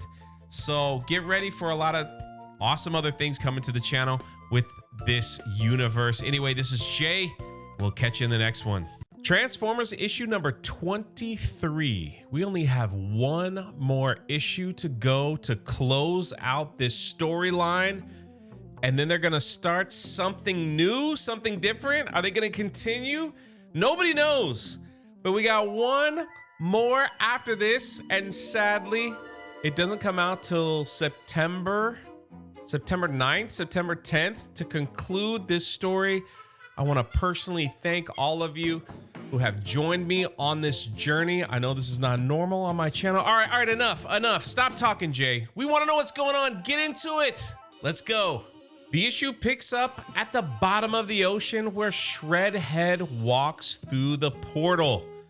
He doesn't know where he's at, but you can see he's like, I got one thing on my mind. I gotta go and find and protect Carly. We then head back to Chicago. Starscream has found out where they're keeping Prime, and he's like, Decepticons to me! RC and Wheeljack are developing a plan to get Optimus out of there, and Starscream goes back to Megatron to report, and Megatron is not happy. He's like, listen, we've been sneaking up. It's gonna be a surprise attack, and you idiot Starscream, poor Starscream, man. He just wants to win. Always getting bullied by Megatron. And Soundwave shows up and is like, my lord, we can keep killing humans. You know, that'll give the Autobots low morale. He's like, no, nope. Their cause is hopeless. It's now time for Optimus' most necessary lesson. And Megatron gives the order, all forces move in. We then are taken to inside the Matrix, where Prime is walking around looking at the old Primes and explaining like the wisdom of old. And then he discovers itself has a virus, has a plague. Prime tries to touch it and it kind of wraps him around and it just like attacks him. And while he's there tied up, Sparky shows up. Remember, that's Spike's dad in the second or third issue. He jumped into the Matrix to give Prime the power, you know, to defeat the Decepticons, which was led by Starscream at the time. He's like, hey, what's going on? Let's roll out, Optimus, man. Roll out and follow my lead. We then get back to where they have taken the body of Optimus Prime. And people are just mourning. They're sad, you know, like, this is their leader. This is everything. Wheeljack's like, man, I made an arm for you. And he's just broken up.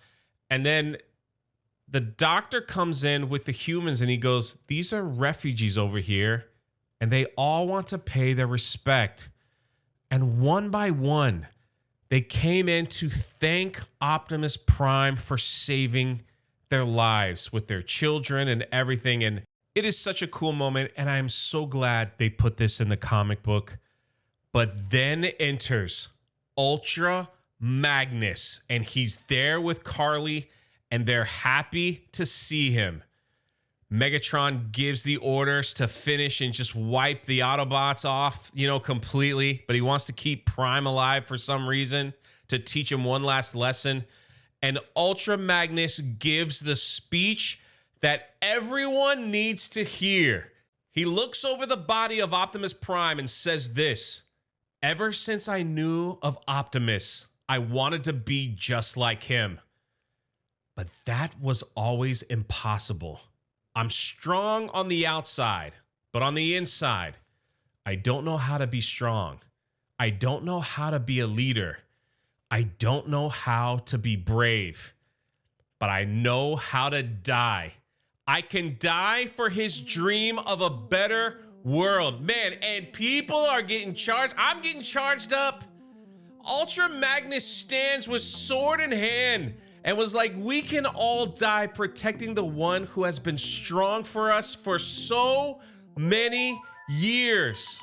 For Optimus Prime, look at this layout. It's freaking awesome. I'm getting goosebumps over here just reading it. I love this series. Oh my goodness. The Autobots are all like screaming. Ultra Magnus is like, you know what? This is my time. This is my redemption. You know, I've been through all kinds of heck and I'm leading this team. If I die, I die. I'm doing it for Optimus Prime. Look at this scene of them coming through the flames. It's freaking awesome. You got Megatron saying Decepticons, Ultra Magnus saying Autobots, and they say charge, and you get this layout that is, you gotta have the book. You gotta have the book. This digital form does not do it justice.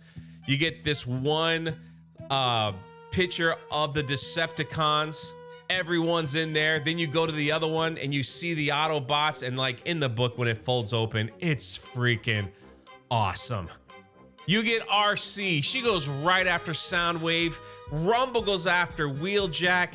I don't know who Starscream just punched in the face, but everyone's going after everyone. Everyone's fighting. And then there's Beachcomber, just with a sad look in his face, like he hates all this violence. He's just standing next to Prime's body. We then get back into the Matrix where Prime is trying to figure out what is going on inside. And they're talking about the visions that they had. And he's like, Optimus, these are my visions. And they see the body of Bumblebee and young Spike. And they're saying, listen, we got to fix this. And Sparky's like, I don't know why the plague has taken over all the Primes except me. I have no idea why. And Prime is rolling up what it looks to be like a statue of Sparky. And then we get back to the action. Everyone's shooting everyone. Everything is happening. And then Megatron yells at Starscream, says, hey, wait a second. Starscream sees Optimus Prime's body, and he's like, oh, this is it. I'm going to be the guy that finally gets my revenge. He starts shooting. Carly's in front of the body. She's protecting Spike. Starscream starts shooting, and in comes Beachcomber, taking the blast, protecting his friends, doing what he was always meant to do, and he dies saving them. My goodness. Starscream just laughs. Carly screams no. This issue is amazing. We then get back inside the Matrix, and Sparky comes up to where he sees his son Spike kind of laying through that one half of the portal. And he's like, what is Spike doing? And Prime lets him know, I did not want him to do this, but he was trying to be like you. He was trying to save the day. He tried to sacrifice himself for me, just like you did. Sparky grabs his son and he has a moment with him. He's like, my boy. And then you could see Prime with his fallen friends. Bumblebee, Jetfire, Ratchet. Man, it's just like, it's such a moment, man, for this series. It's unbelievable. It reads, this infection, it wants to take you away from yourself. It wants you to give up, to put walls up, just like I did. But I'm not that way anymore, thanks to you, Optimus. And he says, listen, let me save you now, but promise me he won't be alone, that my son won't be alone. And then Sparky finally gives the ultimate sacrifice to save everyone. You go back, there's Starscream. He's like, oh, human, I know you. And she's like, is there no part of you that's not evil? He goes, nope, I'm bad to the end. Before he could shoot Carly, Megatron comes in again and slaps Starscream, calls him a fool.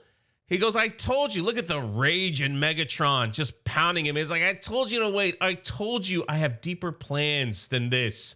And he's like, Starscream, just leave Prime alone. Just go kill all the humans, okay? And then there's a voice call that says, Megatron. These people, this planet, they are under my protection. And here we go. Optimus Prime is freaking back.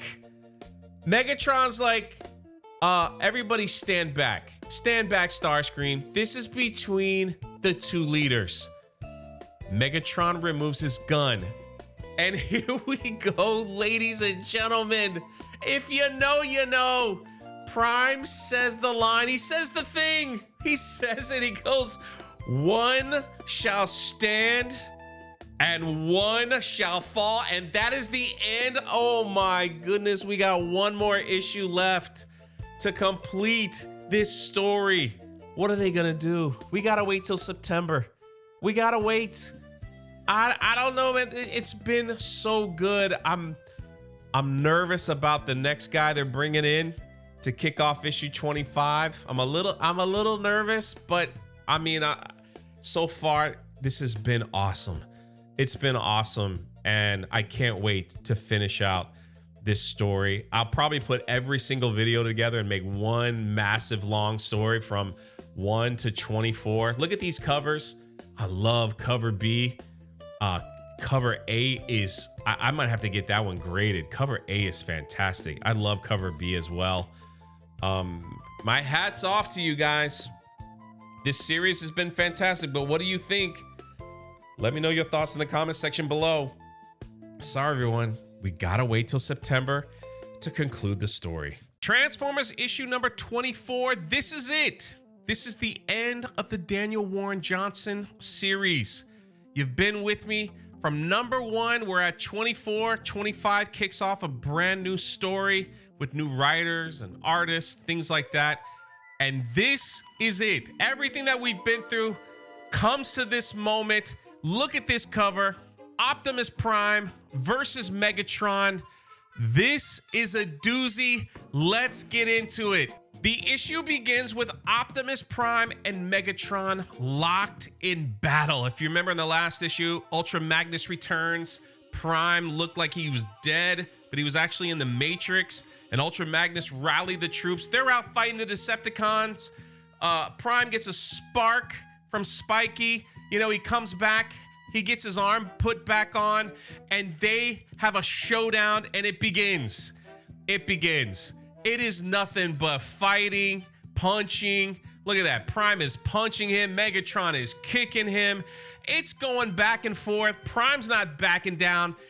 He lunges at Megatron, transforms into his truck, and smashes Megatron down. This is freaking awesome. Prime is saying, "You think I'm weak because I care for the innocent?" Does a wrestling move off the top rope and just nails Megatron. Megatron looks up and he sees a human, right? And he's like, okay, here we go. Walks over to the human. Prime is yelling, Megatron, wait, and stomps down on the car with the human. Prime screams, no. He goes, do you still want to fight me? You might hurt one of them or all of them. He's like, no, we must. He goes, we must finish it here, Megatron says. And he's trying to protect the humans. He's like, what's the matter with you, Prime? Why don't you fight me? Megatron cheats, of course. You know, like going after the humans to keep Prime occupied, and Prime's just trying to be in defense mode, you know? And he's like getting a lecture from Megatron. He's like, you can't lead this way. You can't be a good leader. You can't save Cybertron if this is how you're gonna do things. Knocks Prime down because Prime was defending the humans. In comes my man Starscream. He's like, my lord, you're victorious. Should I just end them? Megatron transforms into his gun mode. He's like, nah, man, he's got to suffer. They pick up Optimus Prime. They drop him on the top of this building where the antennas just rip through his body. And Prime is just barely alive. He's just hanging on. Soundwave gives the report that the Decepticons are now victorious. The Autobots didn't stand a chance. They couldn't take on Devastator and Bruticus. You could see them both still complaining. You could see it looks like the dead bodies of Wheeljack, Jazz. RC is crawling to Magnus. And Ultra Magnus is like, man, I failed us all. In comes Starscream, grabbing the two humans, Spike, you know, and Carly. He's taking them to Megatron, and RC's just got a look of panic on his face. Prime is just sitting there, and Megatron is just looking for Prime to suffer as much suffering as he possibly can, right? So he goes, okay, Starscream went and got the humans, got Beachcomber, lays them out in front of Prime. He looks at Prime and is like, you got to choose. You got to choose. Are you really one of us from Cybertron, or do you care more about these stupid humans? You got to choose. I'm going to kill one of them. You let me know. Prime is like, no, don't do that. Megatron transforms into his gun mode. Starscream holds him, and he's like, Prime, choose. Humans or Beachcomber? Beachcomber is pleading, let it be me, Prime. Let it be me. Prime's like, I can't. I'm not going to do that. He's like, very well, Starscream. Let's begin with the humans. Starscream's like, gladly. And before he pulls the trigger, he looks up, and flying overhead is Omega Supreme, one of like the Guardians. And if you remember back when they were doing the origins of Starscream, him and his friends would sit there waiting, hoping that one of them would recognize them when they flew overhead. They fly overhead. Optimus Prime says, by the primes. Starscream looks up, and wouldn't you know it, Omega Supreme looks down and acknowledges Starscream. He sees him because that's what he always wanted with him and his friends. He just wanted to be seen. Megatron in gun mode is screaming at Starscream. Starscream holds his hand up and waves at the Guardian as it goes by. He begins to remember who he is. And that grip that Megatron has over him is completely loose. He looks up into the stars and he goes, My name is Ulchtar, his original name. And while he's staring at the Omega Supreme that only comes around 2 years, as it circles the galaxy, as he stares, he points the gun at his face and pulls the trigger. I gotta tell you, I was in shock to see this because this comic series, Starscream was a major player. It started with him. He killed off Bumblebee in the first issue. He took over the Decepticons. We thought he died. He comes back, and he has the opportunity right here to basically end the war and the bad guys winning. This is the opportunity.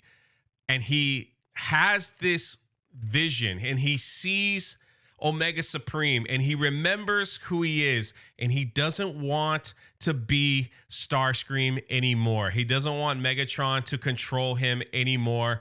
So he pulls the trigger and knocks Megatron out of his hands. He's laying on the ground where it looks like smoke is coming out of him, like he's probably gone. This is the second time he's died in this series. And Megatron's like, you always were a pathetic vessel, Starscream. I should have never chosen you, and just kicks him off the side, and Megatron's like, you know what? I'll just do it myself. And before he pulls the trigger to kill Spike and Carly, in comes Shreadhead. Remember, he was put through the portal. He's got all his energy, man. He's a warrior. He's ready to throw down. He freaking knocks Megatron down, and he says, you shall not. He looks over. He's like, hey, Carly. Cliffjumper says hello. Soundwave comes out of nowhere. Is like, don't you dare attack my lord. And man, crack in the back of the head sends Soundwave tumbling off the top of that tower. We don't know what happens to him. Prime is still hanging there. Shreadhead comes over and he's like, hey man, I'm a friend sent by an old friend, and begins to cut Prime loose. Optimus Prime still has one of those antennas stuck in his side. He pulls it out and goes over to Megatron and just cracks him. Just cracks him across the face. It's freaking awesome. He goes, I thought you were made of sterner stuff. And he's talking trash, man. Prime was out for the count. And he just knocks Megatron basically completely out. Devastator's there, catches Megatron, and he's like, oh, Decepticons, we gotta retreat. And off they go. We then see Starscream laying on the ground, and he ever so slightly lifts his head up. And that's the end of what we see of Starscream. I don't know about Soundwave. And then we go back to Mr. Witwicky, the birth of his son, seeing Spike and holding him. And then we see a picture of Optimus Prime holding Spike, and Spike opening his eyes. And he's like, oh, thank the Prime, you're still alive. And he looks over at Beachcomber. He's like, come here, my friend. He's like, don't apologize. You are the best of us, Beachcomber. This is Optimus Prime at his... I love Optimus Prime in this series. They captured everything that I love about Prime and just made it better in this series. I can't say it highly enough, right? Sorry, I got a little off track there. It's just awesome, Carly's like, the sun's going down. The power is gone from this whole city. It's so dark. He's like, He's like, look at the Matrix. I've been cured and it's slowly coming back to life. Carly's like, but the light, it's so small. He goes, yes, small, yes, but still mighty. And that, ladies and gentlemen, is the conclusion of this series. I don't know what's going to happen in issue number 25. I don't know where it's going, if it's in the future, if it's in the past or whatever. I don't know, but I got to tell you, this has been a treat for me as a Transformers fan. I love how they wrote Starscream. I love Soundwave. I love Megatron, Optimus Prime, you know, Wheeljack, Jazz, Shockwave. That was it. They did an excellent job, in my opinion. You know, we still don't know what's going on with Alita 1, with Cliffjumper, right? Ultra Magnus is on the battlefield. We don't have any of those answers, but I gotta tell you, I love this series, and I hope the next people that they do it justice, because this was fantastic. And I'm actually gonna put 1 through 24 together and do the complete story. It's gonna be a long video, and I gotta tell you, I bought so many covers from this series and so many extra things. That's how much I enjoyed, and I'm enjoying this Energon universe. Thank you guys for coming with me on this ride. Let me know your thoughts in the comment section below, and we'll keep it going. You know, we're gonna keep it going. We're gonna keep the train moving, right?